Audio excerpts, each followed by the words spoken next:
Hey Cheyenne, this is John Kitover, running for Congressman 16 in Illinois. How are you? Good, I'm very good. So I don't know if you saw my response to your email when I got your pledge. I got your pledge and your picture and everything, but I do need a witness on your pledge. Oh, I thought my friend Max, I emailed him, I guess he didn't send it over. Can you witness it? I can't. It has to be somebody with you.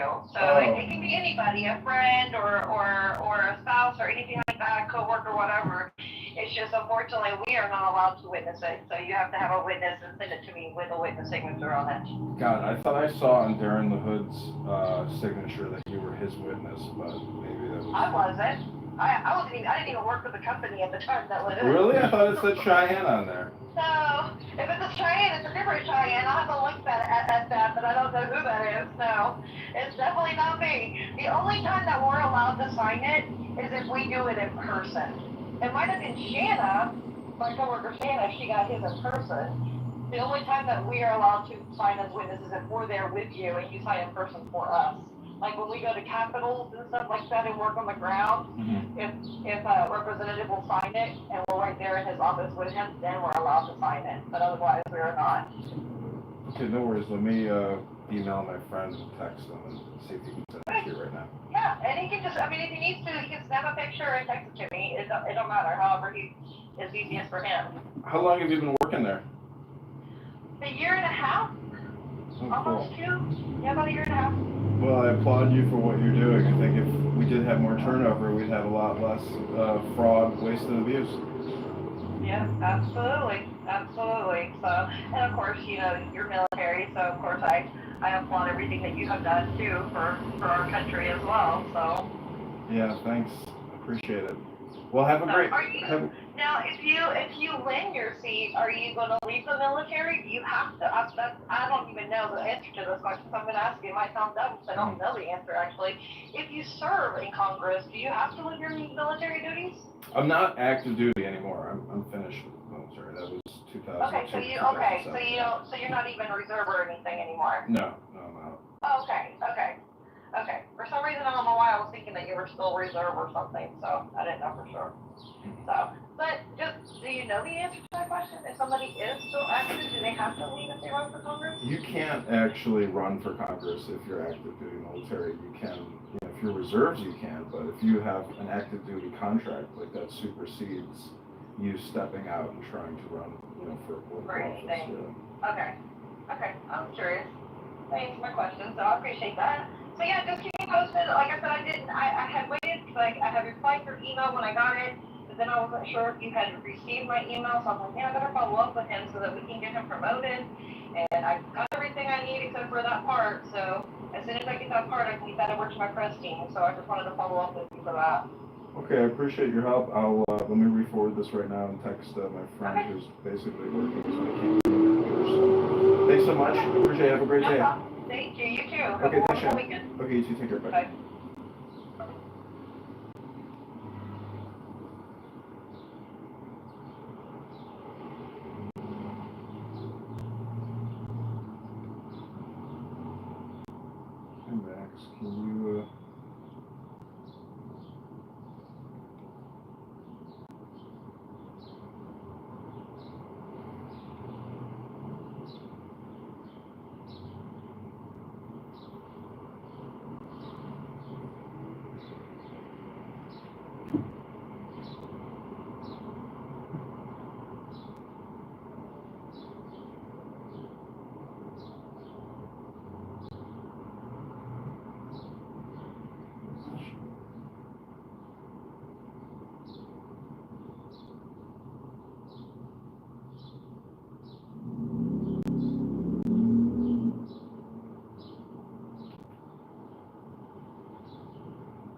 Sign this in the bottom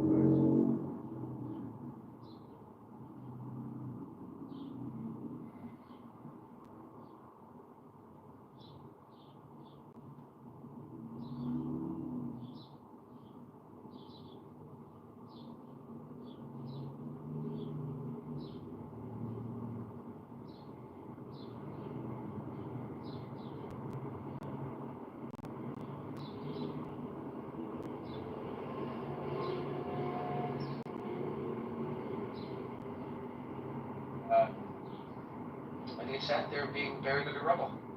Did But you? Hamas You only care about the ones that are getting killed by Israel. You don't care about the ones.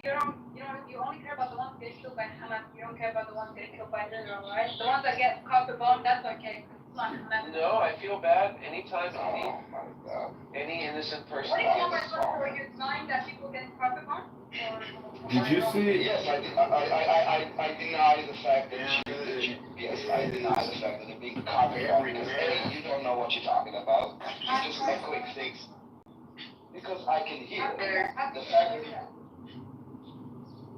that the words are coming out of your mouth, are going to the microphone, going through the internet into my ears, and then my brain processes what you said. And what you said. Without insulting someone, you can just answer how do I know what That's not insulting. I didn't kill Cody like an idiot. I said that you're not. How do I know what I'm talking about? First of all, take a chill pill and like speak slower. I'm not yelling. I'm asking you. I'm not yelling. My God, relax, honey. We are three people here. You don't need to overtalk me. You want to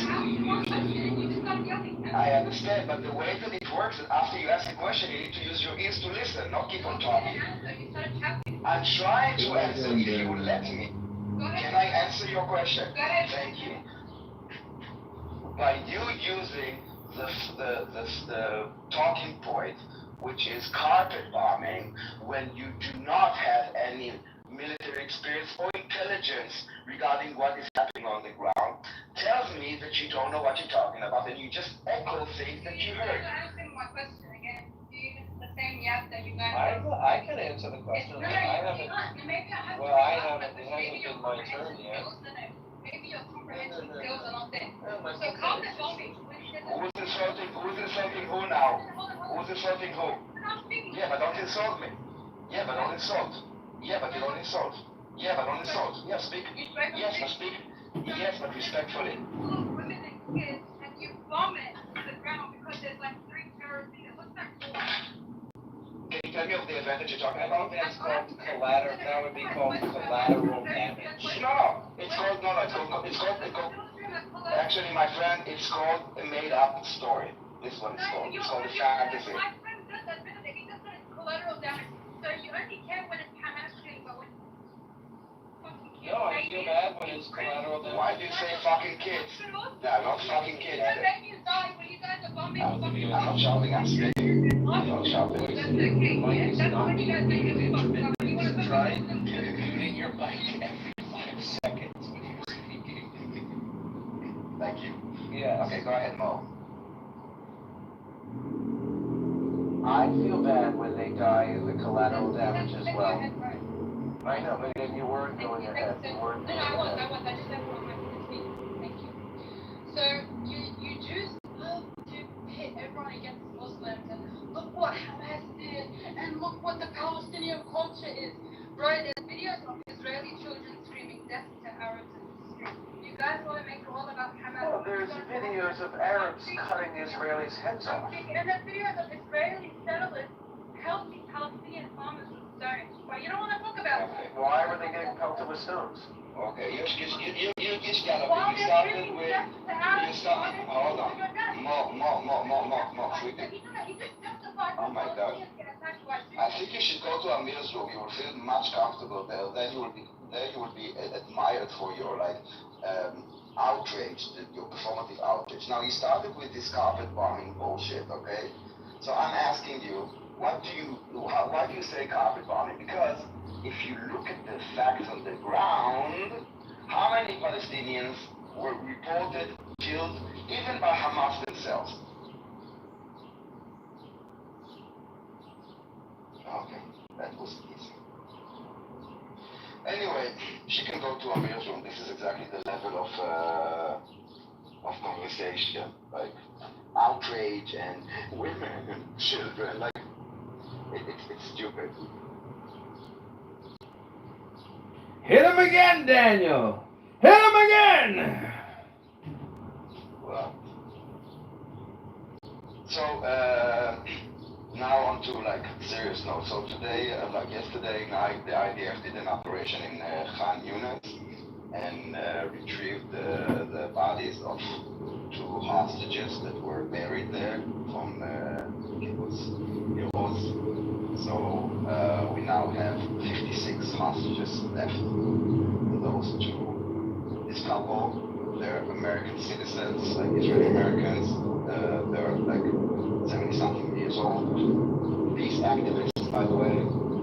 They went on the morning walk on the morning of 7th of October, met the Palestinians, shot to death. Then their bodies were dragged into Gaza. They were held there for 608 days. And yesterday night, following information that the IDF got from one of the arrested Gazans about their location, the IDF did an operation in Khan Yunis to retrieve their bodies. I don't know if you heard about this in Amir's room. I doubt it. But now you do. Yes, I read about that in the news. Good to have their bones back, I suppose. Very sad that they had to be killed.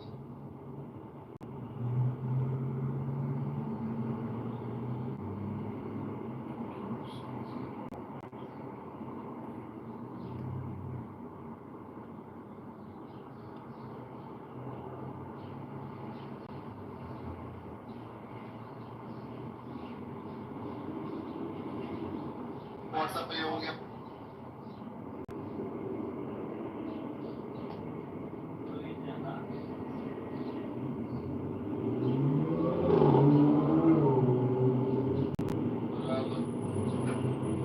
From Egyptians, from the Jordanians, from the Lebanese, or from the Syrians. The national identity was in order to connect them to the land, and this is why they are kept as refugees. The Palestinians, that you call Palestinians, which are Arabs, are part of this. I'm just telling you, calling them Palestinians, you actually are reinforcing this narrative for them. And it makes me they're paying the price because they actually believe about this whole we were kicked out, we have the right to return, we will be forever refugees until Israel is destroyed, yada yada yada. They are not Palestinians. There is no such a national identity. Well, there is now, but it was created as a political with a political aim to use the Palestinians. And it's been happening ever since. Not just the branding, but the education system and everything. So you can call them Gazans because they are the residents of Gaza. And Palestinians is such a broad term. I think there are 16 million Palestinians, around the world. So what is a Palestinian? There is no definition for this. It's an identity. It's a political identity. So that was for you, my friend. Thank you. No, I hear you. The conversation in America is so far removed from reality. It's like when I refer to transgender people, and I call them transgender people instead of calling them insane people. No, they did. If they did an operation and you see a man with a dick or I'm sorry, a man with a Follow dude and bro, they get really upset. Hey bro, hey dude. hey man. They get fucking, yeah they do. They get, not that actually. But this is something they did to themselves. They are brand new. No one is using them. Right? They want to call themselves whatever they want to call themselves. Go ahead. But with the Palestinians, it's something else. They were given this national identity as to use them as pawns.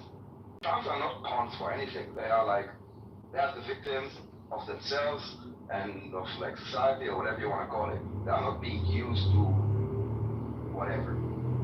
Palestinians are. The word Palestinians, Palestinianism. And you can see it also now in campuses. No, they're wearing the kafia. It became like an identity. Also political identity, not just for the Palestinians themselves, but for others. So those people are Gazans. You have Arabs of Judea and Samaria, and they are different people. They get different education. And when you say Palestinians, you're gonna put a broad brush on everyone. And the Palestinians living in the United States get a different education than those living in Gaza. Free Palestine. I saw an article today that Palestinians or supposed Palestinians or supposed Arabs in Gaza are actually fighting against Hamas in conjunction with IDF, intelligence. You're talking about Abu Shabab? No. No, Daniel, hasn't there been like a lot of protesting against Hamas lately? Or you're saying they're actually fighting, John? There's a group now that's called Abu Shabab, I think, and their weapons, they are against Hamas. They set up a perimeter east of Rafah with food and like very nice tents, like a family tent, like those big tents with windows and whatnot, and they are letting now the Gazans go there after screening, promise them that there will be no Hamas, and Hamas gangs come close, they will fight them. And the IDF supports them. I don't know if it's a good thing or a bad thing. I mean, for us, it's definitely good for the Gazans. I'm not sure if it's good for us. But I guess right now it's important to provide some islands of security for those Gazans with their own internal security.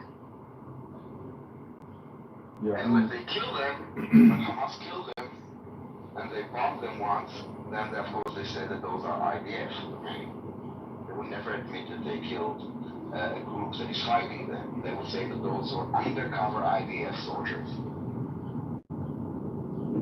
Well, They don't want people to know. because of I think it was like 7, 8 days ago, U.S. started giving relief. They were issued 900,000 meals into Gaza, and the people overran the loss. Hamas was actually shooting at them and trying to control them. And then, fuck you, we're so hungry, fuck that shit. They ran over the fences, they came and got all that motherfucking shit, and they were like, fuck Hamas. And the idea that now, the repercussion a week later, is Hamas is like, oh, you got your food? Now we're gonna fuck with you. So Hamas is literally coming after their own fucking people. That's not a surprise. When Hamas went on the 7th of October, they knew they cannot beat the IDF. They took hostages, they knew that the IDF will come. All this started when the police rode by the hotel and ran the plates of a car, which was registered to Marine Corps who had warrants for robbery. While Mrs. Fries was arrested for Hamas, what unfolded was anything but peaceful. To attack Israel. Every dead child is good for the Palestinian cause. It's not good for Israel. There's only one side that benefits from that civilian, is the Palestinian side.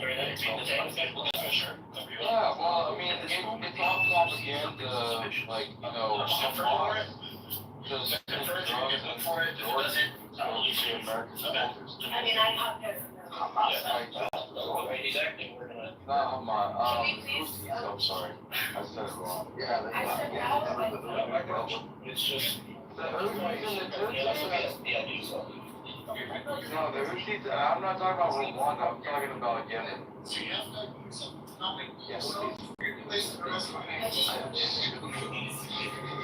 I'm not very jokophile. Which is why I'm here, because you want to Hey, and by the way, my friend, you were in the room earlier, He took off running. and I wanted to talk to you, and I was on mute because my microphone was Guess what the hooked police up. used I to was on locate the mute, suspect. and you were talking with Riyadh. You're like, I'm trying to find you an MMA fucking like place, and I'm like, and I was literally talking to you the whole time. I didn't realize I was on mute, and I was getting so mad at myself that nobody was acknowledged me. But you were like, I'm looking for him in the video shot, and I'm like, yeah, she's the fucking shit. Let's go. Like, you know me, I like to fucking throw down. So, but it's good seeing you, my friend. It happened to everyone here. I think that they spoke, that they were on mute and they didn't realize it. Right, my friend? He's speaking now. So what do you think about, like, you know, this proxy force internal, you know, which is fighting back? I mean, is that like the future in like turning the tide against, you know, the fascist terrorists that are running things? I mean, does it have to come from inside? I think it's like a philosophical type of solution. I don't think that a militia group that can fight Hamas on the ground is necessarily also the best choice for a governing body. So they might have a role, a temporary role, to kind of create a safe zone for Gazans, by Gazans, that will protect them from Hamas, that the IDF don't need to be in between them, so they would have trust. But, you know, I don't think that they are the future of Gaza. No, and this is a militia group. And if we hand over Gaza to a militia group, well, the Gazans will continue dying. Well, look at Trump going to Saudi Arabia, meeting with the leader of Syria now. So that type of Wahhabist, Saudi. Dude, we had a $10 million bounty on that motherfucker, said. Well, what I'm just saying is if there's a compromise of like, which type of jihadists do we prefer? We don't want jihadists. Listen, any jihadist that will take over Gaza would just mean that there will be another war. And more Gazans would die. So, Well, the jihadists that I want are people that realize that jihad is like, you know, you have human nature in your heart. You gotta turn away from your human nature to find God. That is that God in your heart. When you read the Holy Quran, if you think that like extreme Islam and jihad is a holy war against the infidels, you're a fucking fucktard. so what is it? What do you think? He's saying it's not literal. It's like there's no reason to rebuild the temple. The temple is within you. So these jihadists don't understand, you know, that they're the dumbest people on earth and they're just lemmings being thrown to the slaughter. Dude, they're all jumping motherfucking cliffs like it's fucking Pied the Pied Piper.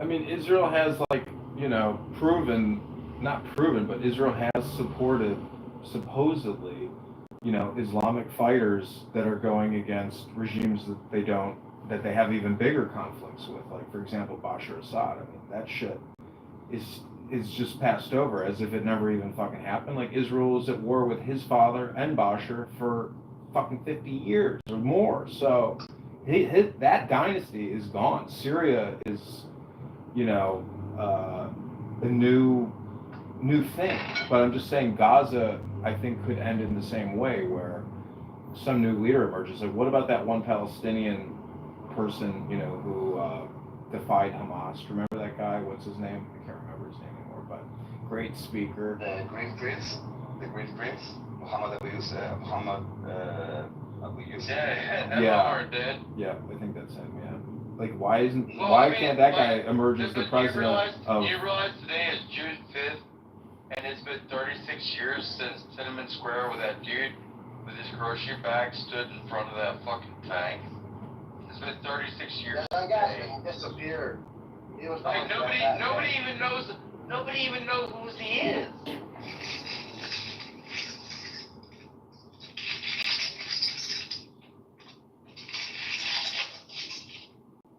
Like June 4th, 1989, dude, I was 14 years old. Like, let's go.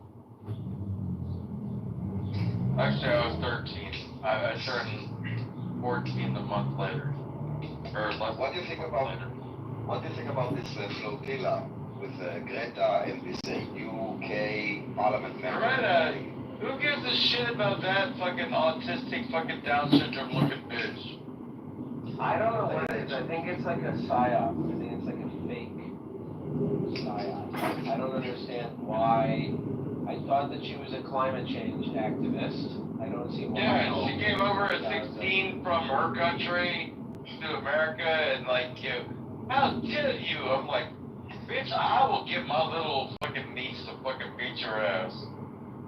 Yes, she used to be a climate activist, and now when she takes this boat, she's not using a sail to use the wind.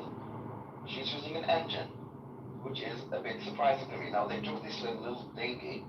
I know. Let me just finish. I'm So a they took this sailor. Okay, so they took this little boat, like really tiny boat, with 12 people on it, and supposedly humanitarian aid for Gaza. That's not a tiny boat. It's a tiny boat. If you can put 12 people on a boat, it's not tiny. It is tiny when you are on a mission, a humanitarian mission to feed Gaza. It's a freaking tiny boat. Dude, you talking about the one that got blown up by the drones? No, there's another one now on its way to Gaza with Greta. What kind of life? What are we doing? What kind of lives are these?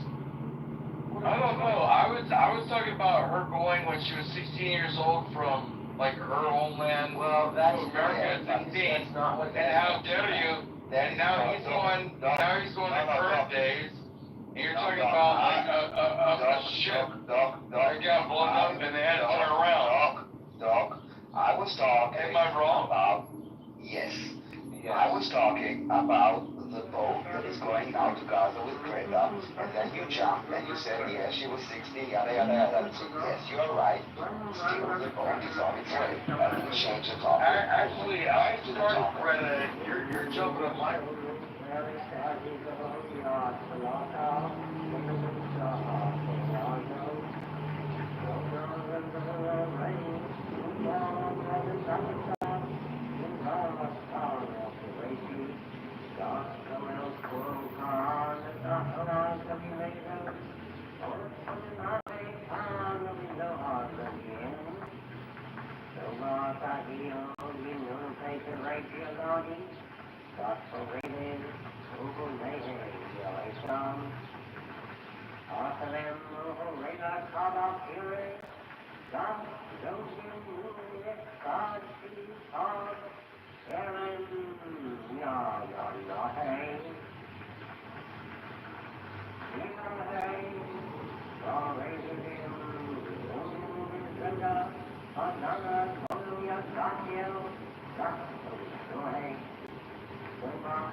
You know, there was like this, I think, Spanish humanitarian worker that went into Gaza at some point, and then he was kidnapped, beheaded, held for ransom.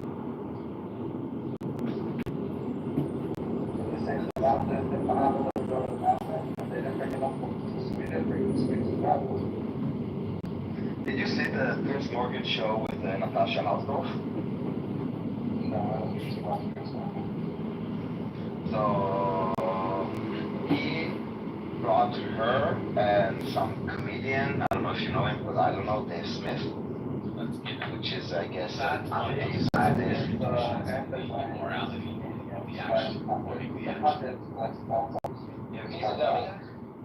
Okay, so He's famous for given, right? I don't think the intuitions are infeasible. I think the intuitions can be defeated. That's the performance of like, so he brought him and her, and she's a very articulate, very intelligent person, and he Pierce let this Dave spew all this bullshit and attack Natasha. We're like, does Israel has nukes? And she's like, I'm not the Israeli government. I know as much as you're avoiding the question. Yeah, you cannot tell the truth. This is it's basically the level of clubhouse level. Okay, let's be honest. Okay, and Pierce, every time he asks a question, why does Israel prevent journalists from going in? Okay, he asked her. So she starts saying, okay, there are a few reasons, and then he's like, no, there is no reason. No, you asked me a question. And no, nothing justifies it. So why are you asking me a question? Are you a fucking journalist? And the entire interview was basically like this. He never let her speak more than 3 words in a row.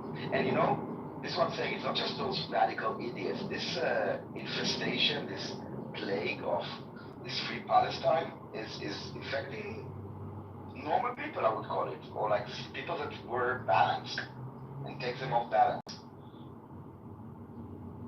It is a problem, this plague, this disease. No, it is a problem. I think Dave Smith was just trying to make a name for himself. He's trying to act as if I'm like an overall rational, and I'm not allowed. No, I'm not talking about Dave. Yeah, so Piers Morgan is even worse. Well, Piers Morgan used to be no one cares about this Dave. I never heard of this, but Piers has viewership of I don't know how many millions, and again, of course he's a nobody, but at the end, all those media outlets that are participating in all this hateful, deceiving propaganda is damaging at the end. I mean, go to Amir's room and you will listen to people that are completely living in a made-up world of facts. They actually believe, and they're not the majority of them are not lying. I mean, some of them they know that they lie, they know that they're manipulative. Mostly the more intelligent they are, the more deceitful they are. But the majority of them are just fell for it. They believe it. They are truly outraged by the women and the children and the indiscriminate bombing and the ethnic cleansing and the genocide and all this bullshit talking. But they believe it. And at this point, there's nothing tells them that they're wrong, because the UN says so, the government says so, NGOs that were respected, like Amnesty, HRW, all those say so. You need to be really strong and really do a lot of work in order to fight all this, and most people don't do that.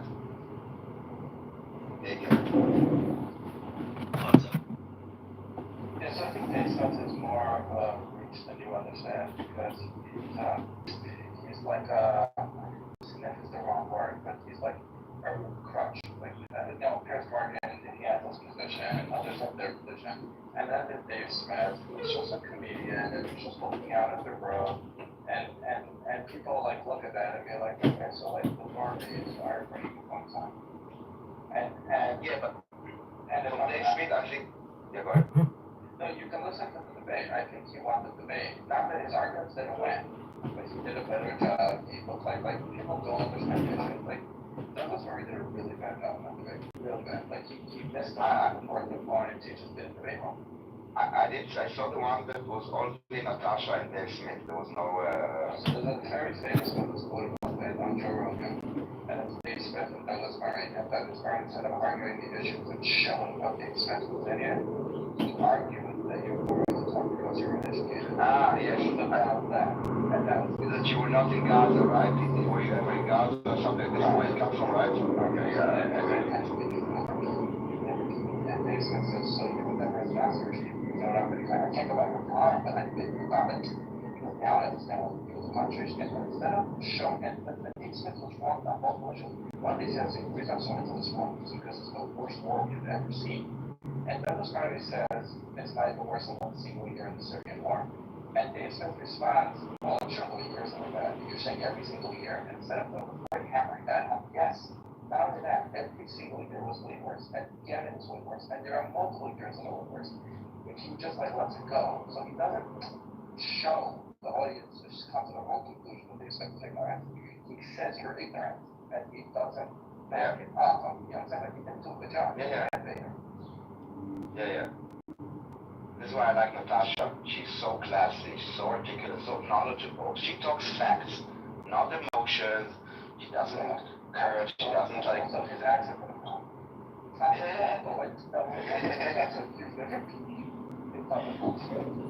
Like it sounds arrogant, so it's very more like I know what you mean. Like, who the fuck do you think you are? Yeah, I know what you mean. Yeah, you just prove him stupid. The call your brain is, we're going to question authority. Because that's the question. Here it is. And then to have the British guy be more qualified to have this conversation. What I don't understand is that guy on that debate with that English guy, like, he would say, yeah, you gotta get rid of the terrorists. So it's like, I don't understand. There's really no debate here. It's just like, the terrorists gotta go. Like, nobody's gonna re-endorse Hamas except for like Edward or whatever the fuck his name is on here. He says Hamas can sit in the background and be the Praetorian Guard for the new Palestinian government. It's like, no, you know, I don't know. It's not really. It's just everybody is just going back to women and children. But then they'll say, yeah, I agree. There shouldn't be terrorists and there shouldn't be. You know, it's like. But so people are just like dancing. It's like they're not really saying we should fight the terrorists to the death and exterminate them, remove them from power, free the hot. Like, anyways, you see my point? It's like nobody goes over the line. They always stay on code.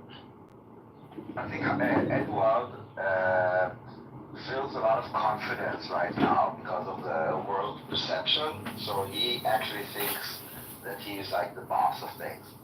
Him and like the Palestinians, that he wants to demand things of Israel, that we will pay and we will do and we will do this and Israel needs to do this, like all kinds of demands, because he really thinks, because he's living in this make-believe bubble, that he's in any position to have this, like those demands and even to negotiate. And I consider him a traitor to his own people because he's supporting Hamas, and Hamas is brutal in the way that they are treating the Palestinians. You know, they're shouting free Palestine. Free as what our country? As Egypt, free as Syria, free as Lebanon, free as Libya, free as Yemen, free as what? The only place that they're truly free is Israel. Like really, like free as what? What our country, you want us to model this? Gaza. So yeah, Edward is, I hear him lately because it obviously became more radical, but I think it also became out of this confidence that is given to this Free Palestine movement. He actually thinks that he's on the right side and that he's on the winning side.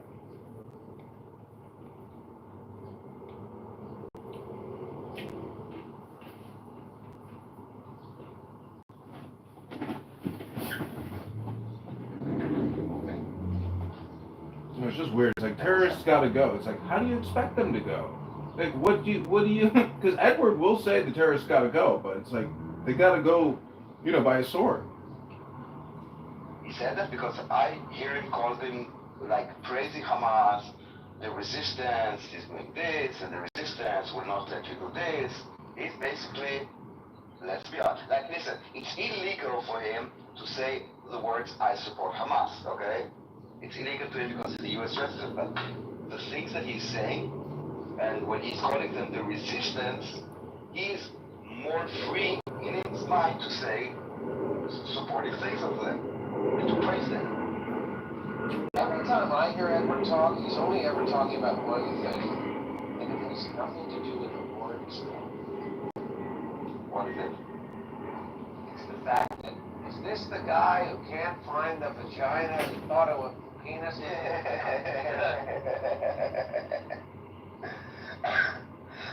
That's with you only. Yeah, fuck Edward, that guy sucks. I know what the vagina is. Locked behind two locks in a safe, far away. I mean, what does Al Stern think? I mean, it's a dirty business killing terrorists, you know? It's dirty killing them, and it's dirty killing, you know, people in collateral damage who happen to be there. I mean, unexpectedly.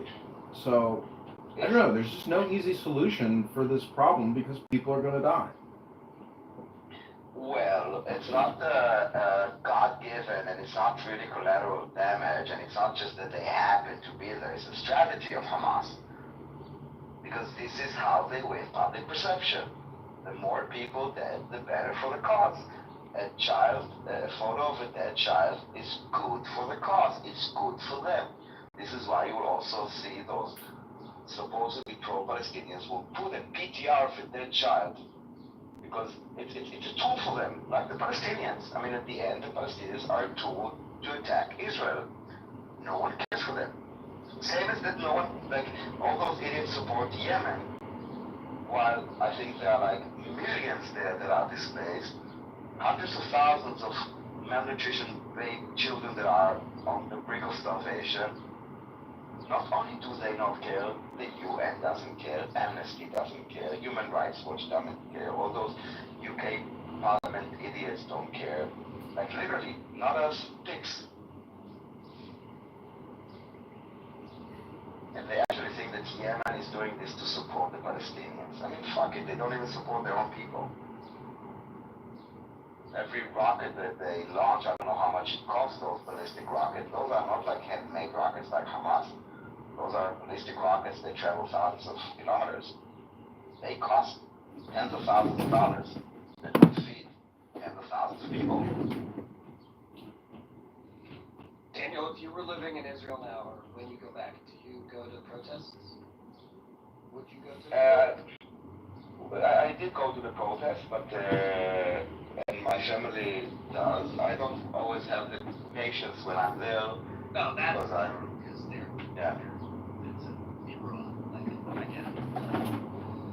But like, do you find yourself to align with Catholic? Well, I think that Yemen is many things. I think it's a combination of many things that are gonna. Some of them are thinking that Netanyahu should go. That started way before 7th of October. And there are other causes that are kind of harping on it and kind of jumping on it from like the pro-Palestinians and all those. I don't think like stop the war, yada yada. I think that Bibi is not good for Israel, and I think that he should go. And I think that he is corrupt, but I do support the goals of the war. So the goals of the war. What about the administration? I don't. What is the problem with the administration of the war? So I I also support the goals. Hamas has to go, and we have to return hostages, right? Right. Those are just goals. I think they're Right. and legitimate. It doesn't seem to me like that how the war has played out has led closer to those goals being accomplished. And in fact, it seems the opposite, right? Now you can say, right? Okay, we've got 200-ish hostages back, living and dead. So we're getting closer. You could say we've eliminated these and these Hamas leaders and this number of Hamas fighters. Fine. What's the cost that Israel's willing to bear, right? And when does it become too expensive? When does Israel become too isolated? I don't think it will happen. Like, not that they will get isolated, that the cost will be, like, you always need to look at the alternative cost. And as long as the alternative cost is way, way higher, then the cost is something that we need to swallow. Even if it's like all this PR against us and all this hate against us, the other option is, like, they will obliterate us, they will genocide us as they want. Yeah, I guess it's What is the other option? not complex enough for me, because I see it. On the one hand, I think it's quite straightforward. Everyone's goals are quite articulated, right? Both the Israeli government and Hamas. And I also think it's more complex than that, right? Like this whole thing about giving these Hamulas weapons, right? That's like a complexity that nobody in the diaspora of any kind would be able to understand about like how to what that's like in the Middle East. Nobody gets that. Do you think that it's good or bad? I don't. I think I understand why Israel would see that as useful. In the long run, I don't think it's useful at all. I think these gangs, these Hamulot, they're not friends of Israel. Let's be clear, right? They're not friends of Israel. Everybody knows that. Even the government of Israel knows that, right? But it's a little bit like devil I know, right? Or the devil that'll be on my side, right? I just think it's unwise. Are you 1,000% sure that they're not friends of Israel? Yep. 1,000%? These are people. Yeah. I mean, my understanding about these families is that their interest is in maintaining their tribal supremacy because they came from the right families and their economic control, right, over the Gazans. And like, forget Hamas, forget statehood. They just want to live as like, little chieftains. They don't care about Israel, only to the extent that like Israel will like facilitate their little tribal entities. Fair enough. Do you think it's possible that there could be among the Gazans, among the Gazawi, is it possible that there could be a friend of Israel? Like somebody who actually thinks, maybe life in Israel's not so bad, and maybe I'm willing to fight against Hamas in favor of I think it's unlikely that you're going to have people in Gaza fighting against Hamas because they like Israel. They're going to fight against Hamas for their own interests because they realize Hamas is bad for them. And those I think are the voices that should be elevated and amplified. The normal Gazans on the street who are protesting and saying, Hamas, leave, you're bad for us, these are the people we should be supporting. Yeah, but they're not supporting us, obviously, but yes, you are correct. For me, it doesn't matter if they're supporting us. I care, right? In other words, our interests are aligned in getting rid of Hamas, right? Hamas is bad for us, Hamas is bad for them. I think people in the West are looking at this and are expecting some kind of like a lab conditions, okay? And they don't understand the complexity of things. And not only they don't understand, they're not interested in the complexity because they see it as excuses. You bombed women and children. The context doesn't matter. What Hamas is doing doesn't matter. Now, in many conversations, I think that Jews in America do accept the complexity of things. I'm sure, without listening to your conversation, if you're having such conversation, you do acknowledge the complexity, you do understand the Palestinian point of view, and you can bring the Israeli point of view, and you do understand the complexity. From the other side, the debate never touches the complexity. It's the complexity. It's always about like black and white, Palestinians victim, Israel bad, and it's like zero accountability, zero introspection, zero responsibility. And when we are taking accountability or responsibility, it's perceived by them as some kind of an admission of guilt. So they don't do this by themselves. This is why until now, for the last 20 months, they would never admit that Hamas fires their own people. They would say, show me proof, show me evidence, like they would fight you. They would kind of use it as a debate tool. It's dishonest. And it's like something wrong. Yeah, but the point is that in the debate or in the conversations, I do see from our side, yes, people do acknowledge the complexity of things and do try to discuss it, what is called hasbara, which is to provide the context, to provide like more information. And from their side, including like from the Ivy League University, it's like it's very narrow-minded, very one-sided, very simple, very like black versus white, versus evil, kind of like it's very dumb. It's the death of nuance, Daniel. And I don't know if you can admit it, but I'm waking up to it for the first time in my life. It's anti-Semitism, which has been slumbering for maybe 50 years at the most, maybe a little bit more. And so we have become accustomed to a world that makes sense. a world that is rational, to people who make decisions based on self-interest, meaning that if the Palestinians cared about themselves, they would make peace. They would have a state. They would have nice middle-class lives. They would be good neighbors. They started from zero the same way Israel did. Now they're back to below zero, and Israel has moved way ahead. And then they blame us. Somehow we've done some magic. We control the world. That's why we succeeded. When all we did was methodically build a state. By the way, nobody is pointing at Singapore and saying, oh, those Chinese, they control the world. How did Singapore get so rich? But what has awakened is what has always been with us, I'm afraid, you guys. And that is anti-Semitism. And I've been the last person to admit it because I live in New York. It's a Jewish city. You can get bagels on every corner. But now we have to admit what we're facing. I think that's right, what you said about the anti-Semitism. I think it's also right, and just to invite some complexity, that there's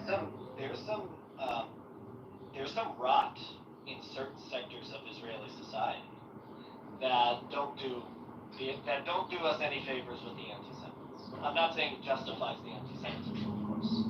I'm saying there's some bad stuff taking place, right? That we should introspect that Israeli. I can't say we. I'm not Israeli, although I feel very Israeli, right? My analysis is that Israeli society would do very well to do some soul searching about who they elect, about some soul searching about how they talk about neighbors, right?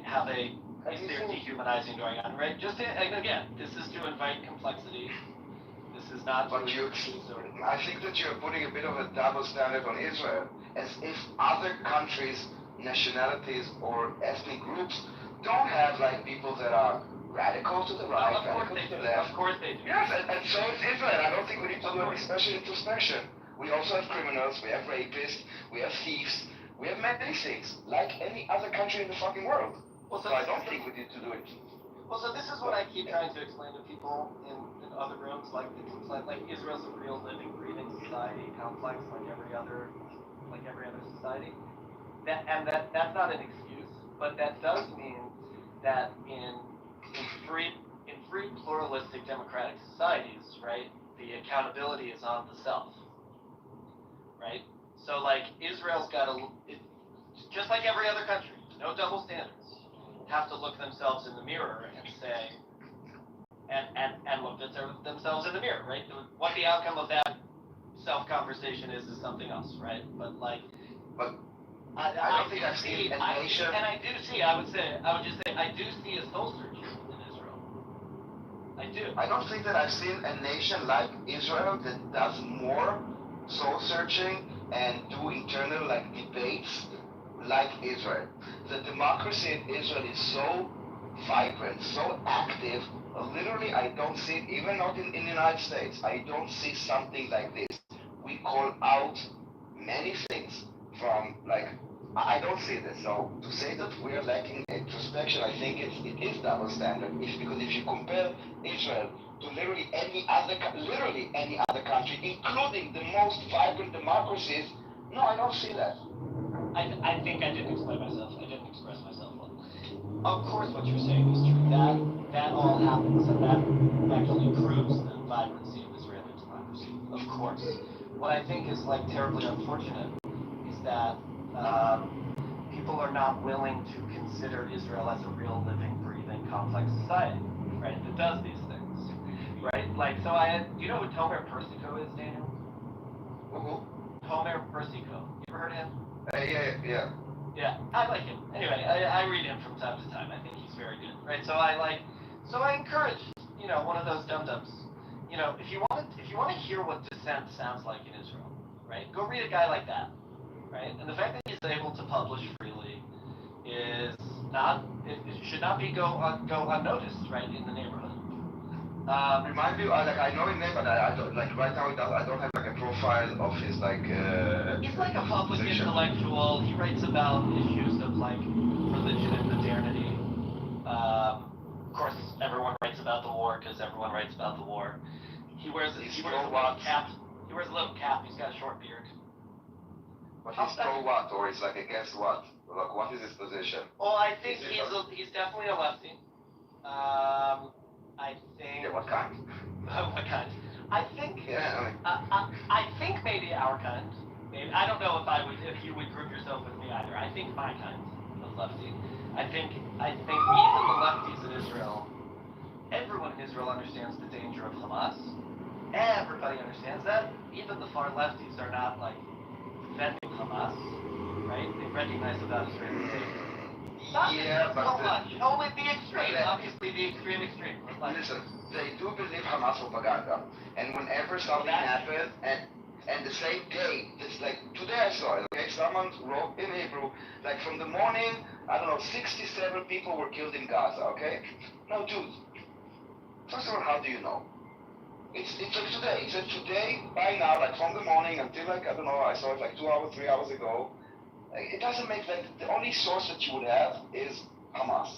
And if you think that Hamas is actually a terrorist group with no regards to truth or law or humanity, then you shouldn't be parroting their propaganda. It's okay to be critical of Israel. Believe me, no one is more critical of Israel than Israelis themselves, okay? correct. So, but it's not about criticism, it's about like echoing false like information, which is not false, unverified information.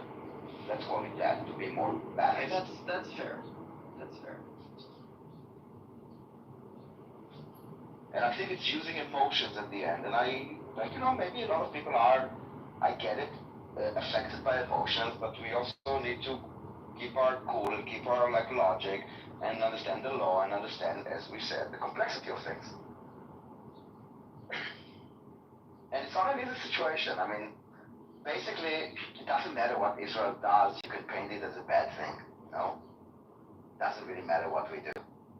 If Israel allows Qatar to give money to Gaza, then it's a bad thing because we are letting Qatar sponsor a terrorist organization.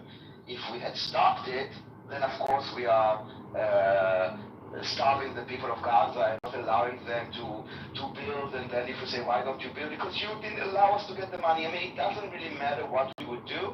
It's evil and bad.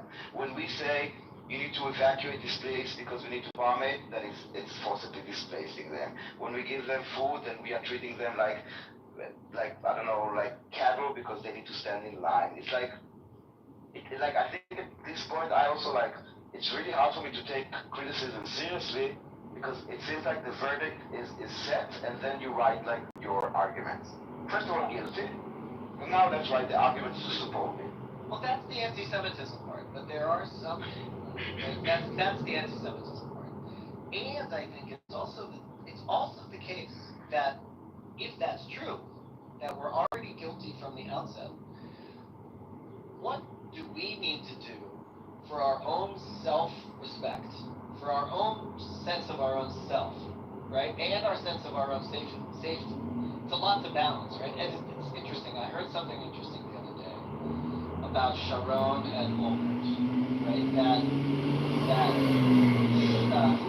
This was something Reddick Gore he was talking about this. I don't know if you know that guy. I don't know. Yeah. Again, repeat the name? Khabib Reddick Gore. Okay. He's great. I think he's great. So he was saying, as a way to sort of explain Israeli society, right? Sharon's plan was very, very, very popular amongst the Israeli public. The disengagement. You mean? Yes. Okay, yeah. It was exceptionally popular, right? And part of why it was popular is not because there was such great sympathy for Palestinians, but because Sharon said, we're damned if we do, we're damned if we don't, and we're going to do what's good for us. Exactly. Right? And Olmert reported, after Sharon had his stroke, that Sharon was also contemplating doing something similar in the West Bank. And Olmert went ahead with promoting a two-state solution. He was also very, very popular. Right? So when they paint Israeli society as this kind of like, right? And these are the right, and these were, well, Kitover was centrist, but okay, we can call Sharon a right. Yeah, but Sharon was right. He came He from was the right. Likud, and He so was right. did Olmert came from the Likud. Yeah. This is my great, what do you call it? My misgivings about still staying on the left is that the left will never make peace. It's only the right in Israel that has ever made concessions and gotten any results. Ever. Well, you're talking about just the disengagement, because other concessions. I mean, Begin also, right? It was always the right wing, right? And you can even put Rabin in that camp, right? I don't think Rabin was no peacenik. He was a pragmatist, but he didn't trust anybody as far as they could throw him, right? Yeah, but it wasn't right wing. It wasn't right wing, but it wasn't left wing. It was like labor. It was like labor. It was like labor, exactly, right? So like people don't understand that political what left wing in Israel means, right? Because security always wins in Israel, left or right, it doesn't matter. Right. But regarding what you said before, I think that we should do not only what is best for us. At the end, it's us that needs to go to sleep with us in bed. We need to know that what we did was moral, humane, legal, whatever. Not just like, I mean, for us, we could have said, like, okay, let's start, like, if it's for us and we don't give a fuck, let's start with Gaza. But it's more than that. Yes, the world can scream genocide, war crimes, ethnic cleansing, all those, like, nonsense. For me, this is why I do a lot of checking and going into history, and this is basically, like, what I have in my PTR is a book that I read yesterday, which is like the origin of the word Nakba. This is like, this piece was written in 1948. This is where it was coined. So I am challenging myself. Like, I don't want to be on the wrong side. But every time I check, and I do try to be very, very critical, I don't see evidence to the stories that they're telling me. Actually, not only do I not see evidence to the stories, I see the opposite from their own people back at the time. Right. Yeah, like I'm much less concerned these days with like litigating the history and who started it and basically like it's more for me. What's that? It's more for me to know, like, to have like a more clarity and to know that I'm not just being again brainwashed or like, you know, consuming like whatever. Yeah. No, I think that's good. More and more I'm like framing it up for myself as like it's a little bit, it has all these elements of like a civil war and not foreigners and natives, right? It's much more about like between us and Gaza? Between all the people that live on the land. Well, it's all civil war, because there are two people that are Israelis, and so you know what I mean? In other words, not the myth that we all live together, so not that, but that basically there's two people that are indigenous to the land. Nobody's that's going anywhere, right? And so it's like it rhymes a little bit with like a civil war kind of a thing, more than like some force from the outside or just self-defense or right. It's like it's a little bit more than two enemies, right? Right, but one is stronger, and the other one is a bit genocidal. And you know, I grew up for decades believing in this possibility of coexistence. My vote would be for, if you would ask me, like many votes, like what my position would be for a two-state solution. Like, you know, why not? Like, you know, I kind of, in a way, maybe it was more like projecting. I'm projecting on them what I see on us. Okay, but you know, at the end, they want peace. They just want to go to work and go with friends and go to the restaurant and like they would want peace and then to live. Like let's just stop it. But the more I understand, and especially like recently, I understand that it's not about land. And also by reading this piece that I read, it's not about land. It's about Jews. That is the problem. That is their fight. And they were not Palestinians. They were Arabs. Same as they are in Jordan and Lebanon and Syria and Egypt. So when you say indigenous to the land, first of all, I don't think that it's something that you can claim. I also don't think that, like, the claim, like, we were here 3,000 years ago, God gave us the land, is something that we can tell maybe ourselves. It's not something you can tell anyone else. And any argument. It's not an argument. So you want to believe that God gave it to you? Good. Go. And this is what we did. You go, you buy the land, you purchase it. You don't say, hey, God gave it to me. So indigenous, it doesn't really matter. Especially not right now that people are moving from place to place. Like, it doesn't matter who's indigenous. And they are not from necessarily the land. All those 16 million Palestinians that you have today in the world, Edward is not from, like, I don't know Edward specifically, but, you know, all of those 16 millions, they're not from the land. Right, so like, so like, the point I always make about indigeneity is, indigeneity belongs to people groups, not to individuals. Right? So in the same, that's why the law of return works, because it's because if you're part of the group, you have rights as a part of the group, rather, right?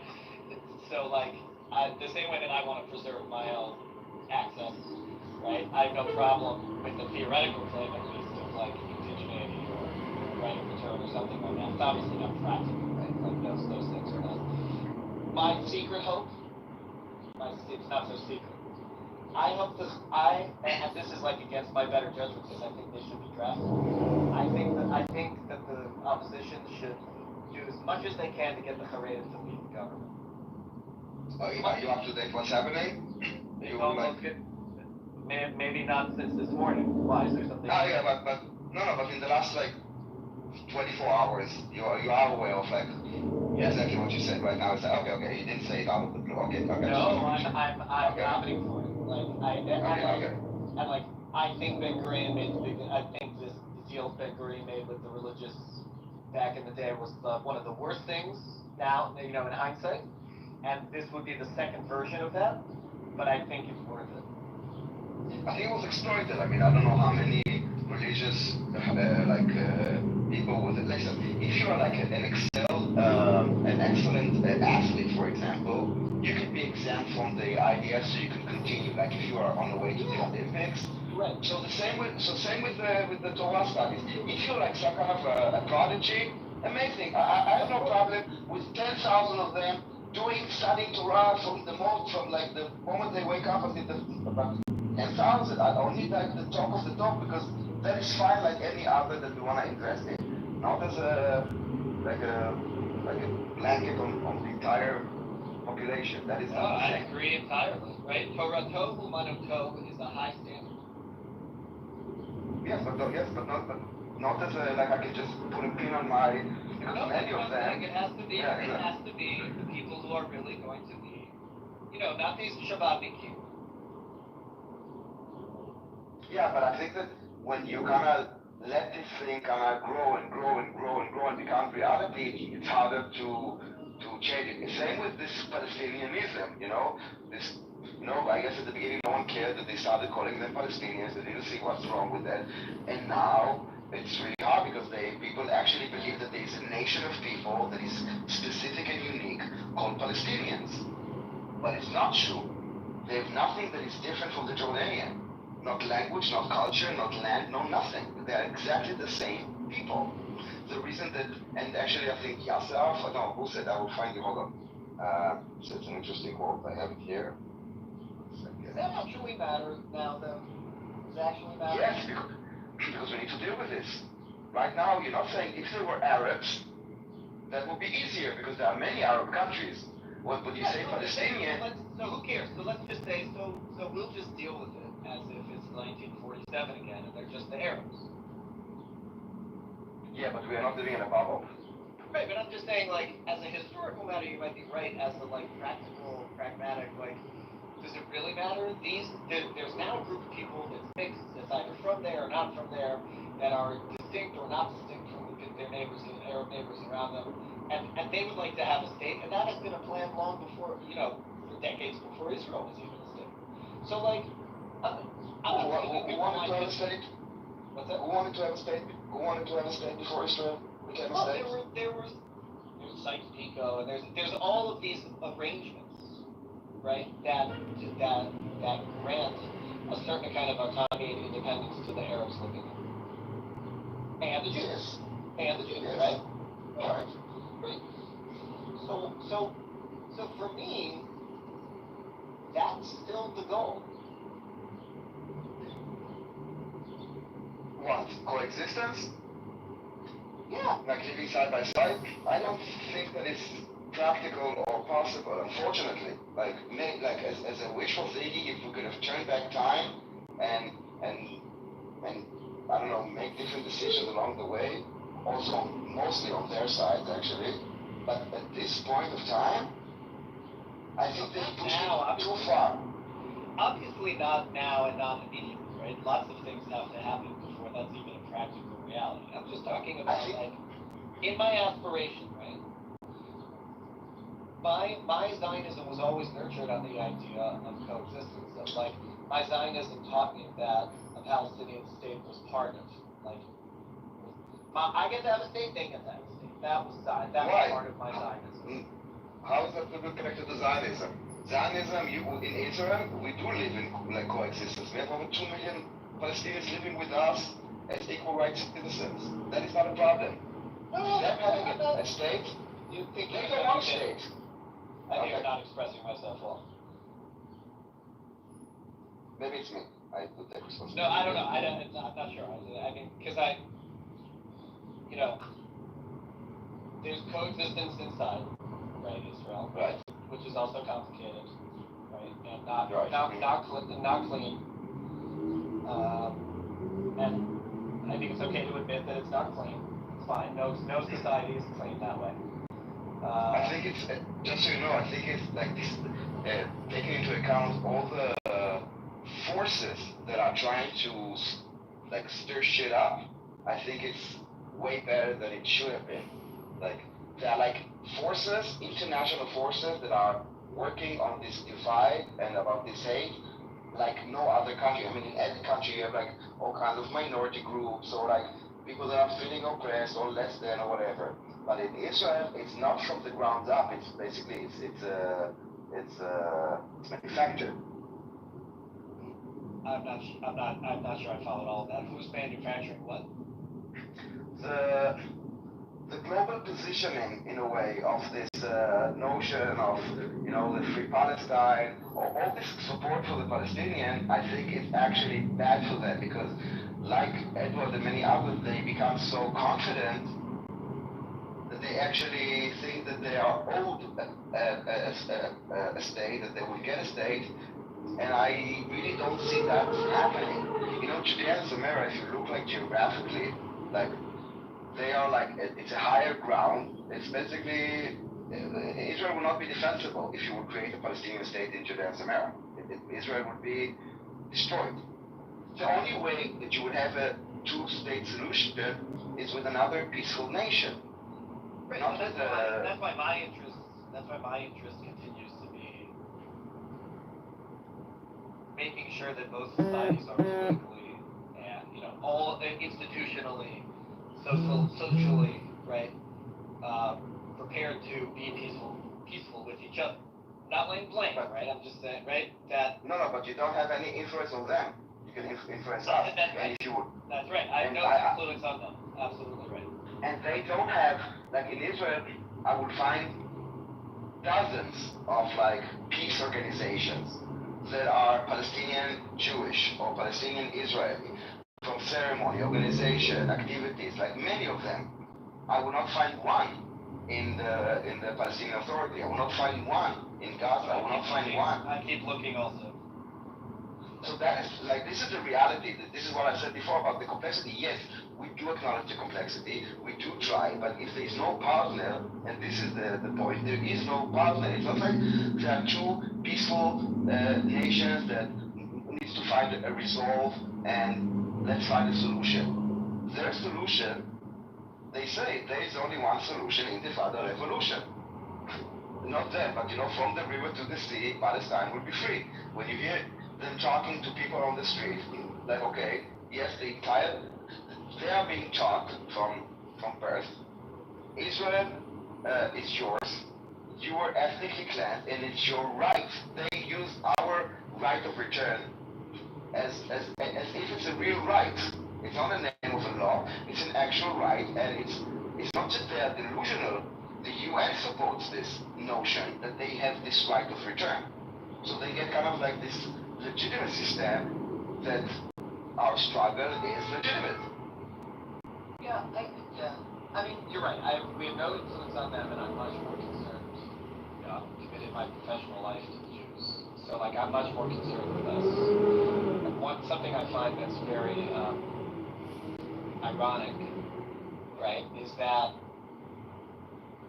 we are so utterly unique, the Jews, in our history, in all kinds of things about us. There's something unique about the Jewish people, and we're also just like everybody else.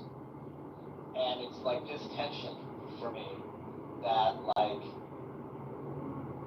I try to make it a catalyst and not an excuse. In other words, you're right when you said before, yeah, when we have Jewish criminals and Jewish garbage men and hurtful stream and all that stuff, right? We became a nation like every other nation. And the downside of that is we became a nation like every other nation, right? We've stopped understanding what is the ultimate uniqueness about the Jewish people and how, and this is my religious mind coming out now too, right? Like, what does Or Goyim look like? It looks like being a nation like every other nation, the best way that any nation has ever done it. And I think this is what we're doing. Also fighting this war. And I think that they know, by the way, I think the reason that we are attacked on our morality, war crimes, genocide, baby killers, it's all about an attack on our morality because this is our strong suit. The humanity, the morality, I mean, this is why, by the way, it's always twisted. You were not able to kill Hamas, and it takes you too long, like all those things that we are, or like even when we are warning population, you are forcibly displacing them. So this is why I say we need to know with ourselves that we are more. And yes, maybe the world doesn't get it. As you said, a beacon of humanity. And maybe it will take time. Maybe people retrospectively will look at this and will understand and will kind of, will fix their ways.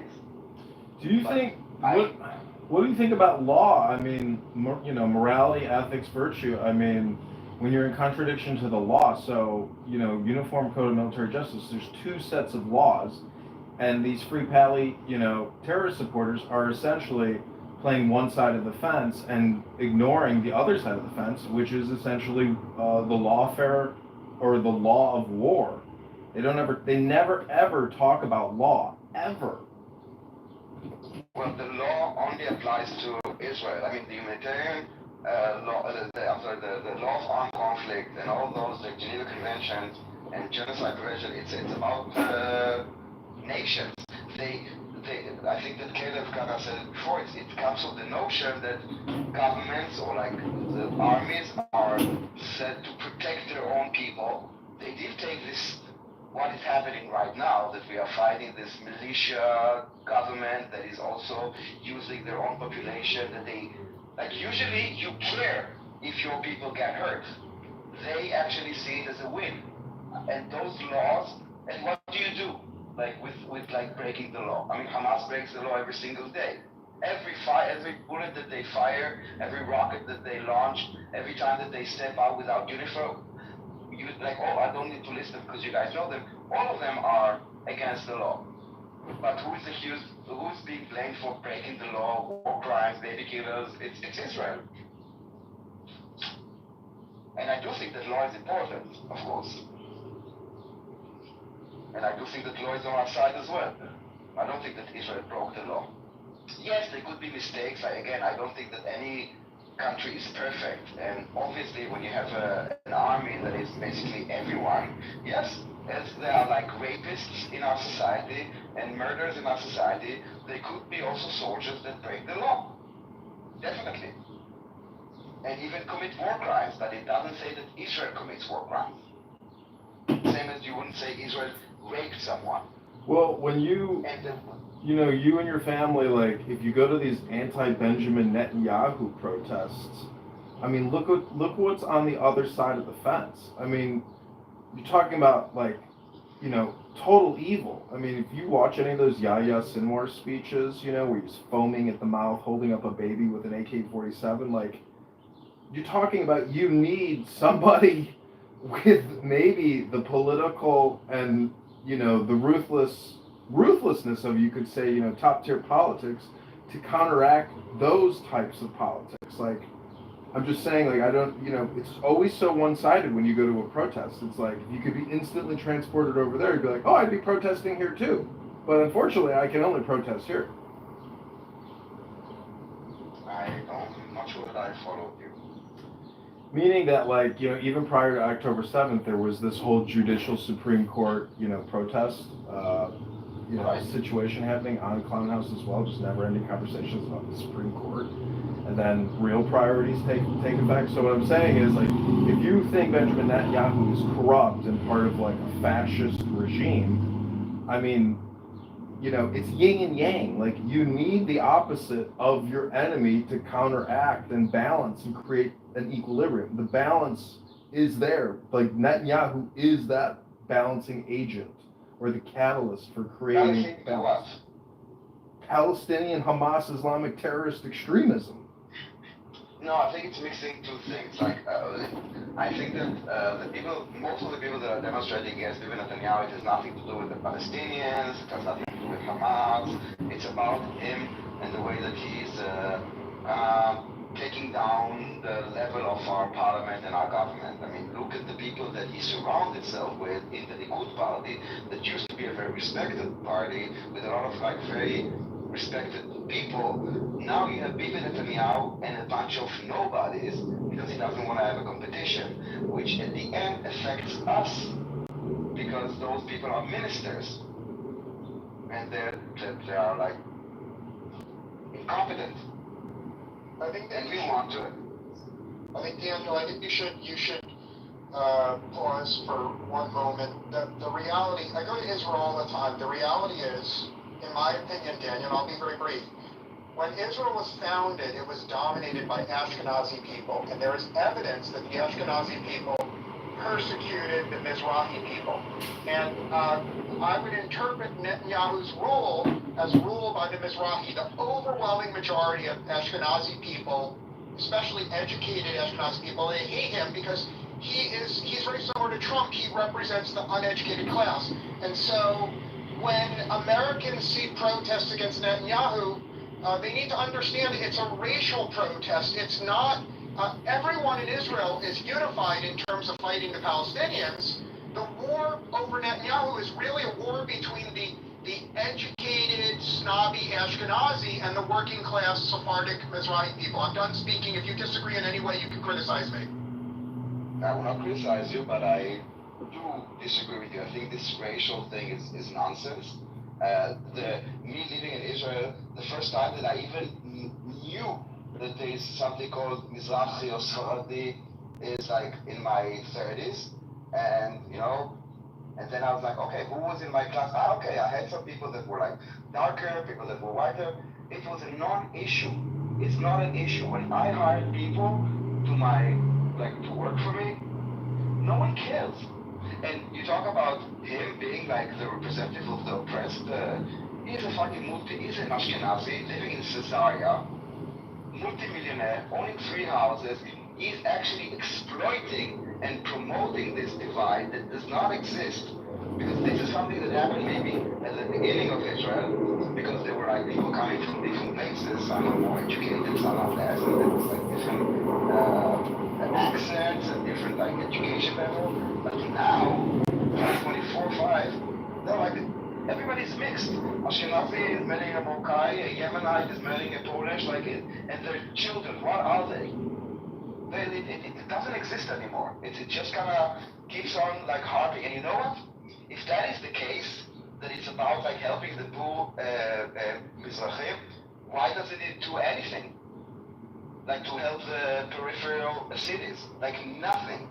It's just, it's another reason why he should go, because he's promoting this and exploiting this. It's not about solving it. It's not about bringing a cure. It's basically propagating it. Basically, he created this.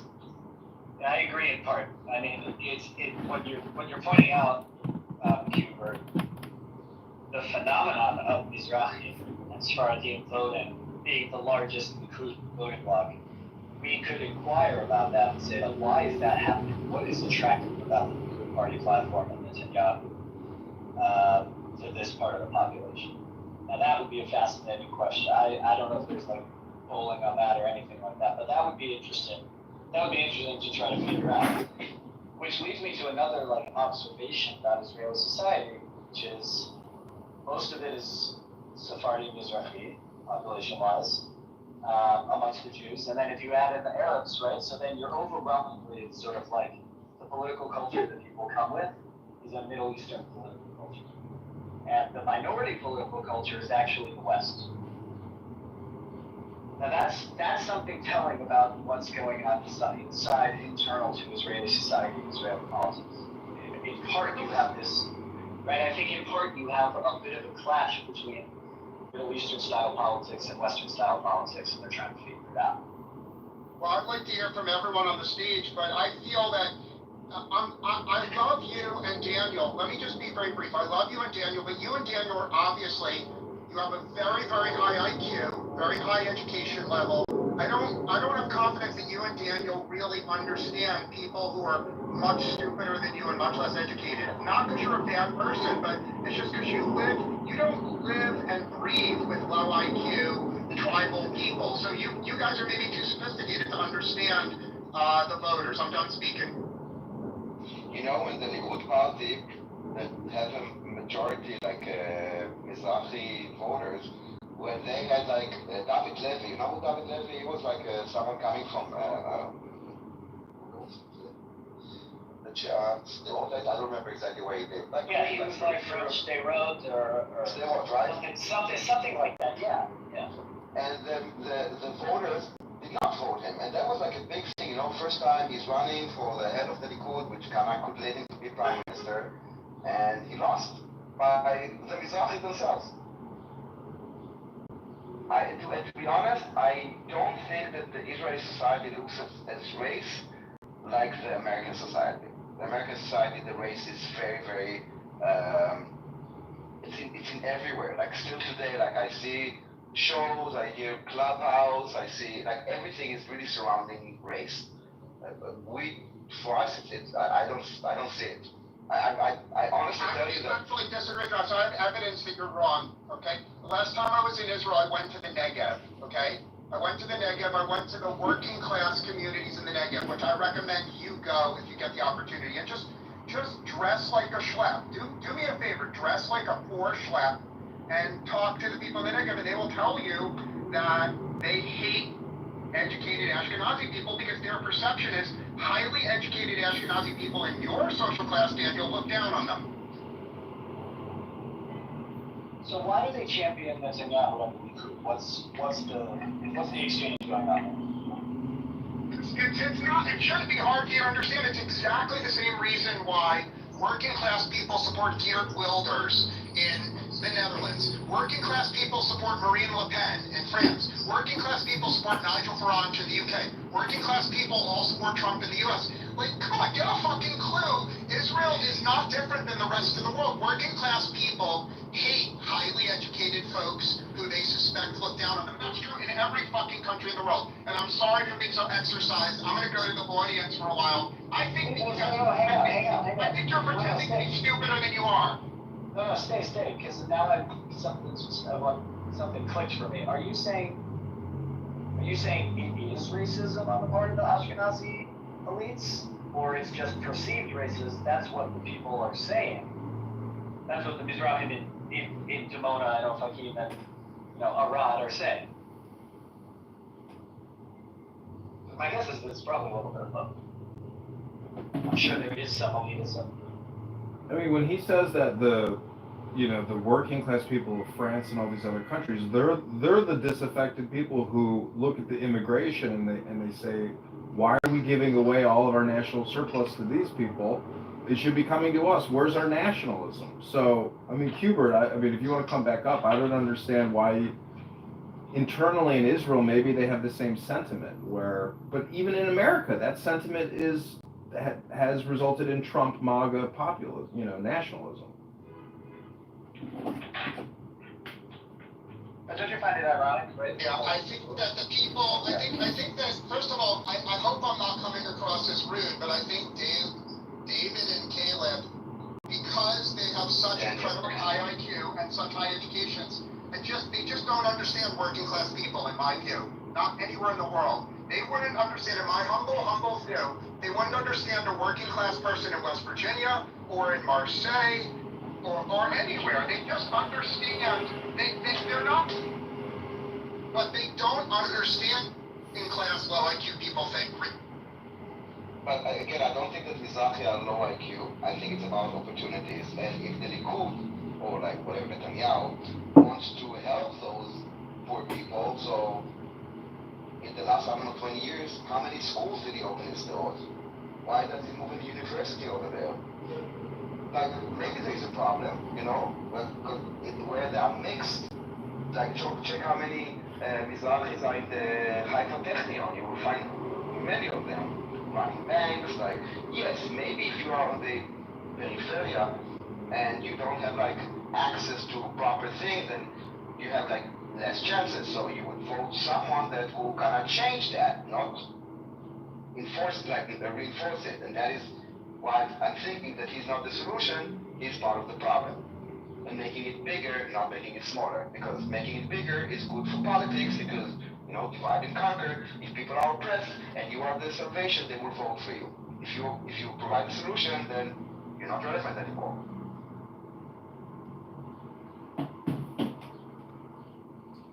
Hubert, I don't understand. Why don't you think Daniel and Caleb can sympathize with working class people that don't have higher education? Because I think that they were born with very, very high IQ, and they got a very good education. And I believe that and I'm not criticizing, I believe they socialize mostly with other high IQ educated people. I don't believe that they actually spend very substantial time with extremely uneducated working class people. That's my view. So I will surprise you that I even have family from Sderot, and I don't think it's about race, because again, it's maybe about opportunities. Yes, I got good education, but so did my Moroccan, Iraqi, Yemeni friends that were in the same class as me. It's not about race, it's because where I was born. It's not a racial thing, it's not like in Mizrahi versus Faradi. Like, my class, we had everybody literally from everywhere. I even have people from abroad, and not like Romania, and not like Eastern Europe. And we were all getting the same education. So maybe in the peripheria where you have maybe communities of Mizrahi that do not integrate, they need to get more investment. So yes, they should have a politician that takes care of them. But I just don't think it's about race. It's maybe about geography. In Tel Aviv, and where I was born, yes, we have everything from everyone, from Ethiopians to the most translucent Ashkenazis. But we all get the same education and same I think there's another factor. Okay, let me be brief, and then I want to hear from our good friend Pepe. But you don't have to be brief on that. Every time you say that, I'll be short. I'll try to be brief. Let me try to be brief. I like the Israeli concept of new. And I'm actually surprised in these rooms I never hear new stated.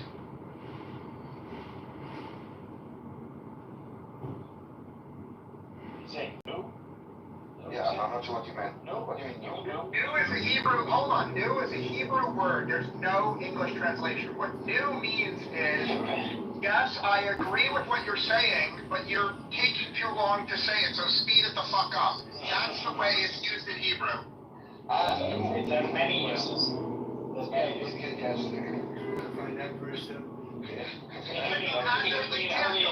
asking you, do you think I'm accurately describing the way Israelis use new, or do you think I'm lying? First of all, it's new, not new, like new and new, and we have, you can use it in a few ways, but a lot of time you are right about for Israel, fuck the Jews, for all of Israel, fuck the Jews, all like Saladin did, but this time we're gonna do massacres. Okay. It's about like hurrying people up, like you know, like. Yeah, why do I'm not trying to be an asshole. I have an honest question. Why the fuck do I never hear that word on Clubhouse? Because that's the word. That could be the best Israeli contribution to Clubhouse is getting that word in circulation. Because you don't speak Hebrew, I guess here. I didn't notice it. No. Did I say no here before? Did I tell you no? No, to the best of my knowledge, I am the only person in the fucking history of Clubhouse that has ever used it on Clubhouse. I am the newest and the onlyest one. Can I tell you something, Hubert? And here's I think the reason why it's not used. And I don't say this with any joy or glee or patting myself on the back or anything like that. Most of the Jews here who are still here wouldn't understand it.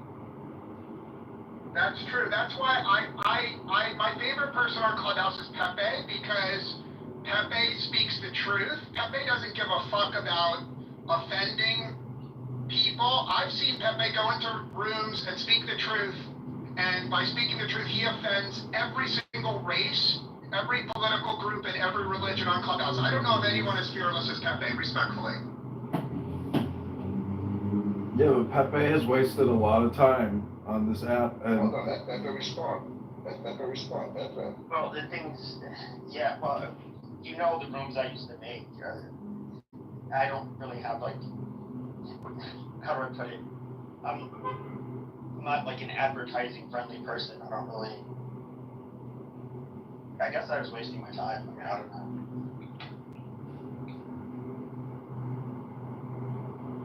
So I come on Clubhouse to learn from people that think the opposite of me. If there's a room where everyone agrees with me, I will leave very, very quickly, because why the fuck do I want to spend time with people that agree with me? I'm here to learn. yeah, but just because you get the, opposite position of your position doesn't mean you're going to learn anything. And I mean, when I say Pepe wasted time, he didn't waste time. He wasted time in the sense that he created a lot of content, but didn't capture it, and it's not family friendly. So it's comedy, but it's such extreme comedy, it gets labeled as hate speech. Wait, hold on. Are you saying this room is being captured and or recorded? No, I'm saying Pepe should have done that with his comedy routines with Mon. Every day he had huge rooms here, and he should have replatformed it and created a podcast. I mean, look at his PTR. Like, he looks like Mr. Podcast. Instead, he just comes here to waste his time. He's created nothing with his, content. Honestly, I have these I mean, you do know that you can get bored of something, right? Like, you have so many iterations of the same topic. It's just like, it really is not that interesting. Yeah, but welcome to daily communication. As your friend, I would suggest, I would suggest that you pivot to using Clubhouse to find girlfriends and stop the other stuff you're doing, respectfully. Maybe girlfriend, not friends. You're not going to find any girlfriends here, That would mean Cuber. I'd have to give up my true identity, and I don't need to do that. The stuff I've said. I took a chick out on a date the other day to my boat and to lunch, and she's a Free Palestine person who believes that the largest genocide in human history is being live streamed for all the world to see. And I'm like, so young, so beautiful, but just. Yeah, I wanted to ask, is she beautiful at least? Because obviously. Yeah, she's beautiful because she's young, 23, 24, 25, but just highly politicized, highly polarized, and really it's her mental health is, being fried. She's constantly in a state of anxiety. So unless you really learn meditation or how to create peace, like this type of shit causes people to get arrested. I mean, I've witnessed hundreds of people get arrested outside of the federal office that I work at that are protesting, and a lot of these young people are Jewish, and I'm like, you're gonna ruin your Shabbos, and they're smiling and laughing, like, it's because Being arrested for something like that is like not life altering. It's just no, in Chicago they just What released it. career you want? Well, hold on. Let's unpack this for a second. So, first of all, all the mental health research shows that young single women who are liberal the vast majority have serious mental problems. It's easy to confirm that whereas young single women that are conservative, very few have mental problems. That's point one. Point two is when people are arrested, it does close certain career opportunities off from them for life and open others. It depends on what you think the trajectory of hiring will be in the U.S. I actually do believe that getting arrested for being pro-Hamas will hurt their career in most career fields. I'm done speaking. I'll just say this regarding the whole Israeli thing. I think I'm watching in real time, like the permanent. How do I put this? Israel had very special, I guess you could say, treatment with the United States and the West in general, and I think it's being floundered right now, and that it's really going to be. I don't really see them coming back after this. Well, I think that you can hold on a second. Let me respond to that very briefly. You can love Israel, and you can actually believe that Israel handled this matter exactly right. So let's just take a person that loves Israel and thinks Israel handled this exactly right, but still say this attack did help Iran tremendously, right? Because by doing this attack, Iran was able to activate every single leftist, every single progressive in the world to being anti-Israel. And so I think that Iran knew that a lot of Palestinians would be killed as a result of October 7th, and Iran was smart. They knew that the more Palestinians that were killed, the more anti-Israel that the leftists would become. No, I agree, but I think even coming from the right is now. Even I have a lot of issues, not with the state of Israel, but with the state is obviously involved. But let me ask Pepe. Let me ask you a humble. Hold on, Pepe. Let me ask you a humble question. I'm not disagreeing with you. I'm not disagreeing in any way. Do you think that if after the October 7th attacks happened, let's imagine Israel just appealed to the world for diplomacy for 3 years and there was no military response? How I'm asking you, you're as an honest broker, do you think Israel would be better off if there was no military response, just a diplomatic response? Answer honestly, answer honestly. No, because they would have, first of all, by not responding, that would just, they would invite even stronger attacks. I do think what they should have done is invited the international media.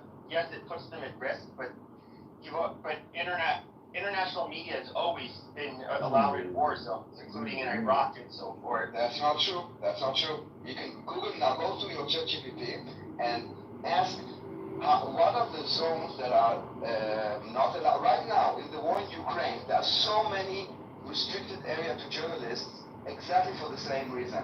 The thing that you are saying is what everybody is saying because of lack of knowledge.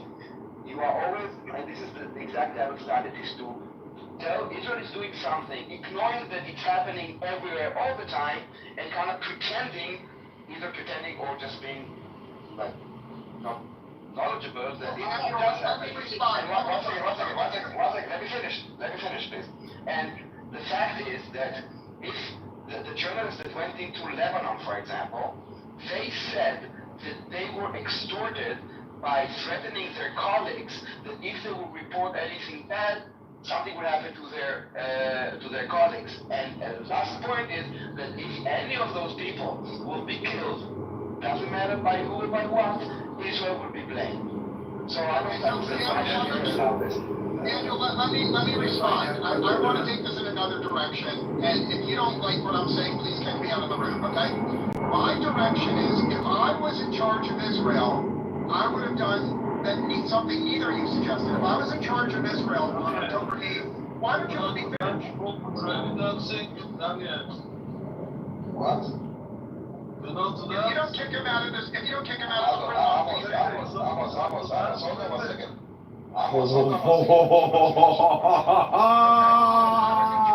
If you don't kick him out of the Oh my stage, kick him off. gosh. Cuba, hold on a second. Amos, please. Amos, I'm asking you. I would love to. You cannot have a break and dance music a little bit. I will dance, but please don't interrupt, okay? Thank you. Okay, if I was in charge of Israel on October 8th, it would have been very simple. I would have said, this is a scheme. We're losing you, it's just me. I think we lost you, Quebec. Yeah, I can't hear him. This attack was planned, and please let me finish. Why don't you motherfucking let me finish? Hold on, we did. My God, we Why don't you let me finish? For fuck's sake, shut up for a second. I'm trying to tell you that we didn't hear a word you said because you were cut off. For fuck's sake, relax. I'm asking you to restart because we didn't hear anything you said. Please relax and don't curse me, and please be respectful because I'm respectful to you. Then let me finish. For fuck's sake, I'm telling you that we couldn't hear you. This is why I stopped you to tell you to start over. Do you fucking understand? You were in the Matrix. Coming out of my mouth. Cuba, you were in the Matrix. No, because I'm in my car and there's background noise. That's why. I'm in my car and there's background noise. So I think that things were a little too heated.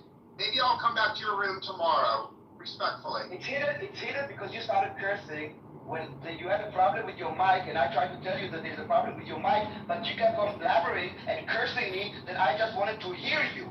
So you can say I'm sorry. Okay. You can say I'm sorry and just Allow me to apologize. I fear that I act as a total asshole, as I sometimes do. So will you accept my apology because it's sincere? Yes, please go on. Okay. If I was in charge of Israel, as an Israeli patriot, as a Zionist, I would have said very simply, very quietly, this is a provocation. Iran wants us to kill Palestinians. Every single person in the leadership in Tehran is hoping and praying to Allah that we attack Palestinians. And maybe if we were stupid, we would, but we're too smart to attack Palestinians. Instead of attacking Palestinians, we are going to appeal to the entire world to start dropping bombs on Iran. 100% of the military effort is going to be focused on dropping bombs on Iran. We will not kill a single Palestinian. We're going to kill Iranians. And we're going to keep killing Iranian mullahs. We're going to kill every single religious leader in Iran with no exceptions until the hostages are freed.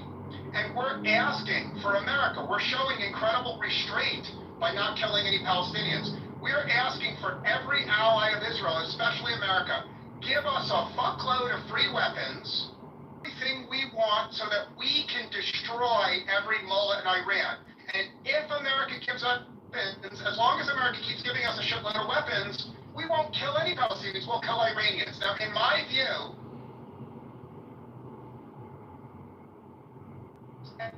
ever suggested this. No Zionist has suggested it, no anti-Semite.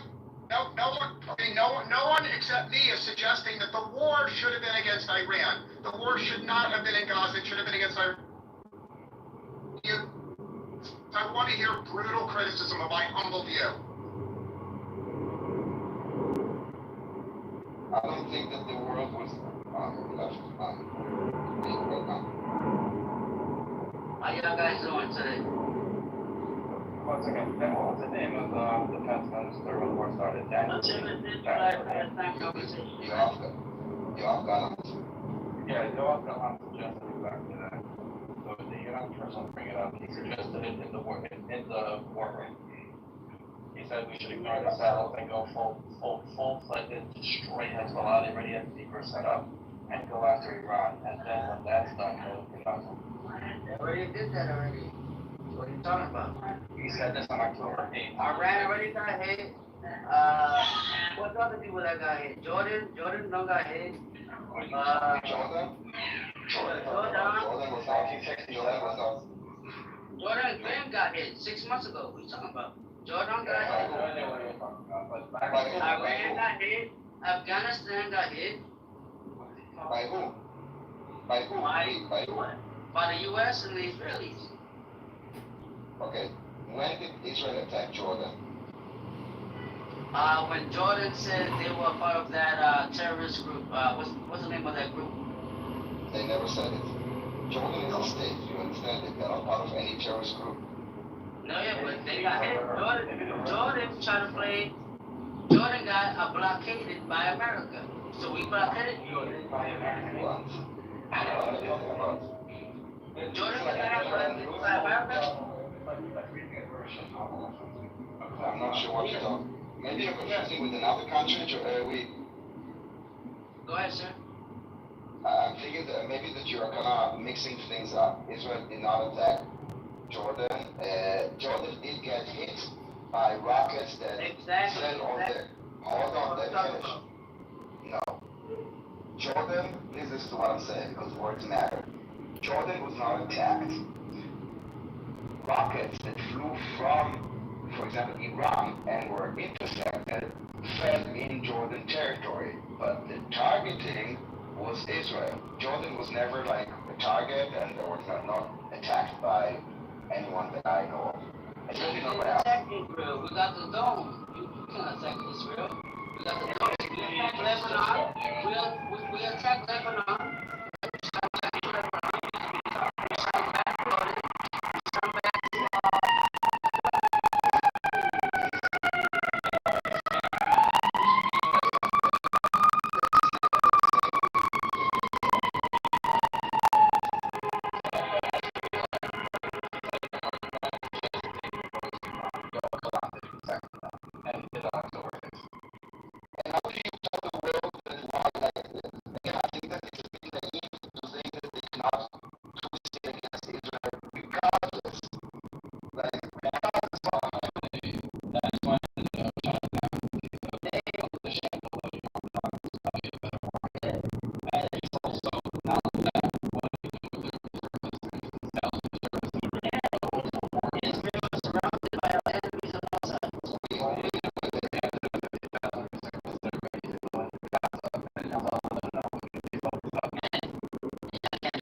I mean, honestly, how long do you want to have a conversation with somebody who's incoherent?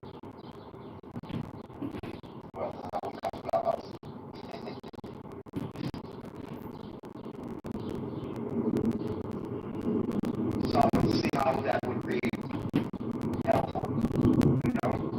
And it's not just the threat of Hamas that Iran cannot stop. It's the hostages. And, you know, we had full 100% legitimacy, and still we're in the position that we are. They kidnapped children, babies, they murdered them. They slaughtered 500 people. They made thousands. We don't need any more excuse. If the world doesn't see it, and this I'm telling also to Pepe, funny what you said before, if the world stand against Israel, yes, that is our problem, but it's also a stain of their society, like anti-Semitism. Anti-Semitism is not something that the Jews should take care of. It's something that is a problem for society. And if a country has become, like a country becomes anti-Semitic, then it's stain on their flag, not on us. Yes, we are being attacked, but it doesn't stain us. Same with this anti-Jewish, anti-Israel, anti-Zionist, whatever you want to call it, rhetoric or allegiance with Hamas. Yes, we are suffering from it, but the stain is not on us. That's my point. Well, I know people like to push back. I know that a lot of Jews will push back against this, or the Zionist Jews, but criticizing Israel, which a lot of people have started to do in the West. Number one, I think that just like after the invasion of Iraq, a lot of people were protesting the American government, the military going in there, and there's 1 million people that were killed. A lot of course, service members that permanently scarred or been killed. And I do think like the Rubicon was crossed, where there is quite a bit of innocent casualties. We can forget about the ratio of enemy weapons to civilians killed.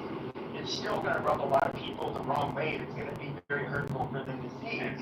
Well, you guys are getting that feedback, and I don't think it's. Well, they don't have a military uniform.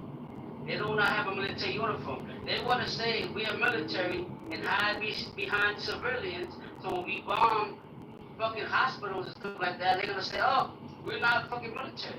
So have a military uniform and a military flag and stand on it. They don't have that. They hide behind the people. That's why their people died. And they want to play with all over. I don't think it's to be honest, I don't think it's criticism of Israel. I think that if there's a nation that, like, I would phrase it differently. I don't think there are people that criticize Israel more than Israelis themselves. Okay? It's not about criticism. Blaming us, we can give it up, Margaret. One second. Blaming us, I'm trying to mute you up, so stay muted. Thank you. Okay. It's not criticism. Genocide is not criticism. Ethnic cleansing is not criticism. War crimes, killing babies, those are not criticism. This is blood libel. No, I said okay, that. Yes, I didn't know. To be fair, I said civilian deaths. I would say like. But listen, you guys do not have a military uniform. First of all, Pepe, the criticism came before Israel even responded. So to say that, it's okay, we're just responding to how far and how much is completely irrelevant to what Daniel said, because the criticism, quote unquote, started way before. So they basically said, Hamas have the right to attack and you have the right to respond. But that was what the world responded immediately. Second of all, there is no disproportionate response. There actually is. What Israel is doing is extremely measured, way more than most countries any country would do in a similar situation. And to try to bring up the Iraq War, when there was definitely a lot of anti-American going on, but most of the criticism was we don't want to be involved in this war across the road, and to try to talk that into people that were murdered in their own homes and are protecting their homes is not an analogy at all. So you can criticize Israel if you have a legitimate criticism, but to say that Hamas is resistance and they have the right to murder you, and when you respond, you're the villain. I mean, you're definitely putting a double standard, just like arbitrary complaint against the wrong side. That's not, but I'm not, you guys know me well enough to know I'm not pro-Palestinian. No, I know, but I'm saying I would say, like, okay, look at Piers Morgan, for example. He's somebody who I've never heard say anything negative about Jews. He's actually been a strong supporter of Israel and condoned Israel responding militarily. But even he's kind of been like, no, it's a little too much. And I think that you're going to see people do that. That's just natural.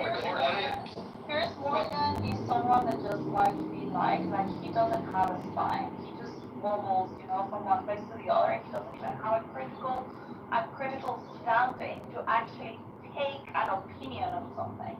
And no, I don't think it is too much. And you're talking about civilians. Do you even know how many civilians there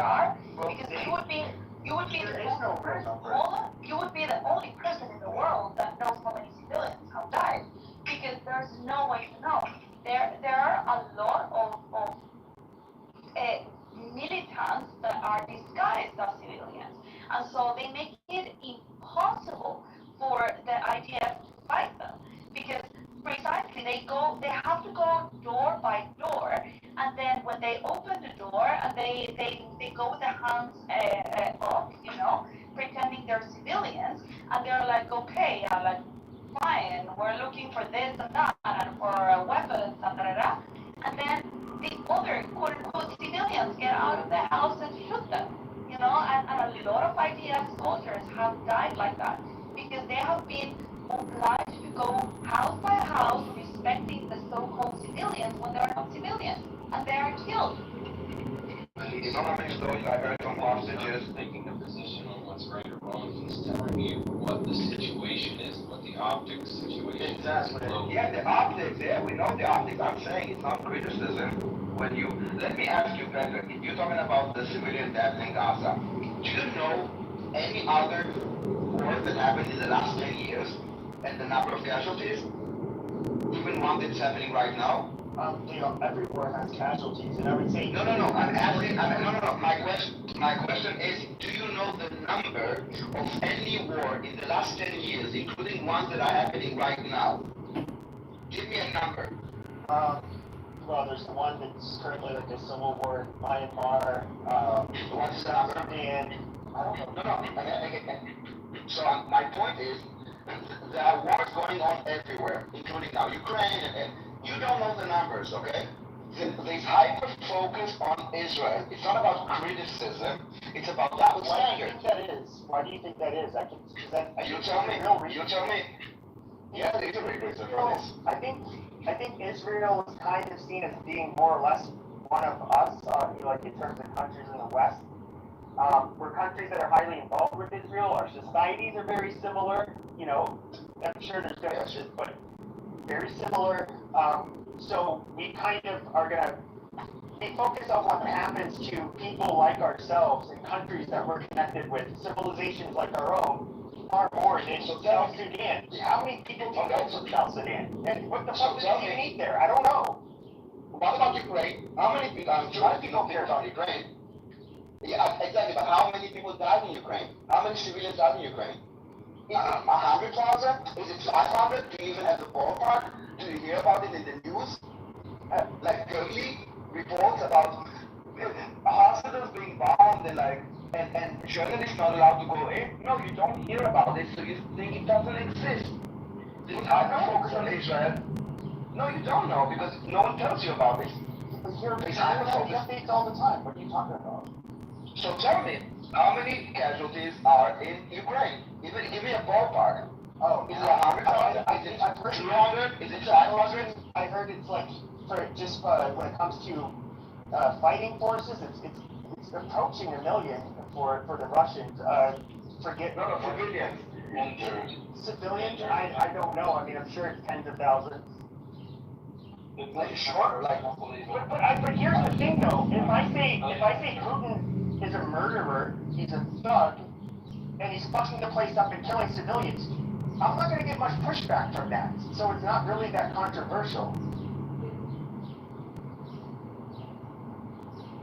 I don't know. Ukraine just did a massive attack within Russia, and they got pushed back from people claiming that it was escalation. And then Trump tweeted out or social outlet that it was badass and like the best thing he ever did. But they definitely pushed back. Yeah, people fight. There's a lot of weird things going on where I think there's foreign involvement online. I think it's also taking place at the Israel war.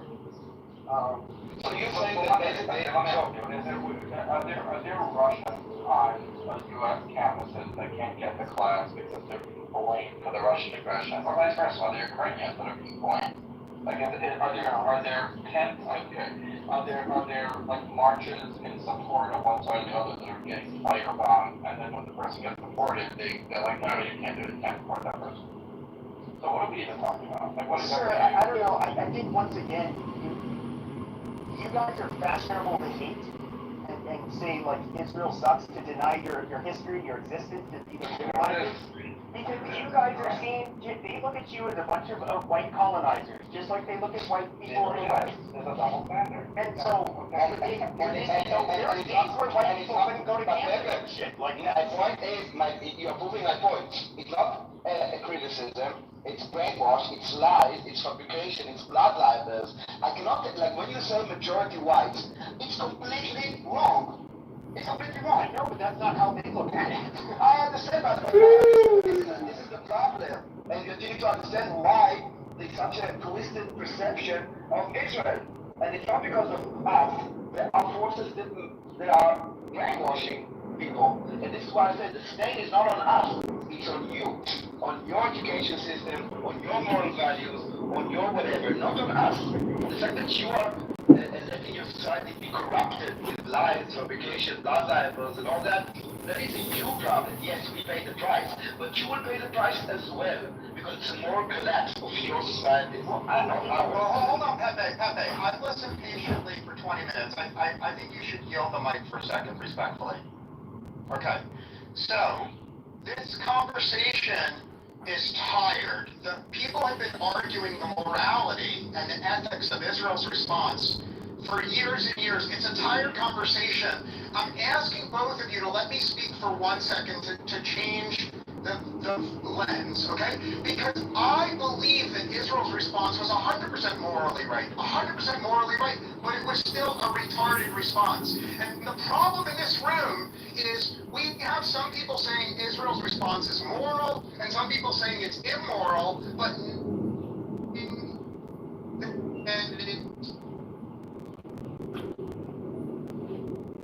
it's for a different point of view. Here's willing to open. You have a very bad perception, and we're losing you for like 10 seconds doing your... Okay, I'd like to politely, if you can hear me, I'd like to politely suggest that Israel's response was moral, it was ethical, but it was stupid. Now, if you're open to having that conversation, I'm happy to have it, Daniel. If you're not, then... you need to give me a bit more than stupid, though. Okay, I'll answer you I'm going to be very succinct and responsible. In America, Osama bin Laden was living in a cave, and he did September 11th. When he did September 11th, he was praying. He was praying that America would be stupid enough to respond by invading Afghanistan. Now, that's very important you understand that, Daniel. By invading Afghanistan, America did exactly what Osama bin Laden wanted. Our entire nation, every single person in America, did the most retarded thing possible, and we did exactly what Osama wanted, and shame on everyone in America who supported the invasion of Afghanistan. I'm trying to make that same analogy to Israel. When Iran planned this attack, Iran wanted Israel to invade Gaza. Wanted it. They knew Israel would invade Gaza. Please let me finish. The Iranians were smart enough to know that when Israel invaded Gaza, all the retarded leftists in America and around the world, email leftist retards, millions of them all over the world would come to hate Israel. And you know something? The Iranians were correct. And Israel responded exactly the way Iran to make this. You're so. We are losing you again, Gilbert. We are losing you. Gilbert, we are losing you. We lost you. Please consider my point of view on that. No, I heard like until the last 10 seconds. I tell you where I think that you are wrong in your analogy. Afghanistan, okay, where are you? On left. Okay, so I'll tell you where I think he's wrong in his analogy. Gaza is 10 meters away, not thousands of miles away. Hamas is a threat. I don't think Osama bin Laden was an active, yes, he attacked the United States, but once they attacked, it was more like in a way, a revenge. It wasn't that it was an active threat, this dude. And the last thing is that Hamas took hostages. So all those three differences makes it a huge difference. An active threat on our borders with hostages is not like, oh, we were attacked and we can respond today, in a week, in 6 months, or not. That was the decision the United States had. We don't have the same decision. So I don't see the resemblance in those cases. So why don't you have the same? Why don't you have that? Why do you feel like you don't have that same privilege? Why do you feel like that? Then I didn't say anything like this. yes, you did. I said. What? He said that he thinks that it's stupid because Osama bin Laden wanted Afghanistan to be attacked. And the United States did it, and it was stupid on their behalf. I'm saying the United States had a choice that Israel does not. Afghanistan is 1,000 miles away. Israel with us. So you wrong with that. Israel is with America. Israel has always been with America. Dude, listen, you either join the conversation or not. I'm not sure what you're doing, and I'm not sure if you're drunk or if you're high or what's going on. Let me respond to what Scoop Hubert said. Just wait. I think he has a point in the sense that, like, you're both right? That they wanted destruction. They wanted, right? It was a you can say we fell for it, right? That doesn't mean that there was also no choice. Who fell for it? Wait. No, I just want confirmation. Who fell for it? America fell for it? No, that's what Some Scoop people, just said. some people on the stage that are retarded, I would humbly ask the moderator, I'm going to be brief, but humbly ask the moderators to take retards off the stage. I'm done speaking. So I tried to answer you. I don't know if you heard my response because you left. I would say it like quickly and then I would pass it to I heard your response, Daniel. Okay. So Khaled, I thought you left. Okay, so Khaled wants No, I heard your response very quickly. I'm going to respond very quickly. You are 100% correct. Israel had more justification for invading Gaza. In fact, there were compelling reasons. In fact, most smart people would say that America should have avoided invading Afghanistan. The vast majority of smart people who love Israel agree with you, Daniel, that Israel had no choice but to invade Gaza. But just because the majority of smart people agree with you doesn't mean you're right. And it's possible, I think you should open your mind that it's possible in 10 years when historians look back, they're going to decide that I was right, and you and the majority of smart people were totally wrong, and Israel should have not taken this juicy bait. I'm done speaking. And I think, Daniel, you're not used to, you spent so much time on Clubhouse, arguing with anti-Semites and people that don't love Israel. I don't think that you are used to having debates with people that love Israel just as much as you. No, actually I do. Most of my life I debate with only people that love Israel. As I said, Israel is a very vibrant society that we have a lot of debates, left and right, and like religious and secular. We have many debates. Like until 7th October, it was mostly internal, and I think the entire world knew about the demonstration, about the judicial reform. No, we have a lot of self-criticism. This is now a war against Israel, so I'm obviously fighting in the name of Israel, morality, humanity, law, whatever. I just don't think that comparing this to Afghanistan have similarities, except that yes, there was a war. Gaza is literally on our border. Like I can go and see Gaza with other lands. Americans couldn't. They can walk. They can walk into Israel. Afghans cannot just walk into the United States. And the Afghans didn't say we will do it again and again. No, they had this opportunity. There was no immediate threat on America. There was an immediate threat on Israel because days later there was an attack from Hezbollah, and then Houthis started, and we have hostages. Comparing it to the situation between the United States post 9/11, I think it misses many important things that makes a big difference.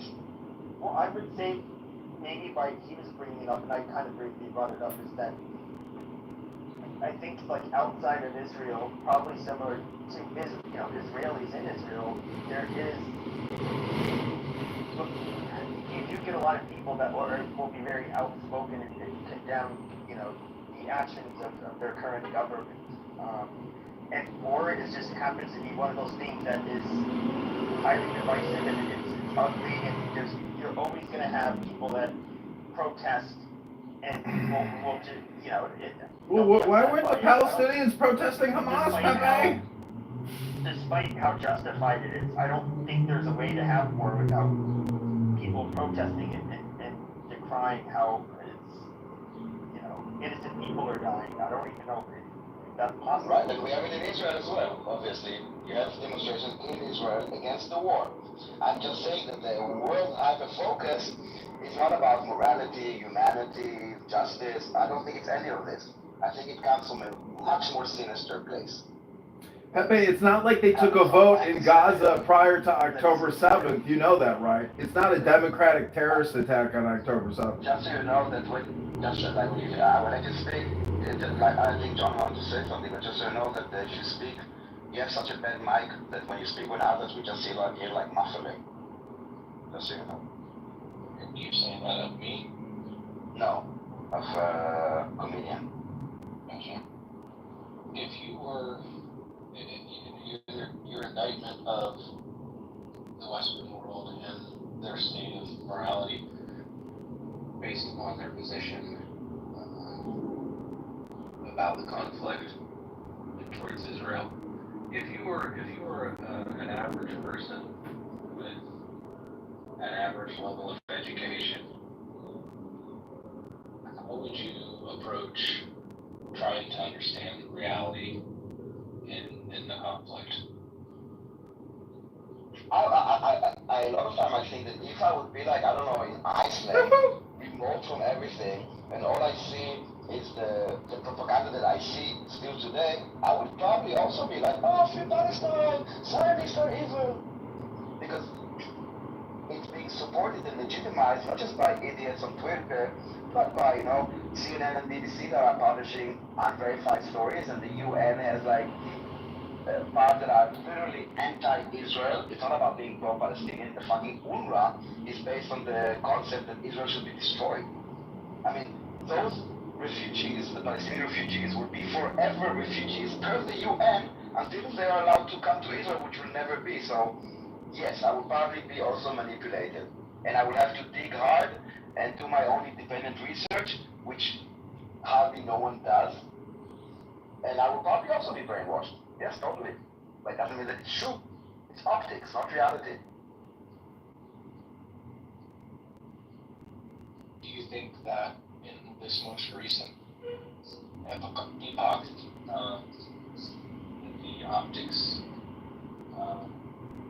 scenario, that the optics landscape is different than it was in the past? In the latest what? Just call it the latest era. Like now, I think a lot has changed. I think that one of the things changed is social media, obviously, that is being utilized, and I think they were preparing for this in terms of embedding themselves with the universe. Like the day after 7th of October, there were already protests against Israel, blaming us for genocide. Okay, on 8th of October, it was orchestrated in a political way. I mean, Hamas, when they attacked Israel, they knew that they cannot defeat Israel militarily. When they took hundreds of hostages, including babies and children, they knew that Israel would come and get them. They knew that they would attack the Gaza, and they knew that they're hiding in towns. Like they knew everything. They knew exactly what would happen. And they also knew that they would get the support of the international community.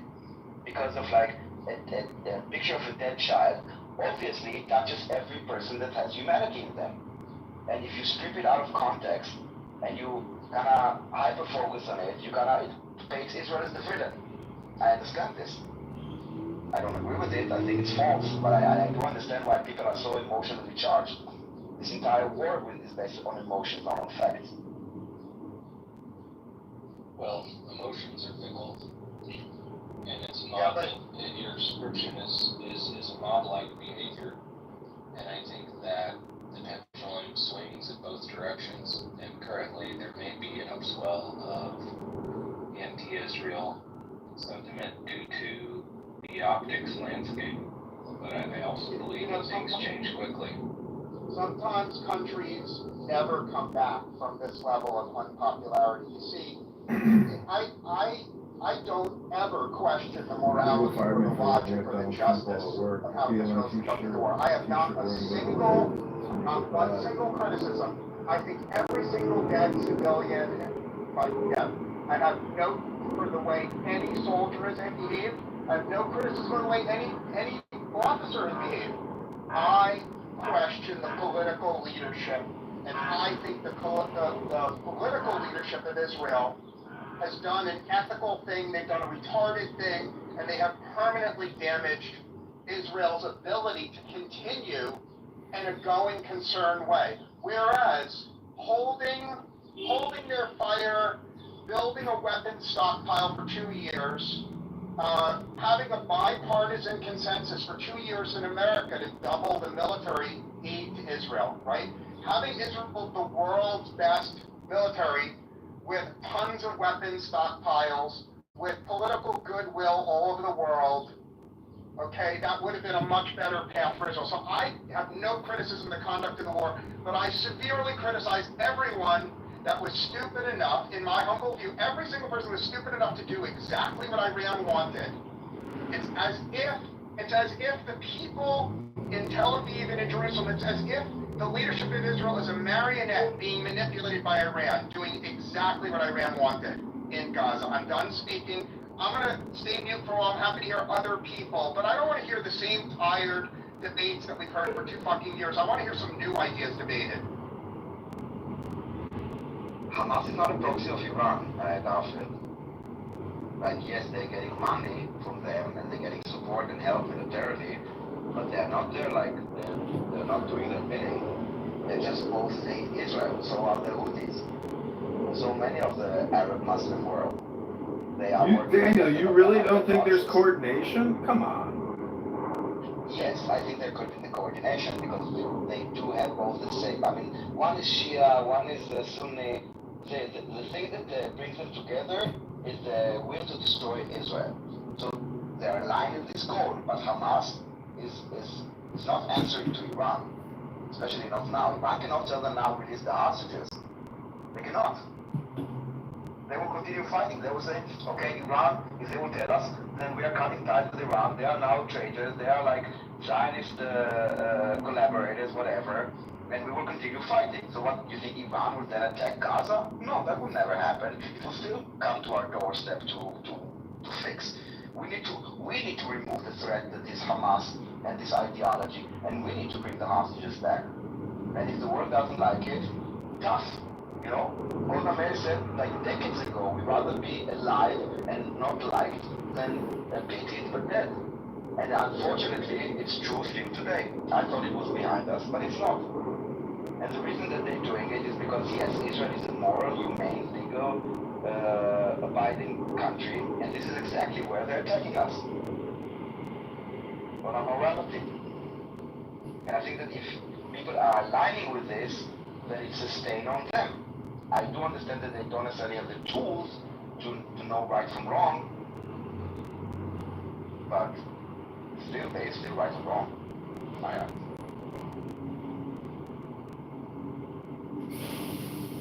I think that position is very defensible.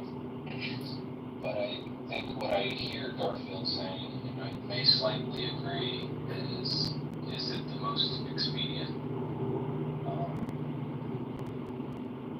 position and mindset to have moving forward? What will it result in the best outcome for Israel? I think that you always need to look at the alternative. Garfield, I wonder whether if Israel had not vigorously responded to Hamas, what Hezbollah would have done. Might they have been encouraged to also attack? Sure. I mean, isn't the biggest deterrent of Israel being attacked knowledge of Israel's military superiority and America's military superiority? So, not responding immediately, does that change that at all? But you know, after October, that was so, like, that was so egregious. They just attacked random civilians. But they butchered. Every country there would be an expectation for them to react militarily. I mean, I would think most people would agree that's a given. I can't think of any country that would not respond militarily if they had the means to do so. Well, actually, I can give a precedent that worked really well for the country that held their fire, if you'll allow me to, Pepe. A few years ago in Bombay, a Muslim Pakistan sent a Muslim terrorist, and they conducted a massacre in Bombay that was very similar to October 7th. And I think very few people in America know about it, but you can Google it. The Muslims, yeah, so just allow me to finish. So the Muslims committed horrible butchery in Bombay, and all the hotheads in the Indian government said, we need a military response. And cooler heads prevailed. Smart people said, if we respond, we're going to lose the sympathy of the world. So let's have zero military response. Let's have absolutely zero military response and just try basking in the sympathy of the world for a year. And actually, there was never, ever, ever a military response. And there's a consensus in India that accepting the attack and not responding was the right thing. It worked out perfectly for India to not respond. So, when you say, please let me finish, just let me finish, I'm going to let my plate. No precedent at all to having a brutal Muslim attack and just having no response. I point you to that. And anyone that thinks I'm exaggerating should read the history. I'm done speaking. What do you mean attack? Well, I just want to understand. Yeah, I will let you. I just want to understand him. Like, after the Bombay attack, who was they supposed to attack? You said Muslims. Who were they supposed to attack? Which country attacked them? And I just want to remind you, Garfield, well, just one sentence, and then I will give Kelly wants to speak. Israel is absorbing a lot. The thing that is happening in Mumbai happened in Israel many times. Blowing up buses, blowing up discos, blowing up cafes. We don't respond because that is terrorism. What happened on 7th of October is not just a terrorist attack like Bombay or Mumbai, whatever they call themselves now.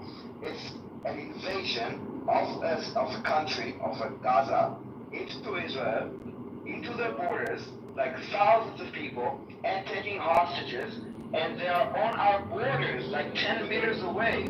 You're comparing apples to oranges. If you want to compare Mumbai, compare it to the many terror attacks that happened in Israel that we did not respond. Did we get any sympathy for this? No, we don't. So, I think you only have it half right, that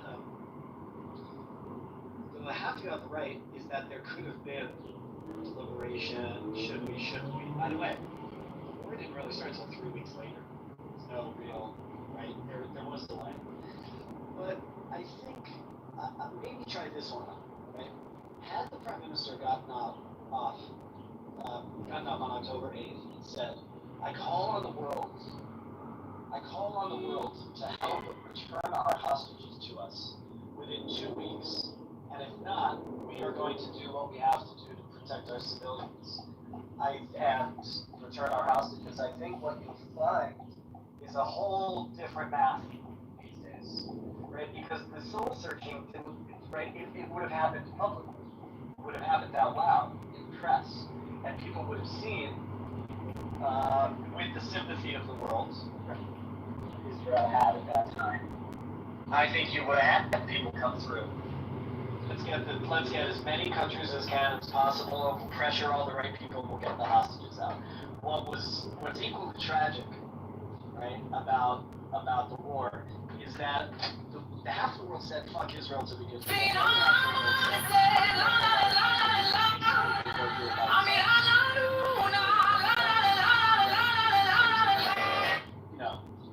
As I win tells you lose kind of scenario. I agree with you, but let me expand on that for a second, okay?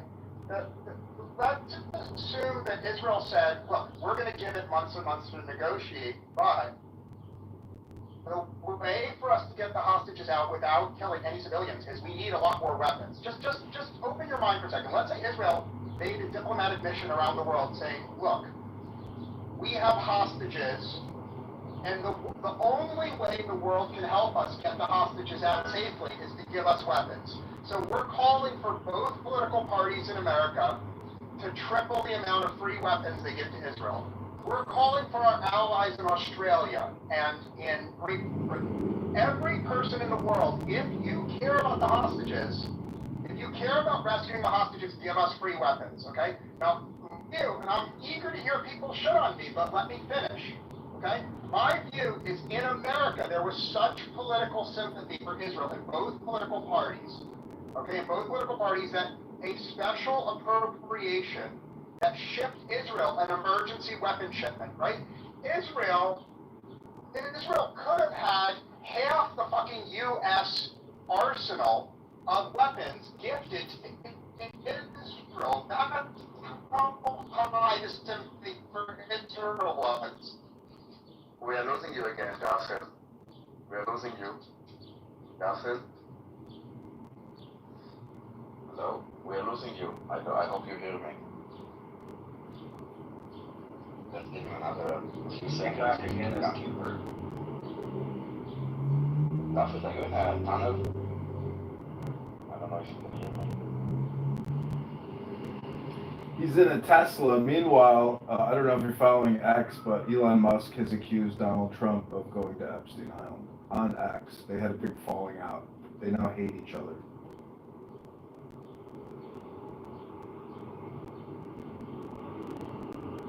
What? Elon Musk has accused Donald Trump of going to Epstein Island on X, and it's like tearing up the internet right now. People are going crazy. Are you shifting the topic to a new thing? No, I'm just saying that Garfield is in his Tesla, and, you know, as someone who likes to be as succinct as possible, you know, you should consider the fact that when you go into the Matrix and you're, you know, very excited and nobody can hear you, you know, your communication is ineffective. Well, I think that this week has a Are you going to be posting this recording on YouTube, or are you going to not do that with this one?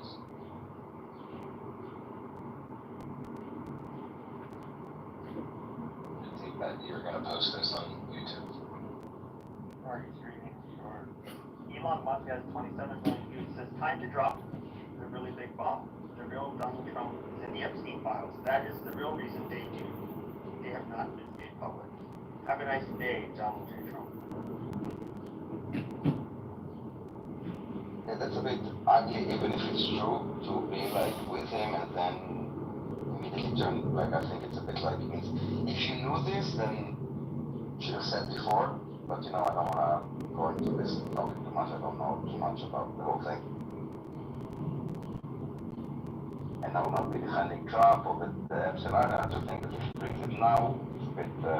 So look at what McHale writes. He writes, the IDF initiated the Hannibal Directive and bombed the kibbutz. We have testimonies from Israelis who testified the IDF opened fire on them under Hamas. Listen, there's a reason why we opened a different room and we didn't go to a meals room, because we know all of this nonsense. It's not about, they don't care. It's about attacking Israel. Like, you want to address it, enjoy, but I think it's like... No, I agree. I'm just saying, like, McHale, you know, I reported him for calling me a faggot kike the other day. And you can enjoy his nice little party hat, as he now has a terrorist group's name as his name. I mean, McHale, I don't know how much time you're going to spend your life, you know, working on this, but I can assure you, you're wasting your time as a man, as a human, or as an American. You're really stupid, McHale. Well, allow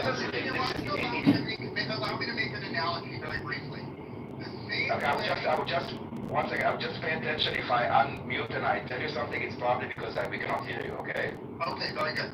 The same way that Iran deliberately provoked Israel into invading Gaza, I think that the anti-Semites are provoking you into grounding them.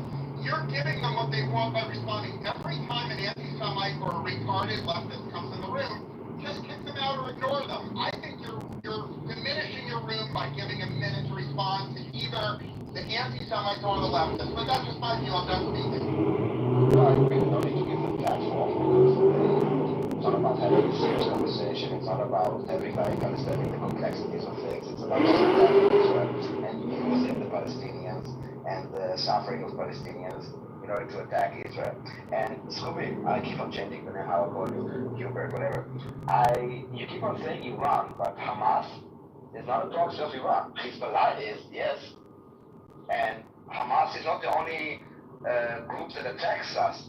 We've been attacked on like 7 fronts, which the most serious one, and this is where I agree with Caleb, where Israel did almost nothing, or if they did, they were very impotent, is in the media sphere. There are basically 2 wars. Hamas doesn't fight us on the ground. They are fighting us on the media. Israel is fighting on the ground and ignoring the media. And that is a big problem. I 100% agree with Caleb that day one we should have said, we give Hamas exactly, he said 2 weeks, I would say 1 week, or like 3 days, to bring the hostages back, or else. And not only that we will attack, that we will, every day, we will take, 100 meters from Gaza that will never be returned, or that we will, deport Palestinians that are in our prisons, or even say, listen, we are willing to give you this list of 500 Palestinians prisoners that we choose, and every day that passes, we are taking off 25 people, for example. Like, yes, put it on the table. Israel is always being responding instead of taking the lead in the media sphere, and I think this is something that the Israeli government did talk about criticism. This is something that I think was handled very bad in this war.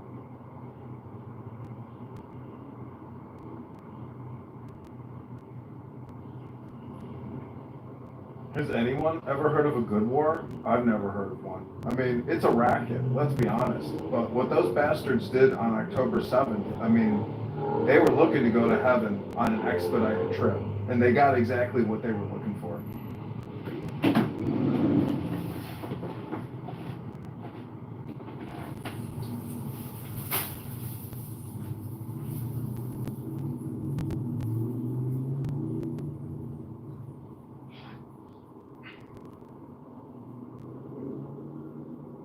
Hey Simon, welcome on stage. Shalom, shalom. Did you hear something that you want to respond to?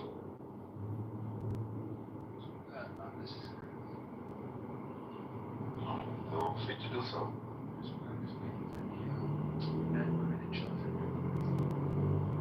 So this dude that the comedian you were referring to, the guy in the chat, Caleb, or not Caleb, Michael, whatever, is he an American? Or like Yes. that? Yes. So this is exactly what I was talking about. He's a Palestinian American. Okay, so I think this is what I was mentioning about the fact that this is in this case an American problem, not just like him, an American supporting a genocidal terror group is a problem in America that they need to shut down. It's not Israel's responsibility. Yes, of course, him spreading like hate costs Jewish life at the end. Yes, we see it. We saw it in Boulder. We saw it in Washington, and unfortunately, it might probably happen again, and not just in America. This is a stain on those societies, not on us. It's something that they think that it's about Israel versus Palestine. I think it's way bigger than that. Yeah, but that's completely true, but it's another reason why Israel should not have invaded Gaza. I'll explain.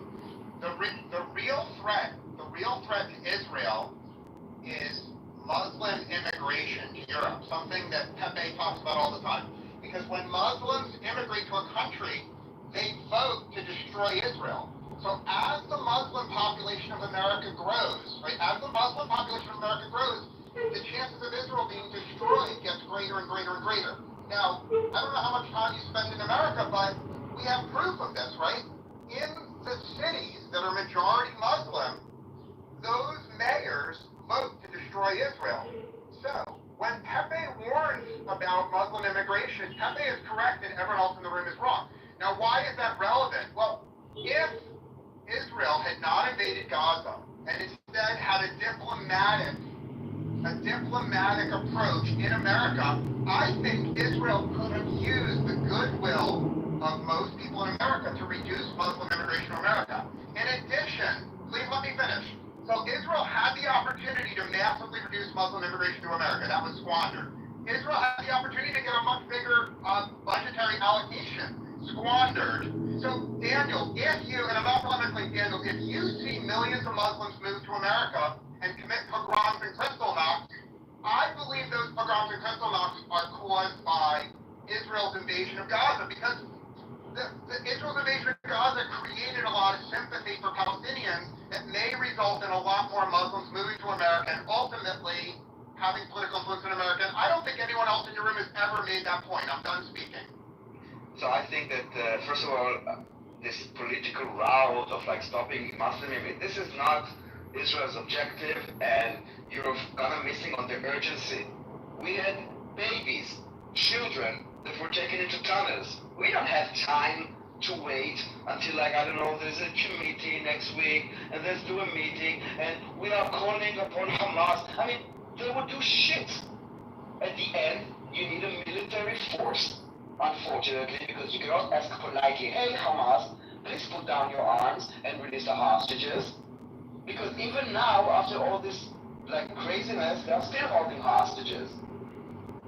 Do you think the condemnation of Western society will matter to them? I don't see it. And also, again, the urgency. 250 something people taken hostage, including babies and children, and people that are sick. You don't have time for this. And you have like a genocidal army that is saying we will do it again and again and again, and throwing rockets from the north, from the south, and from the east. And you're supposed to go to diplomacy while we're being attacked? It doesn't make sense. I think that you're looking at it as an American, where everything is like thousands of miles away, with water and oceans between you. I'm not talking about that you can just walk into Gaza, or the other way around. And give me an example. We have like 250 hostages. You don't even know what their faith, including, again, children. Children, like young children who were taken hostages.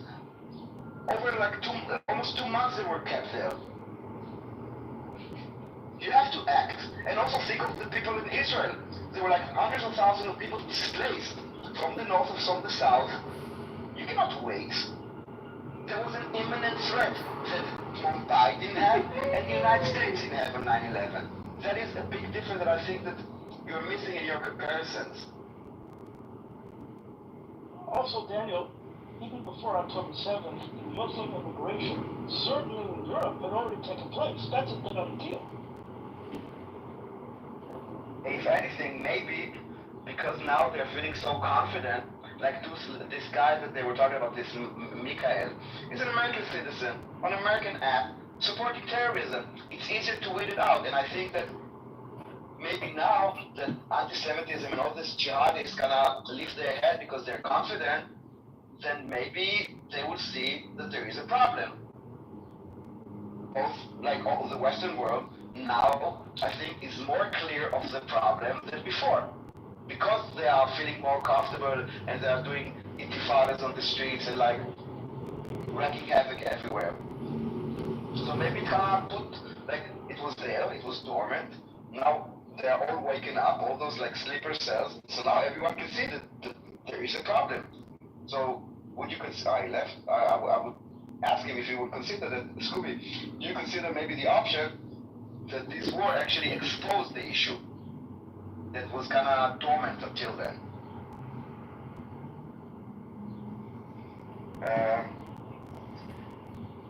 Aziz wants to come up.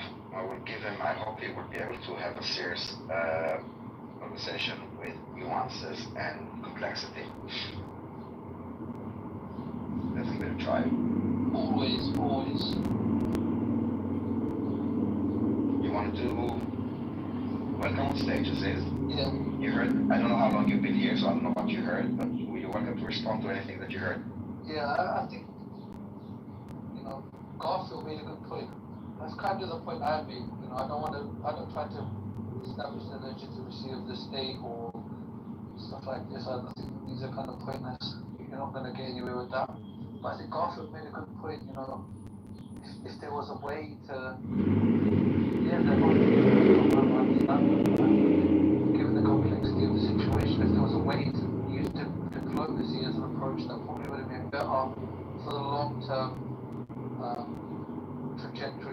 Israel, because again, you can say what you want, but maybe they wanted Israel to strike, maybe you're right. Yes, they wanted, of course. Of course they wanted. But kind of you're doing their bidding, as Garfield alluded to. You kind and yes, you may. Let's say you get the hostages back. Let's say you don't. Let's say some of them pass and some of them free and whatnot. The means will be questioned, regardless of what the objective. That is fine. That is fine. That you will, and I think that Israel is being very careful with the means that they are using. But when you say diplomacy routes, can you tell me what? We would obviously appeal to. We will not appeal to Iran or to Qatar, or we would appeal to Western democracies, okay? And let's say all of them are with us. The entire Europe and the United States, 100% with us. And they will say, we call upon Hamas to immediately release the hostages. And they say, fuck you in Arabic. I don't know how to say fuck you in Arabic. What? Then what? Maybe I'm missing something, and I would love to know from you or from Garfield, how does this diplomacy thing works? To resolve, not okay, we appeal to the international community, and then what? How does it work? Well, I don't think Israel is friends with the countries in the Abraham Accords, so to speak. I wouldn't say they're friends, right? But there was a formal document that they constructed that ensured that they served as mutual guarantors for each other's safety, right? Whether they agree with it, each other's I don't think so. No, I don't think it's about securing each other's safety. Not that I never heard about this. Mutual economic gain, right? So there was an incentive apart from each other's safety that ensured that we wouldn't jeopardize each other. I don't think that the countries that we had, we ever threatened. We never had anything with the UAE, for example. But I want to go still on your route of because I'm interested in this. Okay, so 7th of October happened, and yes, a few days of fighting because they were on our land. So let's say we pushed them, and now they're in Gaza with our hostages. We are now 2 weeks in. The hostages are already 2 weeks in, and we appeal to the community, to the international community. We say, this happened. Everybody know we have a sympathy. Then what? I just want to also remind the room that the demonstrations against Israel claiming genocide started on October 8th, or even on the 7th. There were already demonstrations in Europe.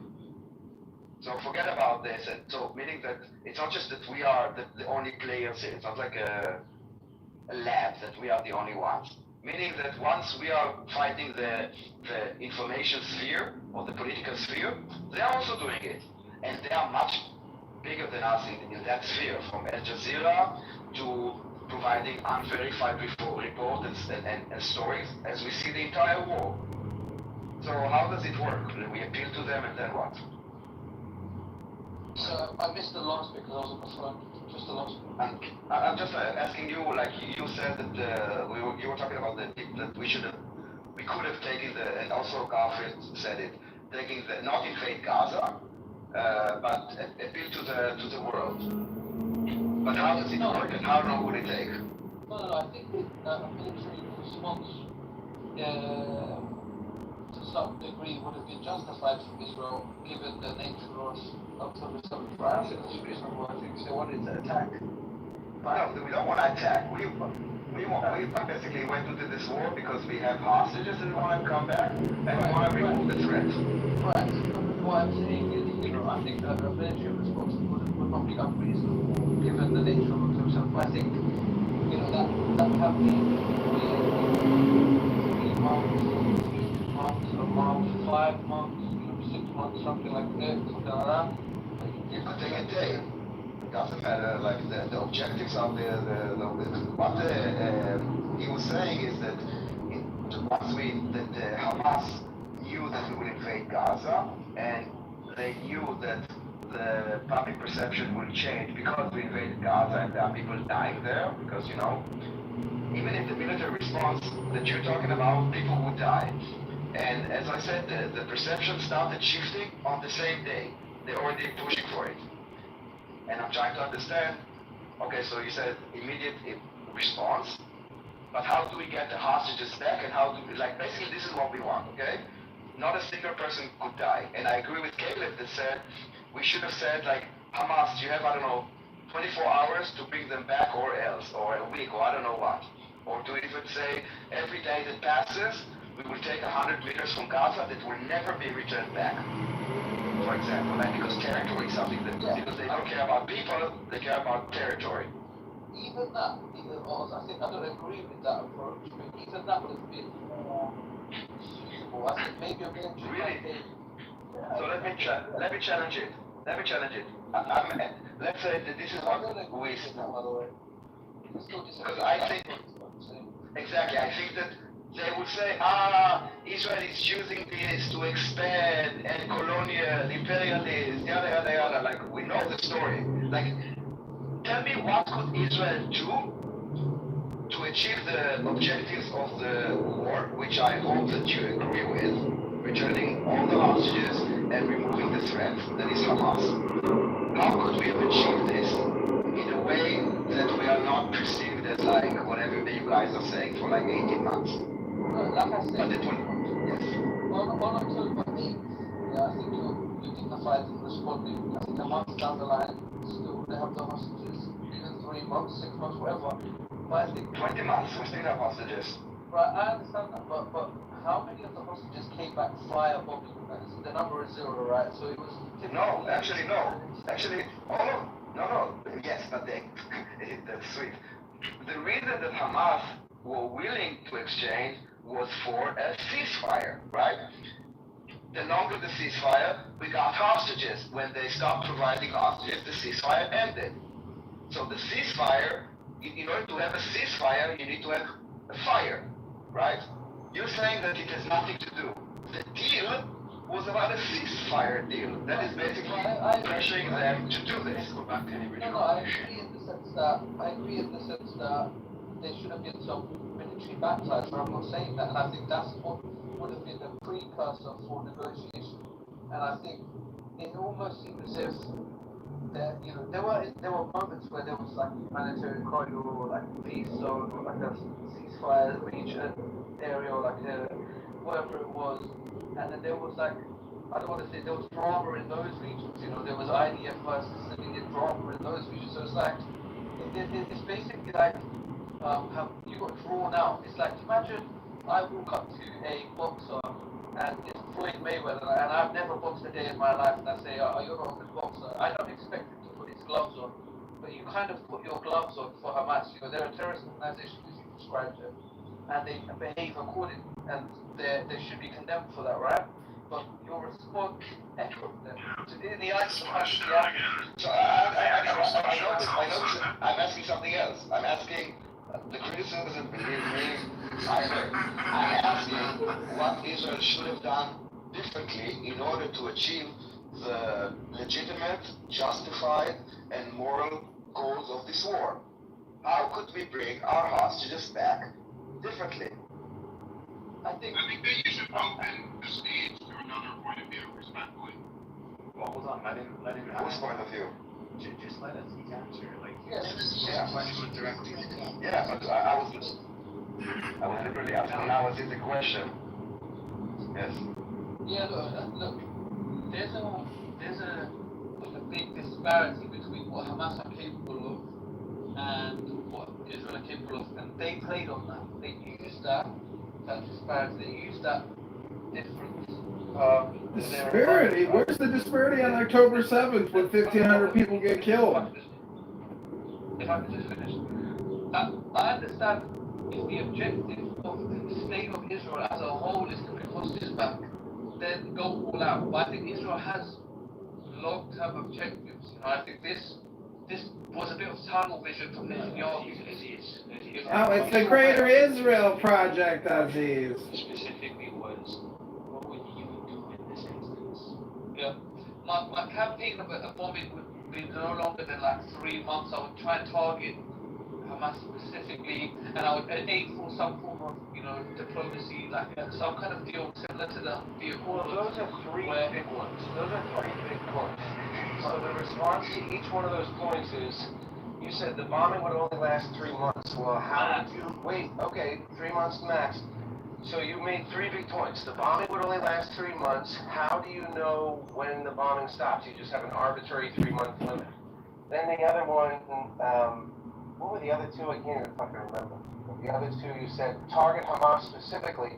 How do you do that if they're hiding in the tunnels? Oh, and then the third one was focus on diplomacy. How do you do that if they don't want to come to the table? So we'll start with the first one. It was a reasonable amount of time to bomb it, right? Right, just 3 months and we're done, or you want to achieve an objective there?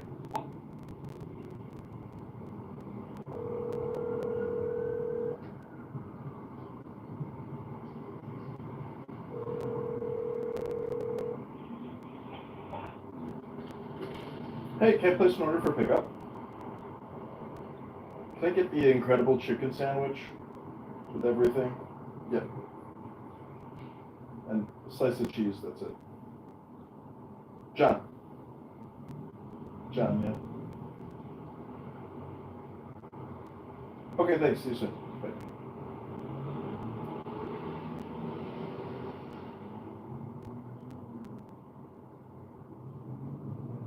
And also, we cannot see by... You can hear inside, you can hear from people about them, you can get inside information. Yes. Well, I think in order to literally clear the tunnels the way that you're envisioning, it's going to result in a lot of loss of IDF soldiers, which Israel is really trying to find a way to do it without that. So we've seen videos of them like blowing up the whole system of tunnels.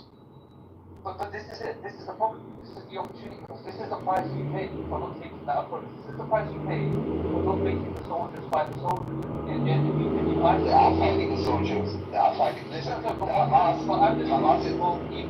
I mean, but the reality is, we need to face reality, okay? And the reality is that Hamas is embedded within Palestinian culture and infrastructure, okay? Meaning they're using, I mean, you can call it talking points or whatever, but that is reality, and this is like a reality room. They are using hospitals, they are using schools, they are using hospital masks. They are not using uniform, and they are hiding behind the civilians. Yeah. So it seems to be that. You can have to destroy everything, right? Jack, sorry, hold on, everybody. Jack, this is a serious conversation. It's not a, like, so now Aziz is speaking, if you wanna... That was a, oh, okay, gotcha. Yes, like, because, yeah, exactly. Like, keep your propaganda, we're trying to have a, like, you can go to our middle school, we're trying really to have a, and we had, I'm sorry for you, but we had like an hour, more than an hour now, for like a serious conversation, and even Aziz, that is not on my side, and I know that he's on my side, he's getting permission to speak freely. Yeah, but we are not. But we are, been a good okay, so that's why. So let him speak. Okay, so let him speak. Okay. Yeah, no, I was saying, where was I? My friend, and the 3 points, and then I was... Yeah, the 3 points. Yeah, and then I told you about how Hamas is embedded. So the first one was, what was a reasonable amount of time? Well, I would have had the plan in motion to limit the longevity of the military campaign. So some form of diplomacy. We're struggling with the I don't know how short it would have been, but that would be the ideal approach, right? And then what was the second question? What was the second part? When you said diplomacy, you said diplomacy with Hamas? No. Like I said, with all of the part, like some kind of, you know how we've got the Accords, right? We've got the Abraham Accords, right? These countries don't necessarily love each other. They don't even probably like each other, but there is some form of formal agreement that causes a stalemate where they have mutual economic interests, right? And they think that they could influence Hamas to put down their arms and release the hostages? You think they have this power in them? Or well, even Iran? They should have combined a few things, right? They simply went military. They could have combined, suppression of other things. They could have done it more. The campaign could have been more even if it's just purely visuals, right? The way people perceive things, it just wasn't done. It's just a poor military campaign, you know, it's just a poor military campaign. And again, it's a state, you know, Netanyahu had television in mind. I'm not sure what you would have done differently though, because limiting it to 3 months, this is not how war works. We have a goal, okay? The goal could have been achieved in a week or in a year. But as with anything, you have like levels of priority, right? So I understand this is a high priority, but like the general optics and sentiment of Israel as a state, historically and going forward, that cannot be jeopardized at any point. No country does that. No country throws away their future standing for anything, especially not like a terrorist attack. People stand in solidarity. Yeah, you're describing Hamas and the Palestinians, not Israel, Aziz. And also your mic is really shitty. Great. I'd like to get in there. Yeah, I think So let us just speak and then Jack and Igor. Yeah, I think what we've seen is like Netanyahu kind of looked at Israel like his tenure. He just observes Israel from his lens, you know, while I'm here, what do I do, right? But I think he's kind of jeopardized the longevity. I understand that the hostages were a priority. The way he went about it, again, you can say that the optics and visuals are irrelevant, but ultimately that's the sentiment of it. No, they're very relevant. I'm not saying it's not relevant. I do say it's relevant, and I think that Israel didn't fight this war. So whether I can convince you or not that it's a just war, we can definitely discuss the optics objectively. It will be difficult for us to agree on whether this is just in isolation, but we can say that the optics undeniably are poor from Netanyahu's perspective. You know, and undeniably. If you're just talking optics and the way that people perceive it, he shot himself in the foot. That's just my opinion. Yeah, but you didn't really answer my question, but I will move to yeah, we can move on. I asked the second part, I didn't know the second part. So you'll be back, no problem. Jack, you wanted to say something? Yeah, I'll make a couple comments about the conversation you guys just had, and then I want to ask a question. So the first thing is, I think, I don't know, it seems like at least most people in the world have a bad view or a more negative view of Israel now than they did pre-October 7th.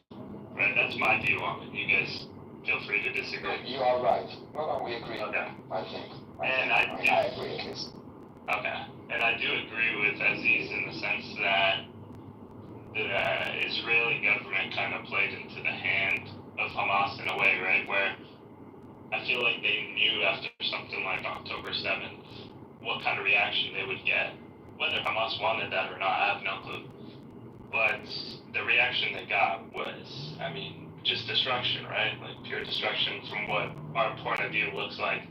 But my question is, there was an article that I put in the chat, and I think it was some of the Israeli hostage families or their spokesperson talking in the article, and he made a claim that they found out later that Hamas had offered on October 9th and 10th to release all civilian hostages in exchange for the IDF to not enter the Strip, but the government rejected the offer. One, do you think that's a true claim? And two, if that's true, do you think that was more emotional than strategic? So I will answer you. First of all, releasing all the civilian hostages is not enough, because it wouldn't change anything. And also, you should look at who the Hamas classifies as civilian versus military. They took people from the Nova Party, and then they dressed them up in fake uniform to present them. Basically, they say anyone that's under the age, I think, of 40 or 45, is for them an IDF soldier. But let's say they were actually meaning only IDF soldiers, that they went in, wasn't it during a war, they invaded, and they took people, and they had them. So let's say instead of 250, we had let's say 50 people that they considered soldiers. Do you think it will change anything? We would do the same thing. It doesn't matter if it's 250 or 50, even if it would be like 2. That is the thing. I think that saying what you're saying is like, oh, Hamas, if you say Hamas had offered to release all hostages, then we'd be having a different conversation. When they say we're going to release some of the hostages, then it doesn't change anything because it's one hostage is enough. I feel you, Daniel. I was just thinking, like, and I don't know how deep it went, right? This is just one quote and the guy claiming it, so we don't really have details on whether they even entertained it or found out which people I'm taking it as if I say that let's assume that it's true, okay? I'm saying let's we don't know if it's true, let's assume. No, for sure, and I'm just saying, like, let's assume it's true, but, like, neither of us know how far they would have gotten into that proposal, like whether the Israelis even entertained it or Hamas did declare, we only consider 50 of these people hostages, or maybe we'll make a deal with the Israelis where whatever, there's some compromise. I don't know. It's just a quote, but well, in my understanding, I don't mean to interrupt, but in my understanding, I think that a lot of the peace deals, Hamas is asking for the release of some untold number of what they're calling hostages taken by Israel, what Israel would call prisoners, some of which are being held in indefinite detention. But I think that Israel has been frustrated. It's not detention. They're jailed because they murdered people and they went to trial and they were sentenced to multiple life sentences. There is no such thing as an indefinite detention. And so there's no way to compare those hostages, which I would call prisoners, but they're being called hostages, but there's no way to compare those people with the hostages who the Palestinian, the Hamas is calling them prisoners. I would call the people taken on October 7th hostages, but I think, Jack, that is one of the reasons why a lot of these peace deals have been held up, because Hamas is asking for things that are just essentially completely unreasonable. Can I ask a question? Yaakov, you sound different. I don't generally drive. Last week, a interview with a captured Nukba or Hamas fighter. They asked him what was he supposed to do. This isn't like a leading question, I'm just trying to figure it out. Because he said, we were not told to kidnap people, we were told to kill as many people as possible. Working on the assumption that hostage taking wasn't their goal. Why wouldn't they give them back? Like, that's how they plan to do that. I'll give you my take, Yaakov. In my view, this is just my opinion. I think their original plan of whatever they planned to do on October 7th probably went way further than they expected. And I'll be honest, I think the statement you're talking about was that a guy who was caught by the Israelis and this was like an interrogation video or something. I mean, he didn't look stressed. He wasn't he was in prison or something like that, right? He was across the desk and someone was speaking to him in Arabic, and and it aligns with other statements, other people that I'll use your word interrogate because, interrogate could be asking questions and it could be enhanced, and I don't think that was applied. They just asked some questions. These people were happy to talk. I'll be fair, I'm pretty consistent with this. I don't really take those statements as, I'm not saying it's not possible that that's everything he said is true. It's very possible his orders or his battalion's orders were, let's go kill people or whatever. But I personally, I say any video Hamas releases of their prisoners or hostages that say, Netanyahu, you piece of shit, those to me are more propaganda, or I would say I can't really trust those statements 100%. And I take that for the Israeli hostages and the Palestinians, right? That's how I personally operate. But it's possible, you never know, if these guys just were told, kill these people.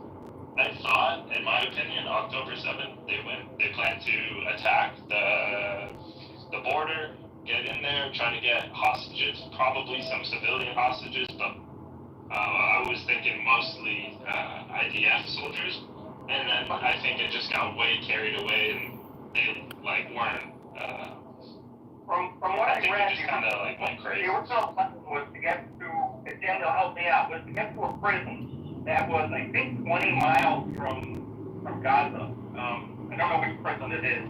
But the original plan was to just go and get the guys who were in prison and then bring them back, not to do what happened.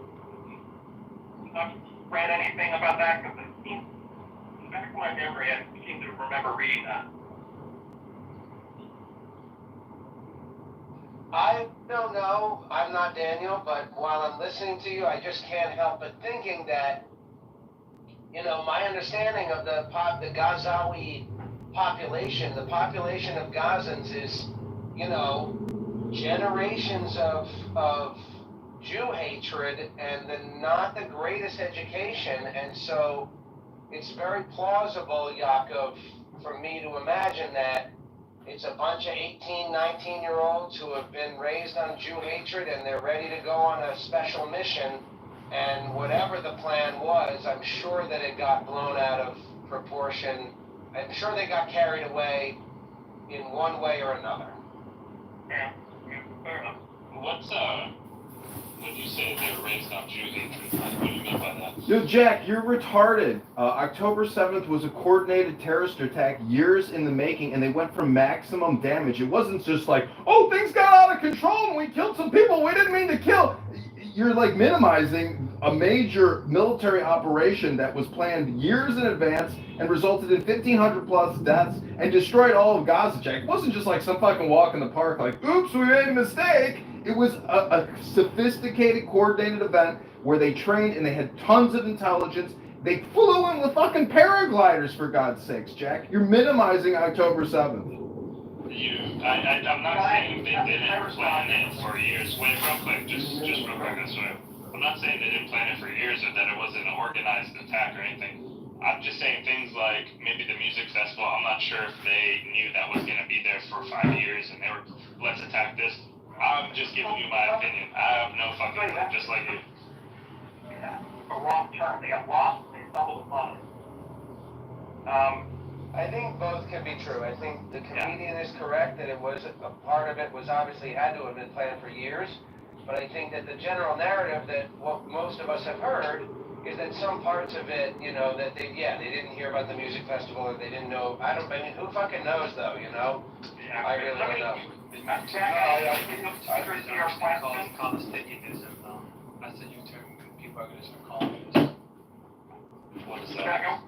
I wanted to answer Jew hatred and the hatred of Israel. Listen, Yaakov has a really bad mic, but let him. Yaakov, you have a really bad mic, so I'm trying to help you out. I'll be home in a moment, but in 2016, I was teaching. It was my second to last year of teaching. And we got a copy of the UNRWA school book. And I have a detailed 188 page, 198 page deck. I'm happy to send it to you. It's online, you can read it. It's a page by page. It's the curriculum. Or I think, right. That's not a copy. I was teaching math. It is great. One of the questions I remember to this day, 2016, UN written school curriculum was word problem or subtraction. And it said the following: if you have 6 Zionists in a room and you want to have 2 Zionists, how many do you have to kill? The answer is 4. It's picking words and then putting everything together and mathematically doing a very simple operation. Have you got proof of this? Have you got proof of this? It's all over the internet. There's a report. For me. There's a report. You can. First of all, Yaakov, I would love it if you could send it to me. I would love it. But yeah, I was going to say that too, please. There's a report. You can Google. Hold on. Let me be clear. 2016 was a document that I got. Another picture. I don't have it all online, but I saw a full that was done, I think, 2 years ago. I'll send it to Daniel and Jack. Send me a message in the back channel of how I can send it to you, Telegram or whatever. Yeah. I got it. Goes through the biography, all of the speakers, well, the creators of the content, many of them were Hamas fighters or ideological like the physics, the 12th grade or 11th grade physics problem was you're swinging a sling, like David and Goliath, you're swinging a sling, and the distance of I think the sling is 1.5, so it's converted to meters, 1.5 feet. You need to hit a soldier, and it showed a Zionist soldier, and then it says, okay, if you increase the distance that the swinging, how much quicker will it get over there? So you have to use the physics of, now it's going to travel much faster and have much more impact. That was an example of, and there's... Right, so those are both examples of what do I mean by they raised on Jew hatred. They're in their math class in elementary school, middle school, and high school, they're being taught the basics of mathematics in terms of how many Jews do you have to kill. So that's kind of what I meant when I said raised on Jew hatred. One sentence I want to say, and then Cecil Jack. You were asking what? You asked for to know more. Google the Impact SE report. They are doing reports about curriculums in schools. What? That's the report, Daniel. That's the report I was going to look up. Yeah, we just have. I think that we want to hear you, but you really it's really hard to hear because you. Oh, and somebody. What's the report I was talking about? Oh, okay. He's saying that. Yeah. Yeah. So Impact-SE. Look it up and understand that there is an indoctrination problem. There we know. What is Impact-SE? I've never heard of it. I'm just wondering. Third-party organization. You can look through it. You can look through who they are, what they're. I think it just says who they're funded by. And in the report, they don't just write their opinions. They will actually show you pages, screenshots or pages from the textbooks. I'm gonna look into it and I'll take it as what it is. I'm not gonna just discredit it. But I just did a quick search and it looks like the CEO is a current major in the reserves for the IDF and stuff. So I don't know if it's third party, but... Yeah, but again, Jack, we have an interest, of course, to expose it. But what I'm saying is that if you would look at the report, don't read any of the text, okay? Don't read any of the conclusions, nothing. Just look at the pages that are presented, that are scans from the textbook. Don't read anything. Make your own conclusion. That's what I was planning on doing, and I'll be honest. I'll be shocked if UNRWA or some UN program had that in their school curriculum. But I'll look into it, and if I'm wrong about that, well, there's another example that is kind of different. I mean, I don't know what you're gonna think about this, but I remember seeing a picture. There are probably many pictures like this, but in the early days of the war, I saw a picture of a town square in Gaza, where at the center of the town square there is a statue of a rocket. And it's a big statue. It's 12 or 15 feet high. You've seen that picture? Yeah. So, I mean, look, we've got military memorials throughout the United States. And sometimes kids, I'm from Washington, D.C., so sometimes kids go and visit and there's a statue of a cannon or a statue of an airplane or something. But we also have statues of Mahatma Gandhi and other, leaders and presidents and all that. They have a Nelson Mandela one. They do? Yeah, we have one in the West Bank, and you'll also find similar displays of rocket or whatever, not graffiti and that kind of thing. This is the thing, is if you go to even any Palestinian refugee camp in the West Bank, you'll see this kind of thing too. You'll see symbols of keys, you'll see symbols of resistance, the history, and all this kind of thing. It's very memorialized in Gaza. Alright, so maybe it's not fair for me to say they're raised on Jew hatred, although I still think that could be defended. But maybe they're raised on this narrative that the whole purpose of their existence is on pause until the state of Israel is dismantled. So, you know. I would say that's partly fair in Gaza. Yeah, because like the whole Israel's not represented in any good way in Gaza, or Israelis, or IDF soldiers. They're not represented in any good way. And but obviously they're gonna talk about the blockade and all that shit from the Hamas perspective or the Palestinian perspective. You were talking about the UN, you don't believe that they will teach this and that. Do they teach the Palestinians that they have a right of return to Israel? That Israel is basically theirs and someday they will go back? Do they teach it by the UN? Do they teach it to the Palestinians? Is it in the curriculum? Is that what you're asking? Not just the curriculum, but yes. It's I believe society. so. I believe so. Yeah. And I'm not sure. I'm just guessing right now, but I'm pretty sure my friend who went to school in the West Bank had something about that, but I'm not sure. Now, there is no, this is part of, indoctrinating, when you tell them that they have a right of return, which they don't, okay, there is no such right of return. It's a brand name of a law in Israel that allows Jews to come to Israel. It's an immigration law. It's not a given right of return. There's no such thing. But they do teach them Haifa is ours, Akka is ours, and you have a right to return, and you will go back and they will show a map of Israel and they will call it Palestine. Yes, it is coming from UNRWA. UNRWA, the entire mandate states that those people, the Arabs of Palestine, will remain refugees until they're allowed to go back to Israel.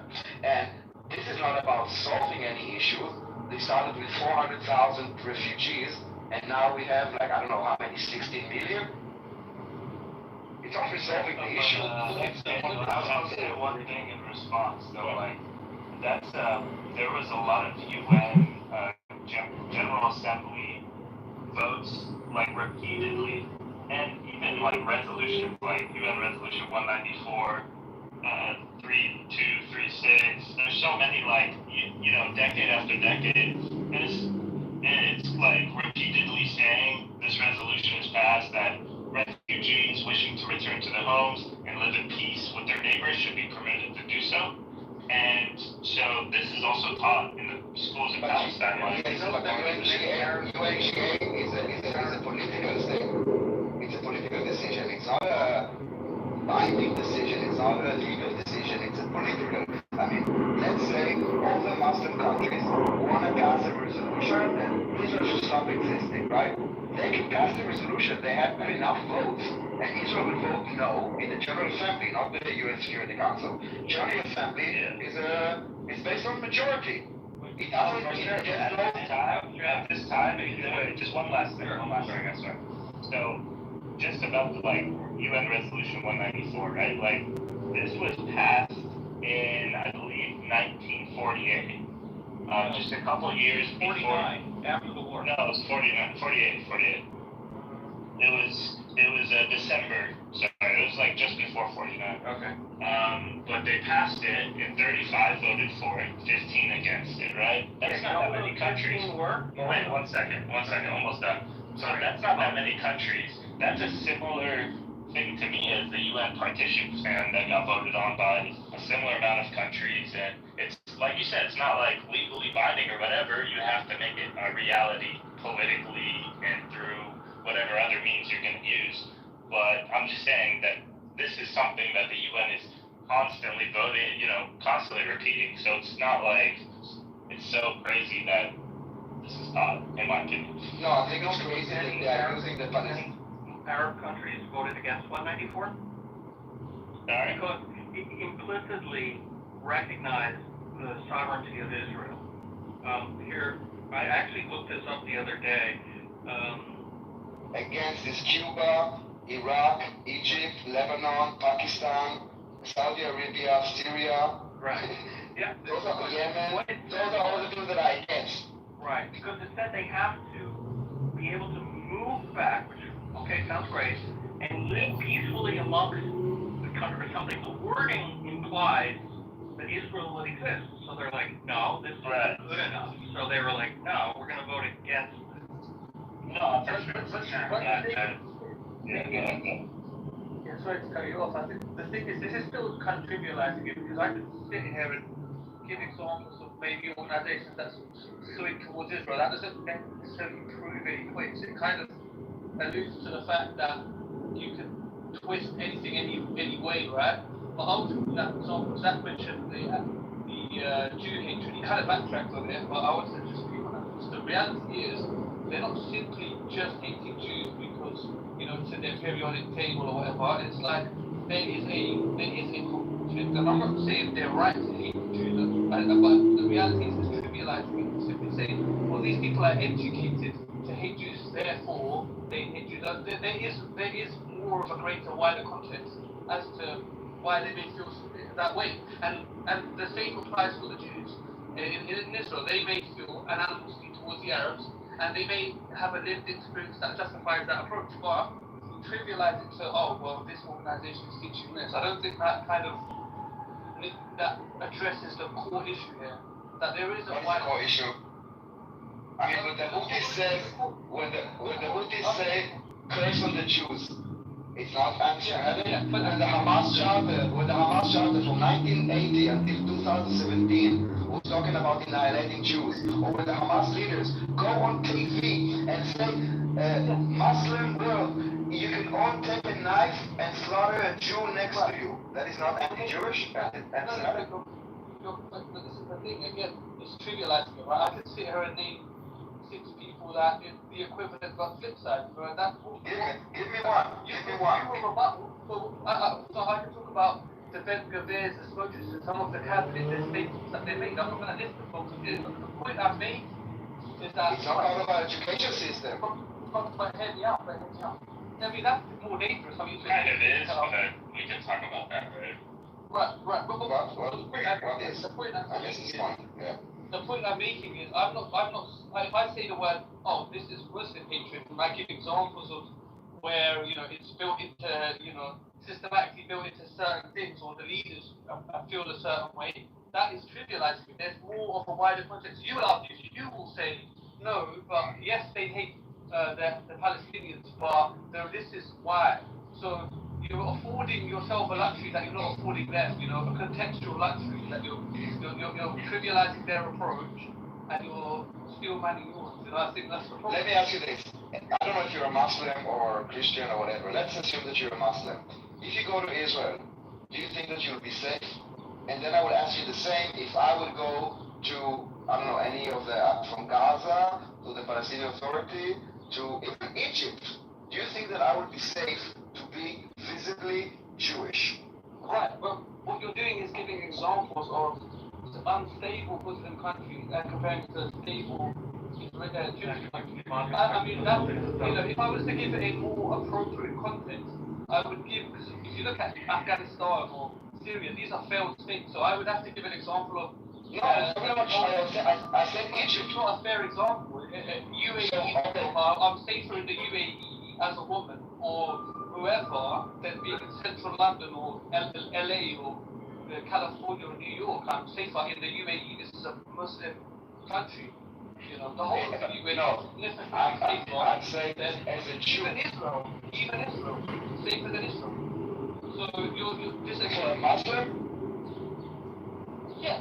Look, whoever you are safer in the UAE. No. I'm not talking about whoever you are. I'm talking about. No. When we're talking about anti-Semitism, we're talking about identity or religion. I'm saying that I would not be safe because I'm Jewish, not because the country is not safe. Obviously, if you go to, I don't know, Afghanistan, it doesn't matter who you are, you might not be safe because there's no rule of law. I'm talking about that if I and we together go now to, for example, Egypt or any other Arab country, I would not be safe. You will be safe. And the reason that I would not be safe is because I'm Jewish, not because the country is not stable. Well, again, it will be, it is not simply because you're Jewish. I understand some people may have hatred for Jews simply because they're Jewish. But I think what they'll typically find Greeks if you're like pro-Israel, they probably typically will have an issue with Israel, I imagine, in a lot of countries. And it's understandable. No, I'm talking about Jewish. I'm talking about being Jewish. I would be visibly Jewish. Well, Yeah, if you're visibly Jewish and you go to the UAE, then nothing. You go to Dubai. Not UAE again. Listen, I'm talking about the countries. The UAE revised everything, and also Saudi Arabia. Hold on. Aziz, I'm talking about not the countries that reform and are not jihadists and are not teaching their children to hate Jews. I'm talking about those things that you're not comfortable maybe. I'm talking about the countries that do teach that. Egypt included. I will give you a testimony from an Egyptian woman, and she said what she hears in the mosque not he, because not like she said it on the radio, because she wasn't allowed because she's a woman. They are at the end of every sermon they curse the Jews, not the Zionists, not the Israelis, the Jews. And when I hear videos from many Arab countries, yes, I know it's being translated with the subtitles to Zionists or to Israelis, but in my ears I hear Yahud. Yes, I know that if you don't speak Arabic, you would read Israeli or Zionist. I always read a mixed translation, even on the BBC, when they do some Arab people that say something against us, they would translate it as Israeli or the Zionist army. But what they actually say is Yahud, which means Jew.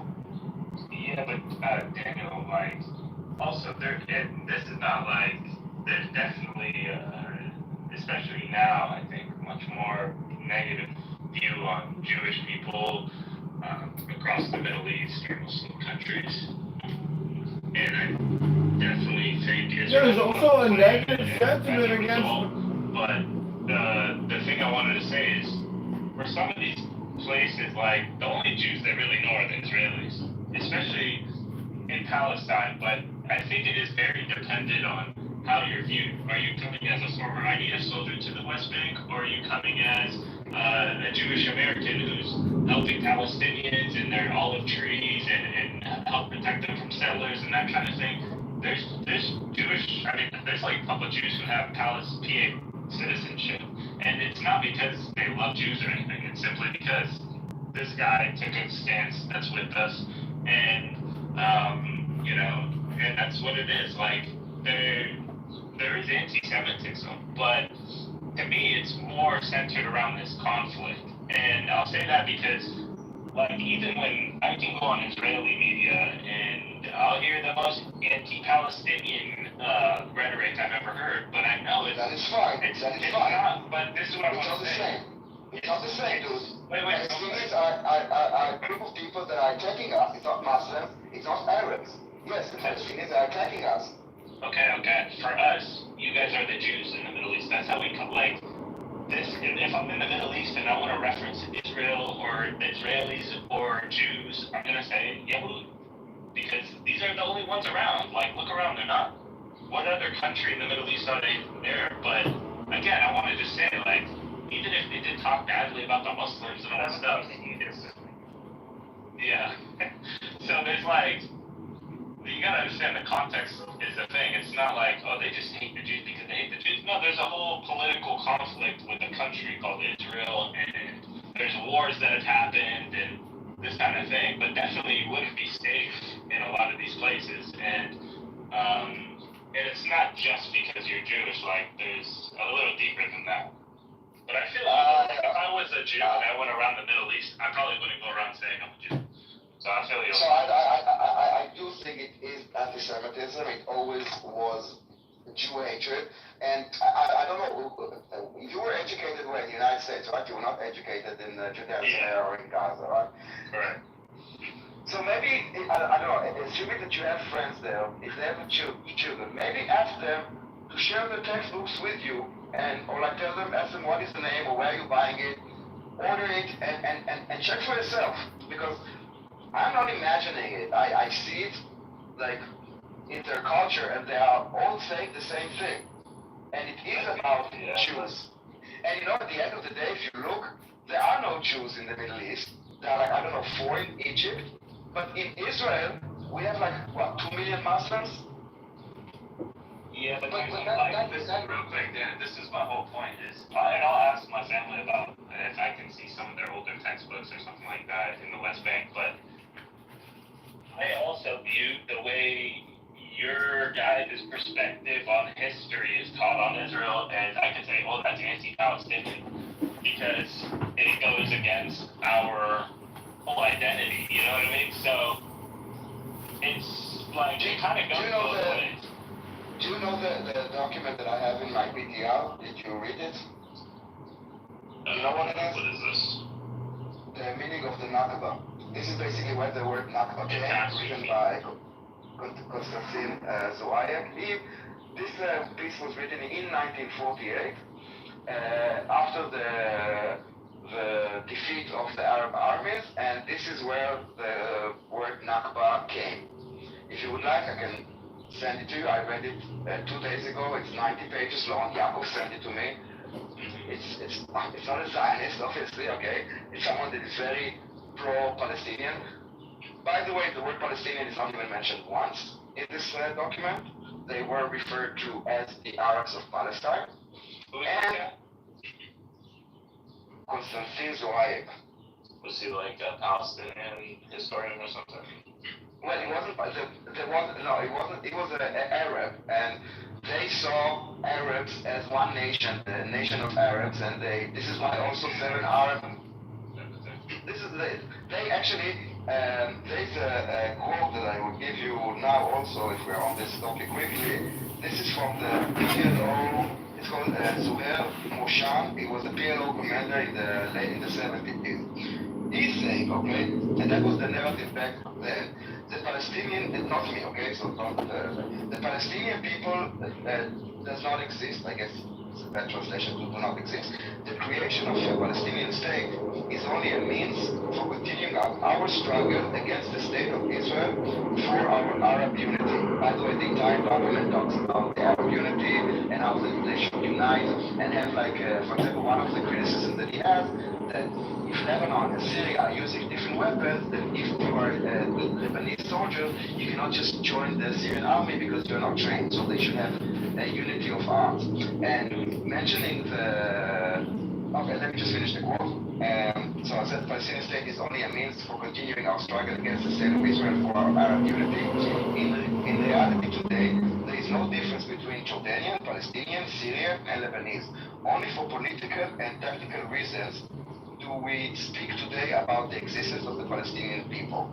And the Arabs of Palestine, as they were referred to, again, not me, by a very pro-Arabic, whatever, pro-pan-Arabic, whatever you want to call it, he never mentioned the word Palestinian, because this identity, and I don't say that the people don't exist, okay? We're talking about this identity that was basically a tool, not for the Palestinians' sake, but as a tool against Israel. And this is why 80 years later, the situation of the Palestinians is bad. I mean, there are still refugees 80 years later.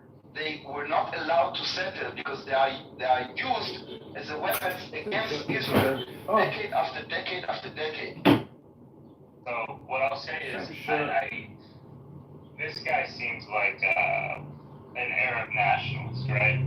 Or an Arab. Basically, we all united under this one Arab identity, and the Syrian and the Lebanese and the Palestinian are no different. These are the same people. In some ways, he's right. But because for the longest time, this was Balad al-Sham, you know, this was Greater Syria, whatever you want to call it. This wasn't like a bordered place. This was precise Pico kind of thinking in my head to basically put these borders and separate these people. Say, you guys are Lebanese, you guys are the Israelis, you guys are the Palestinians, you guys are the Syrians. A lot of Arabs in the region just saw as an undercut, right? So like when they cut these borders out, wait, you're taking part of this Arab land or this whatever land. And in some ways, again, the guy's right. The difference between Lebanese people, Syrians, and Palestinians is not so much, other than like whatever France was colonizing Lebanon for a bit. So in some ways, it's true. If we all had a preference for a lot of people, there would be no Palestinian identity, no Palestinian state, no Lebanese state, no Syrian state. These would just all be Arabs, or, you know, we're all united under this one thing. And I think he's right from that perspective. but I think that's a bit outdated. This is like kind of the Gamal after Nasser kind of. Oh, this is definitely, this is 1948. Like, it's as outdated as it can be. I'm just giving the perspective of the way that it was seen back then. A lot of For some people, it was seen like that, for sure. Definitely. And it still is. I just think it's an interesting read just to see the perspective back then of how, because sometimes he goes into really small details. So it's just about the communication that they get during the war and what they like. It's just interesting perspective. Like, I mean, it's not my how do you call it? Not my side or whatever. But I like to understand like the mental, like I don't know, the mental state or the. It's really hard to look back and because what we try all the time is how to project the way that the world right now, even the word colonialism, okay? I mean, I hope that you know that the world has changed meaning from back then to now. Even nations, I mean, back then Arabs were like tribal. They didn't have the concept of nations. They were like tribes, living on a land, living their life. Yes, exactly. We had empires and we had the side speak of it was literally a whole shift. We didn't. There was not a Palestinian national identity 500 years ago. We were forced into this shit because they started cutting it up. You know what I mean? Like, that's how it got. The society was more tribal. And by the way, in Gaza or in many places, it's still very much tribal. It's like different hamulot, different families. The society is still very much tribal. But yes, this nationalism, there was like this move of nationalism throughout the world.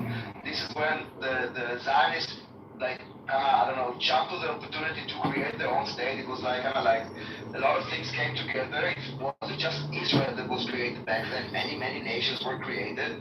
And also, later on, the Palestinians identity, this notion that there was Palestinian and living like, this is like trying to kind of take like reality now and try to kind of copy-paste it backwards. It just doesn't work. And things change, words change. There was no Israeli identity before 1945. I don't think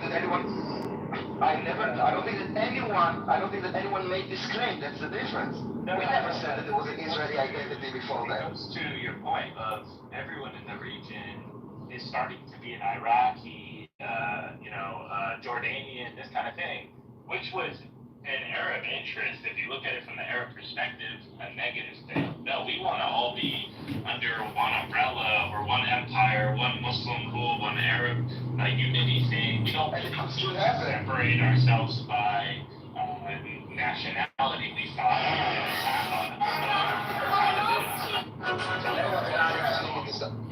You know what's interesting about this document? How they are basically calling for all the Arab countries to put all their resources, even like they say, he was talking about things that different countries were handling at the same time.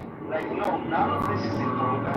All your internal things, like if it's prices or I don't remember exactly the like, no, you need to sacrifice everything to fight against Zionists. Otherwise, they will take over the entire Middle East and like year by year they will take over Lebanon and Syria and Egypt. And basically they were like fear-mongering. They're like making them like, okay, oh my God, those Zionists not just came to Palestine, once they were, this was said, if they will let them establish, it will not end there, they will conquer the entire Middle East. That was basically the fear that he was trying to muster in order to unite the Arab world against Zionists and basically to sacrifice everything for this.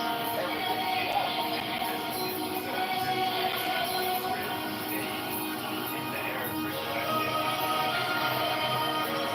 right? Like, and by the way, if there was a German state or a British, like anything that other than the Arab Union has power, so it would be the number one, enemy in the region automatically. But do you think that it's still legitimate, like this notion that being taught to Palestinians, like, hey, you should sacrifice your life, you will die, you will get born and die as a refugee. and we need to all destroy Israel. Like, you are a Palestinian or Palestinian heritage or whatever, right? Yeah, my dad's house. Okay. So do you really honestly believe that this is something that is worth fighting for? Do you actually believe that this is something that could be achieved? Like the destruction of Israel? I'll say this, dude, and this is my honest opinion. The Palestinians that are refugees in countries like Syria, Iraq, Jordan, Lebanon, it's been decades. Those countries should provide a special status, special ID for them where they get all the full rights, but still acknowledge their Palestinian identity. Why don't you support, why can't they be like equal rights citizens? But I'm saying they should be, but also... So why do they need to be different? Because why do you think, they have would you agree that a unique... in the United... than the rest of Okay, so why do they like to have like a unique identity? Like let's say you were born now in Lebanon, okay? And your child now, okay? You're happily married, your wife is pregnant, you have a child. Why does your child cannot be Syrian or Lebanese or wherever you live? Like, why does he have to be like this special mark? And what does this special mark actually mean to the other Lebanese? That you are not part of the society? That you will never be part of their... Because as you said, they are Arabs. Why can't they just live there? The rest of them. I think it's important to acknowledge that they were refugees and they should still get full rights. I mean, that's to me, they can still be like they should get full rights or whatever to me, but let's say refugees, people that came from Ireland to United States, okay? Or Italy, or whatever, okay? Yes, they could say, I'm Italian American, they can speak like this, or whatever, but they don't have like a special identity card. They're like, okay, you want to keep your identity? If it's Aboriginal, if you're like African American, if you're Italian, whatever. Look, do whatever you want, but you are American. You are full-fledged American with equal rights. The United States is more like a nation of immigrants. If you're talking about like, I go to Lebanon, I would still want for complete equal rights as everyone else, 100%, and even the citizenship, amazing. But I think if there was a special thing where they're like, hey, but this is really where they're from, it does one, it upholds their history, and it gives them rights as everyone else, and they're not going to be stuck in camps or whatever the fuck, which I think is still so ridiculous. But to go to your second question real quick. The second question, I think you said, like, is this still worth fighting for, this, right? And to me, it's hard for me to tell someone in Gaza or the West Bank, like, I lived in the fucking US, I had a whole different upbringing, I don't know what the fuck pushed this person to this level, right? But in terms of the whole entire Arab world, I think unless there is some resolution in which either one or two things happens, there's a Palestinian state, or the Palestinians in the West Bank and Gaza are living in a way better condition in terms of either having Israeli citizenship, rights, getting rid of this, like, I think if that doesn't happen... What do you mean rights? Rights of who? The Palestinians or the Arabs of Palestine that live in Israel have obviously full rights. I'm not talking about that. Israel, I'm getting your point. Israel is a free democracy. You are trying to compare the Arab nation of Palestine to Israel, which is a free democracy. Why don't you compare it to the rights that the Palestinians in the West Bank have compared to, I don't know, those in Syria? Why do you compare it to a democracy when you're not a democracy? Well, technically, Palestinians have a democracy, but whatever, they haven't had elections. You know what I mean. Do you think that it's a free country? This is what I'm trying to say. If there's no two-state solution, then, or, like I said, Israel can annex all that land and give everyone citizenship. I don't think they want to do that. But if those two things, one of those two things doesn't happen, I never see this ending. This will never end. Which one? Either, like what? Coming back to Israel, that's not an option. I tell you what the problem is. A permanent solution needs to happen. Otherwise, this goes on forever. I think that they are pushing too far. Like, for example, if you would say, okay, we have those refugees of 1948, and those are the refugees. But no, you decided to turn everyone into refugees, 16 million. So now you basically, not you, yes, the plural you basically made this unresolvable. Because you say, okay, now we have 16 million. Obviously, no one would allow 16 million or 10 million or 2 million go back to Israel. Because that would, especially that now, it's not just like a peaceful, like, oh, la la la, let's, no, those are people that were brought as, like, to hate us, to fight us, to kill us, to dehumanize us. It's not a reality, like, that they would gotta just la-di-da with us. Like, I understand. as far as, That's a red line for you kids, and I understand that. I'm just saying, like, forgetting all the little details. We have our red lines, you guys have yours, and there's a lot of, like, details that you can iron out. But I'm saying in general, if yeah, but who's suffering? Who's suffering? Like, look at the people in Gaza, for example. Do you think they want any of this? Don't you think that they want, like you, to get up in the morning, to go have a coffee, then to go out to a club, and then to go to a restaurant? Do you think they want to be like weapons? I think them and pretty much most of the world doesn't want that for them, for what's going on. But forget about just like the Palestinians are being kept in this limbo, not just in Gaza and West Bank. In the Arab world, they are kept in limbo. Even in the United States, they would be considered some of them still like refugees under UNRWA conditions. Daniel, I'll say I say this all the time, but I always say that the Arab leadership in dealing with this issue has always been about 5 to 10 steps behind and hasn't gotten any better since, any of the major events that have happened. So I'm not going to be here and defend the fucking, like, they made a lot of strategically retarded errors, and some you can't come back from, some you can still resolve. Do you think that their intention is to help the Palestinians as people or to destroy Israel? Because I think that they didn't necessarily make a mistake. I don't think their aim, listen, the Arab countries are filthy rich, okay? Filthy rich. They could have helped the Palestinians like as much as they wanted. They don't. Look, I'm terrible.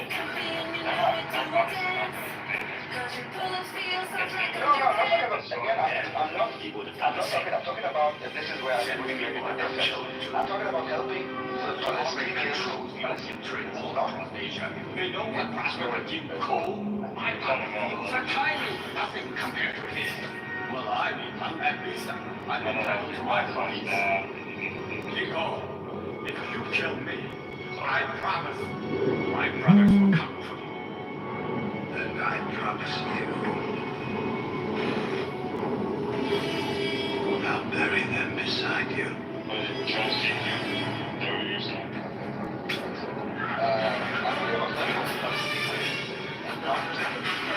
I'm actually thinking about the Palestinians.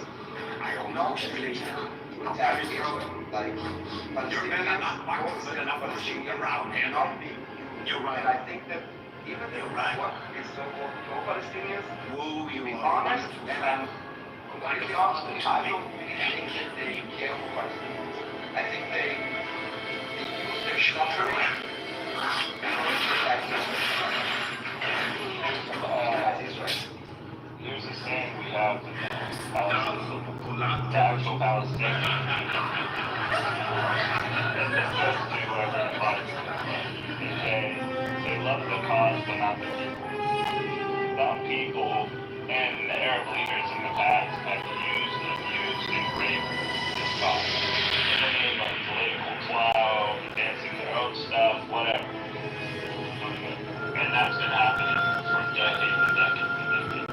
And it happened to the PLO, it happened to Hamas. It's like a never-ending cycle. It depends on the Arab country. They all have their own different history with this cause and what they've done for Palestinians. And some of them are definitely intentional terrorists. And some of them are, the holy man wants to see me. Care about it, so don't care about it. I don't care, but they're honest, right? Like, what I like about countries like Saudi Arabia, right, which a lot of Palestinians, mostly on the fairly wrong side of things, and always talk shit about Saudi Arabia, but they're not selling you false hope. The Saudi Arabians and people like that will tell you this is the situation. We're going to use whatever leverage we have to try to make your life a little better, maybe resolve this permanently, but we're not going to free Jerusalem tomorrow. We're not coming like Iran and saying, we're going to, tomorrow's going to be liberated. Like, that is telling you down that history of that road, and that's full of shit, to be honest. Because one thing, I feel that best, like his platform when he originally ran decades ago, like fought the Israel before, we were stronger back then, and it didn't go well. And now we're even weaker than it. You want me to go to war with these guys after the sickening spot? You want me to go to war with these guys? I'm not going to do that. I'm going to try to basically keep whatever land we have and as if you're able to live here as possible. But if you want to go to war with them, these are people who can destroy your entire peace. The Israelis can destroy the Palestinian people as we know it. If you want to go that route, you can go with someone else. And that's how it's works. Yes, again, speaking about Palestinian people, I hear a lot of people that are very brave sacrifice Palestinians. Like, no, like they're very brave, like we will not give up, every man his age. I don't think this is true for Palestinians. I think that the best hope for Palestinians is within themselves, if they will bring leadership from within themselves that actually wants to better the life of Palestinians and put this as top priority on top of destroying Israel. I think this idea, this notion that Israel is just gonna pick up their back and go forward, as many like to say, not close to reality. And I think it harms Palestinians way more than it harms us. Like, there are people that were born as refugees, died refugees. Like, look at Gaza, like, it's really like tragic. And I don't think that the pro-Palestinians really are helping. I think they're fueling it. And not for the benefit of Palestinians. It's the result of resistance and saying, every last drop of blood we're going to sacrifice to free Palestine. The result's going to be bad for those people who you're encouraging to do it. On the other hand, again, it's hard for me sitting here to tell someone who God knows what they went through, don't pick up a gun and go try to fight these people. So, but here's the other thing too. You guys also, I think the Israeli government and leadership in the past, and you'll say like, oh, they never miss an opportunity, but I don't think how it's worked out in terms of who's been the leadership in Israel in certain moments in history and today, I don't necessarily think they want a permanent solution that is necessarily on the table right now, a two-state solution or a one-state. Like, the status quo almost works better for Israel right now. If, they don't have to annex the West Bank. They can remain there. They can still have a bunch of their citizens move there and create settlements and live there and whatever. And that status quo works for them because if they annex, they have to give citizenship, which they don't want to do to 3 million people who are not Jews. And Gaza. It's not about not Jews. It's about hostile. I actually believe that if Palestinians would be like, I don't know, Swedes, just let us work, let's just go be productive. I don't think I think it's we need to look at complexities of things. And it's not black and white. It's not about Arabs or Muslim or not Jews. I think it's really about them being very, very hostile towards us. But you think, let's say we were like the most Jew-loving people on earth, would you still be comfortable being a minority in a Jewish state? I don't know. I think that the Jews need to have a place that they are not subjugated, And this is, and you know, you live in the same reality as me, and you do see that Jews are being targeted all over the world. It doesn't need to be Israelis. It doesn't need to be that they are attacked. And we have been attacked and targeted for centuries. So yes, we do need to have a piece of land where we are not subjugated and we are the sovereign. But it's not only for Jews. You know, no one ever said that Israel is only for Jews. At no point in history. Yeah, but there's a demographic fact that, or reality that we need to acknowledge that, although of course Israel can have... It's not a demographic fact, again. It's not a demographic fact. I think it's a demographic fact.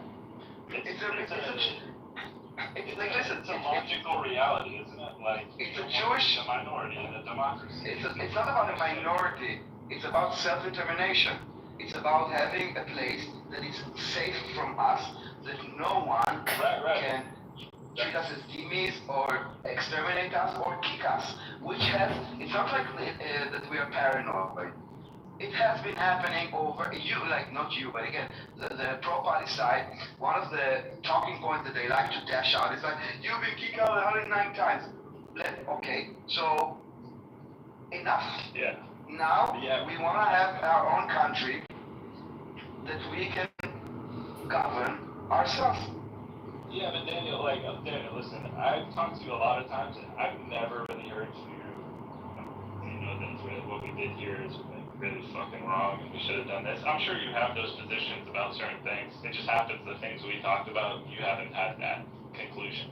But I think you can acknowledge that the whole project of Zionism, although in your perspective it's just, we just want to stay and we just want our own place where we can be safe because of historic, evidence of us being basically genocided and destroyed time after time after time.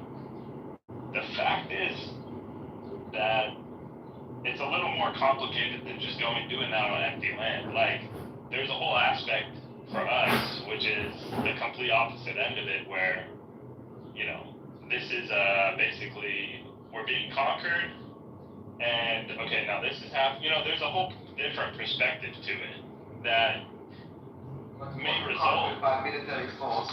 It was like land was bought, or swamps were tried.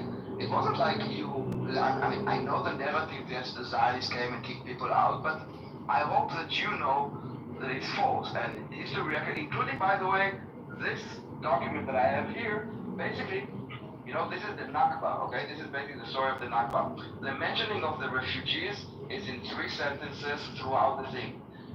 2 sentences just mentioning that there were 400,000 refugees, and then there's like a whole paragraph criticizing the Arabs of Palestine, saying not sooner did the first bomb fell that they escaped and handed out their strongholds to the enemy, and the majority of them left before our war even began. And this is a document from 1948 not from me, yes? This is what I'll say, like, that guy's take is that guy's take. Whatever, we can do that whole thing. I'm just here for the conversation, but there's narratives of what happened and then there's facts, and I think you might be able to agree on this. There was conflicts happening with the Jews in today's Palestinians, called them Arab spec, at that time, 1947 into 1948.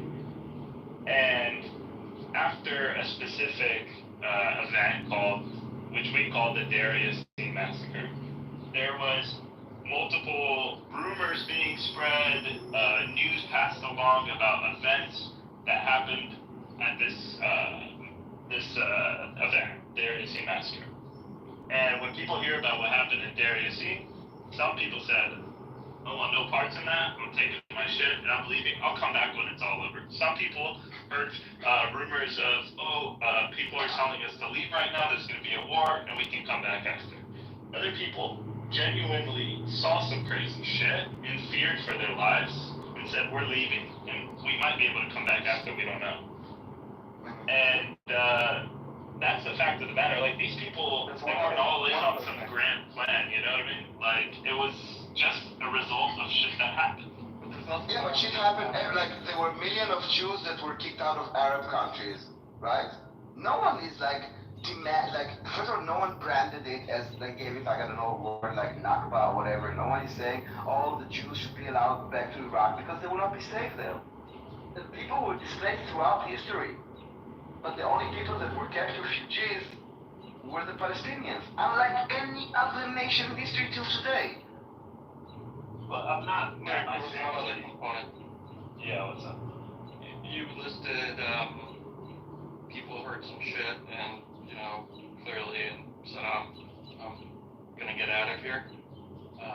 I pulled together, and I can share with you at some other point, there were a lot of messages from the Arab High Command on shortwave radio, things in papers, newspapers, essentially saying, we're going to kill the Jews within 6 weeks, leave so you don't get in the way, so we can fight them, and then, you know, you'll get back and you'll be able to actually get some of the treasure, you know, you'll be able to get some of their property, and, you know, there was this push in the media, and even the Prime Minister of Syria after the war talked about it, and many people, I can share some quotes with you. It's a component. What percentage? Unknown. But there was that component too, of telling the Arabs in that area, leave so you won't get caught in the middle. Yeah, I mean, and that's not necessarily bad advice. I mean, no, this is about to be a war zone. There's You know, but like, they ended up leaving, and unfortunately, they're on the wrong side of the battle, and then they couldn't come back, so. Yeah, I take the position of, if you were like a refugee and you're willing to come back to your home and live peacefully with whoever the fuck lives there, you should be able to.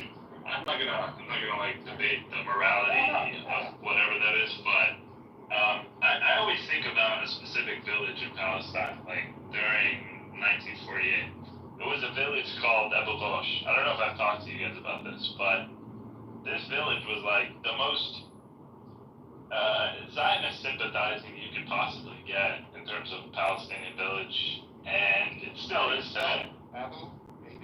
ABU, and then space GH. First of all, that's the best Qummus. Till today, one of the best Qummus. Abu Ghosh. Yeah, Abu Ghosh. G-U-S-H. Yeah, the Wikipedia. G-U-S-H. Gush. Exactly, it's very close to Jerusalem, on the route to Jerusalem. Yeah, dude, the leaders of this village had like really good relations with the Zionists, even during like 1948 when all the other villages like closed their roads to Jerusalem and like set up blockades and stuff. These guys left theirs open. This is like they were always gonna remain neutral in this shit, and just they even had people from this village working with Levi Sternke, right? Which is like the most hardcore. Like some people from this village would help break them out of prison. I don't know what the fuck was going on. They had some fucking like love lust for each other. Weird shit, but whatever. During 1948, as far as I know, the military objective was to ethnically cleanse this village. And I'm like, why? No, actually no, because half of them came back. So if the intention was, and they came back very early, still in 1948, half of them came back. If there was an intention to ethnically cleanse, then that was happening. No, they were actually, as you said, they were trying to keep neutral and keep the routes open, and they allowed at least half of them to come back. Yeah, but Let's say one with the Haggadah, not the Stern. I'm sorry. No, half of them. look at more. So half of them were kicked out, and then it said that at the end, almost all of them, like it says the Obama like the how do you call it, the majority, but like very high majority, how do you call it, like... Listen, they were... let me finish what I was saying. You're not going to have a problem with what I'm saying. I'm just saying, like, these guys were even pro-Israel. I won't even call them neutral.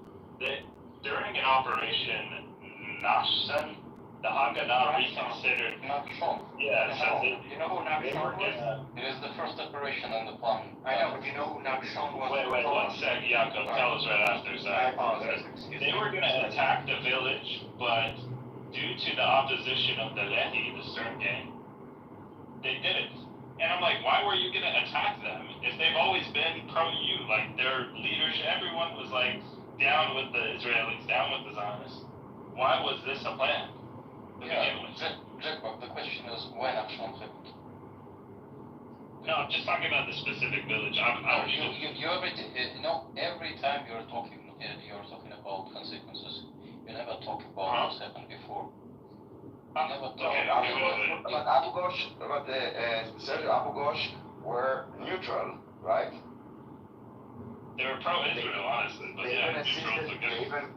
They even assisted the Israeli forces and kept the routes open.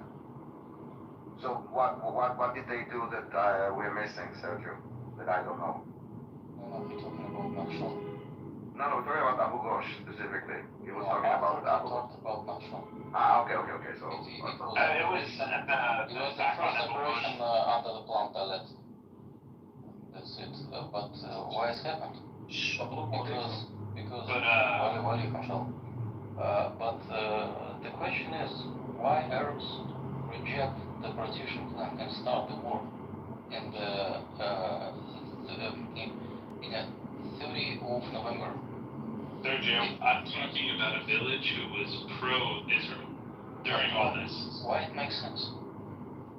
That's a whole separate discussion. And listen, all I'm saying is there are signs of this.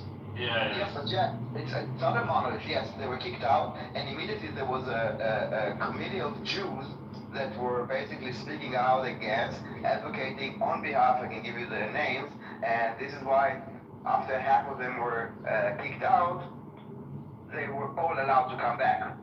Almost all. Understood. I'll look into that fact, but even then, I'm just saying, like, there were people in certain villages in this conflict that got caught in it, even if, you know what I mean? Like, it wasn't as, like, simple and plain as people like to talk about. There was some fucked up shit that happened.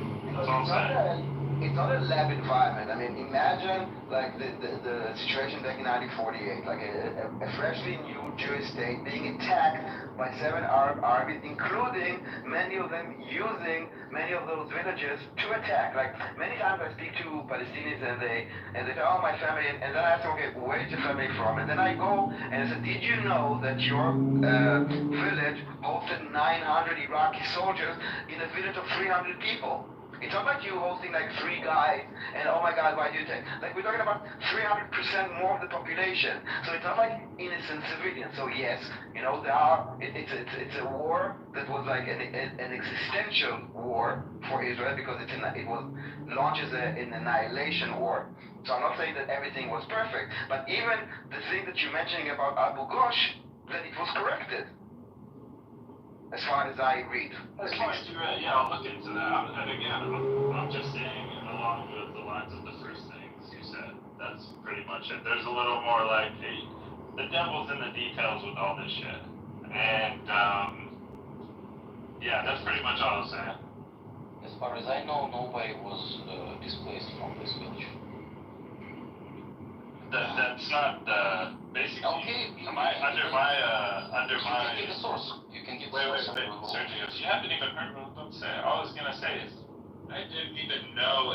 I thought in my mind no one there actually ended up getting displaced. My issue was the fact that there was a planned attack on this village that was a pro-Israel village, and that was the whole like. You know what I mean? That's the whole issue. Says that Israel planned to attack because they caught. Okay, I got you. I looked at for you, Jack. I don't know if you ever means it's like it's a scan from an article from I don't know when. It looks very old. It's from 7th of September 1953 about the committee for the people for the exiles of Abu Ghosh. Okay, by Jabotinsky and others. Okay, like all of them Jews. They basically created this committee. I put it in the chat, like the scan. Try to, like, it's a scan, it's a Hebrew paper. I don't know if you're able to translate it because if you want, I can try and read it and translate it on the go if you're unable. And basically, yes, just this. What I was referring about this committee to bring them back and to actually bring all of them back. So just like keep it. It's a very yeah. I didn't even know they got displaced, to be honest, but I thought like it was okay. Fair. I thought it was stopped before anything happened, but either way, I was getting to the point they're talking about. And by the way, this committee was they're talking about majority, minority, whatever. Now they have a number. This committee was for the release of. They call it release, but to release the exile of the 8 refugees from the village that were kicked out. So even for those 8 people, they created this committee to advocate for their return. Even though there were only 8, seems, but still. Yeah, that's another story. But, Jack, what's your point? I don't understand. Do you know who started the hate between Jewish people and Arabs? Where? When it starts, I asked you. No, I'm asking Arabs where? In the land of that called today Palestine. To me it started like, I would say 1909, somewhere around there, early 1900s. Okay, but what was the point? The point, from our perspective, the Palestinian perspective is, there's a movement called Zionism that wants to bring Jews to this land and eventually create their own territory. Yeah, but you sold this territory. A lot of villages were sold by many times. Do you know what percent of the land that's considered Palestine and Israel today was sold? But do you know and who they were bought from? Do you know how many of this land were owned by Arabs? It is not a lot. Yeah. Let me tell you something. So as far as I know, 2 major Jewish groups were purchasing the land. One of them was the Jewish National Fund. The second one was the Palestine Jewish Colonization Association. And together, these 2 groups bought 7% of the land. That's actually incorrect percentage. It's 6%. No, yeah, it's 11. Yeah, the reason why, and I've been listening to Amir say the 6.5%. 6.5% is if you divide by the entire Palestine mandate, right? But Jordan was cleaved off in 1946, it shouldn't count. So you need to divide by the area west of the... I didn't know that. I thought the 6% was 6% of Israel-Palestine, so did not include... No, it's 6% of the entire mandate, which includes Jordan. Okay, and Jordan is 78% of the mandate, so let's say 11% they purchased. Yeah, it's between 10 and 12%. But I'm sorry, Jeff. Do you know what was the land of Palestine in this time period we are talking about? Yeah, it was under British control. No. You're absolutely wrong. You're absolutely wrong. Wait, you didn't let me finish. No, I'm sorry. But I'm giving you a day. I must correct you. Brother, 1 second, Sergio. Let me just be clear. Let me be clear before you correct me. I said it was under British control after, World War I, but previous to that, the Ottoman Empire. Absolutely, and it wasn't the Palestine, as you know, yeah, because it was the Ottoman Empire. Absolutely, but there is a different part of vilayats, and there is no Palestine. The Palestine was a colonized name. 1923 was the British. This is the thing, Sergio. Yeah. If you look at what happened after Sykes-Picot, right? The Europeans basically carved up borders that they just arbitrarily decided this is going to be Lebanon, this is going to be Syria, this is going to be Israel, this is going to be Palestine, whatever, Jordan. These identities of, yes, Sykes-Picot. Prior to this, there was no, distinct Iraqi, Lebanese, Jordanian identities. These identities are all responses to these new borders being drawn, these new nationalities, these new nations basically are being birthed, right? The Arabs much preferred at the time to be, we're all just Arabs. We're not going to separate ourselves from Iraqi to the Syrian. We're not going to have different interests. We're going to have no borders. This is going to be like, for us, we didn't really even care to call, like, I mean, I don't give a fuck about a Palestine, Lebanon, Syria. Cool, it'd be better if we had no borders on this thing. Let's bring it back to Greater Syria, Balad al-Sham. That's how the Arabs were living pre-Sykes-Picot. So Sykes-Picot comes along, all of a sudden, you're hearing about Syrian people, Lebanese people, Jewish people are wanting their land, they're going to make it Israel, so the Palestinians, wait, we live there too. No, we have our own nationality. We're the Palestinians, right? This is how all this stuff was born. It wasn't like, you know, like we've always been Syrians and we've always been Lebanese people. Like this is kind of all modern, new stuff. So Jack, where does humility come into the equation? Because I think if the Palestinians and the Hamas leadership really wanted to end this conflict, they would humble themselves, bend the knee, and say, "Forgive us. We knew not what we did." Do you think the Palestinians will ever do that?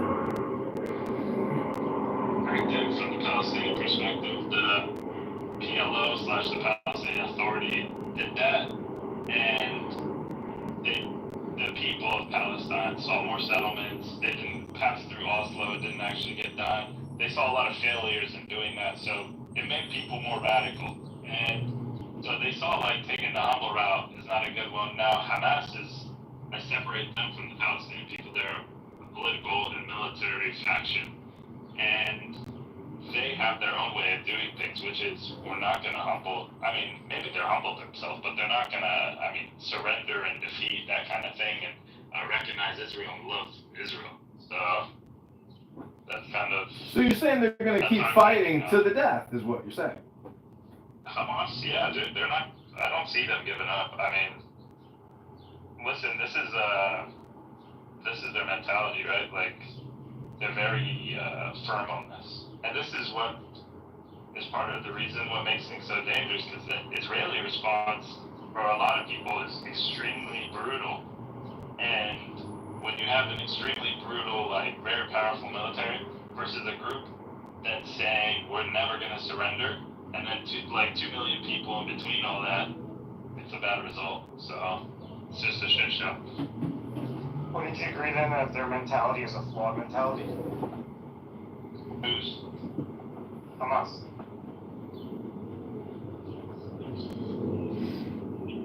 Just like any other mentality. Like, yeah, this is the thing, right? Like, Hamas has a goal of. I'm sorry, but Jack, it's not like any other mentality. You know, a lot of people, they come to terms with the mistakes they've made. They want to ask for forgiveness.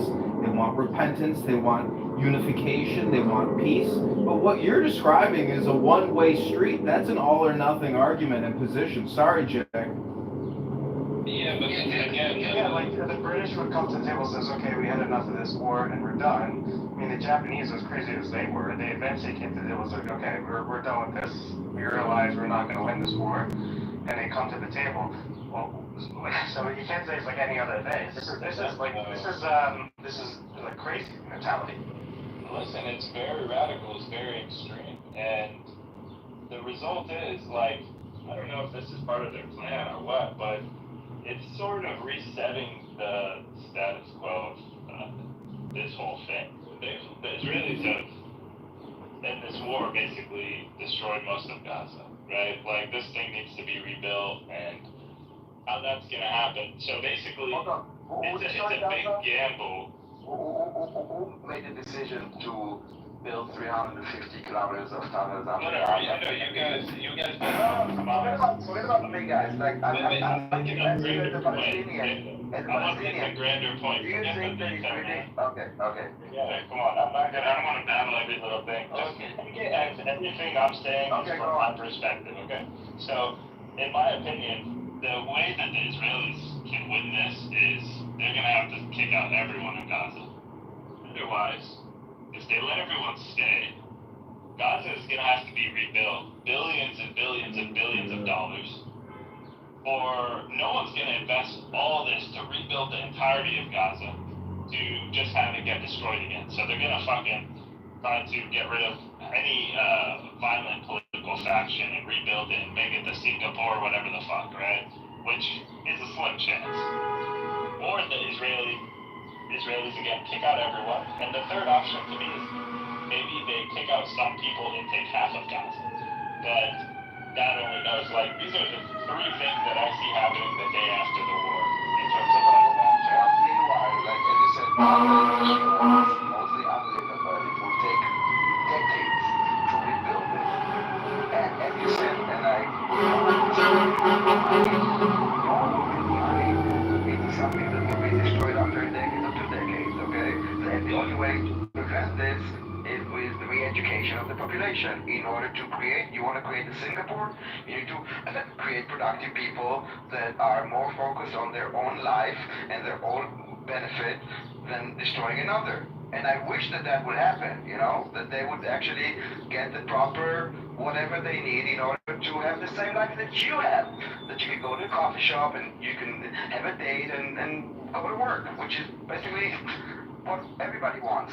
But but after that happens, and which I hope it does, and that's what I hope will be the fucking end to this nightmare, is something like that happens, and also there won't be a blockade anymore, right? There will have to be security guarantees for the Jewish people. Jack, the nightmare ends when these terrorists stop dreaming. They're dreaming of bullshit. In 1 second. Yeah, who's in the way of that happening? It's not Israel that's in the way. Almost done. Just 1 second. Got it. You gotta get your propaganda out. I understand.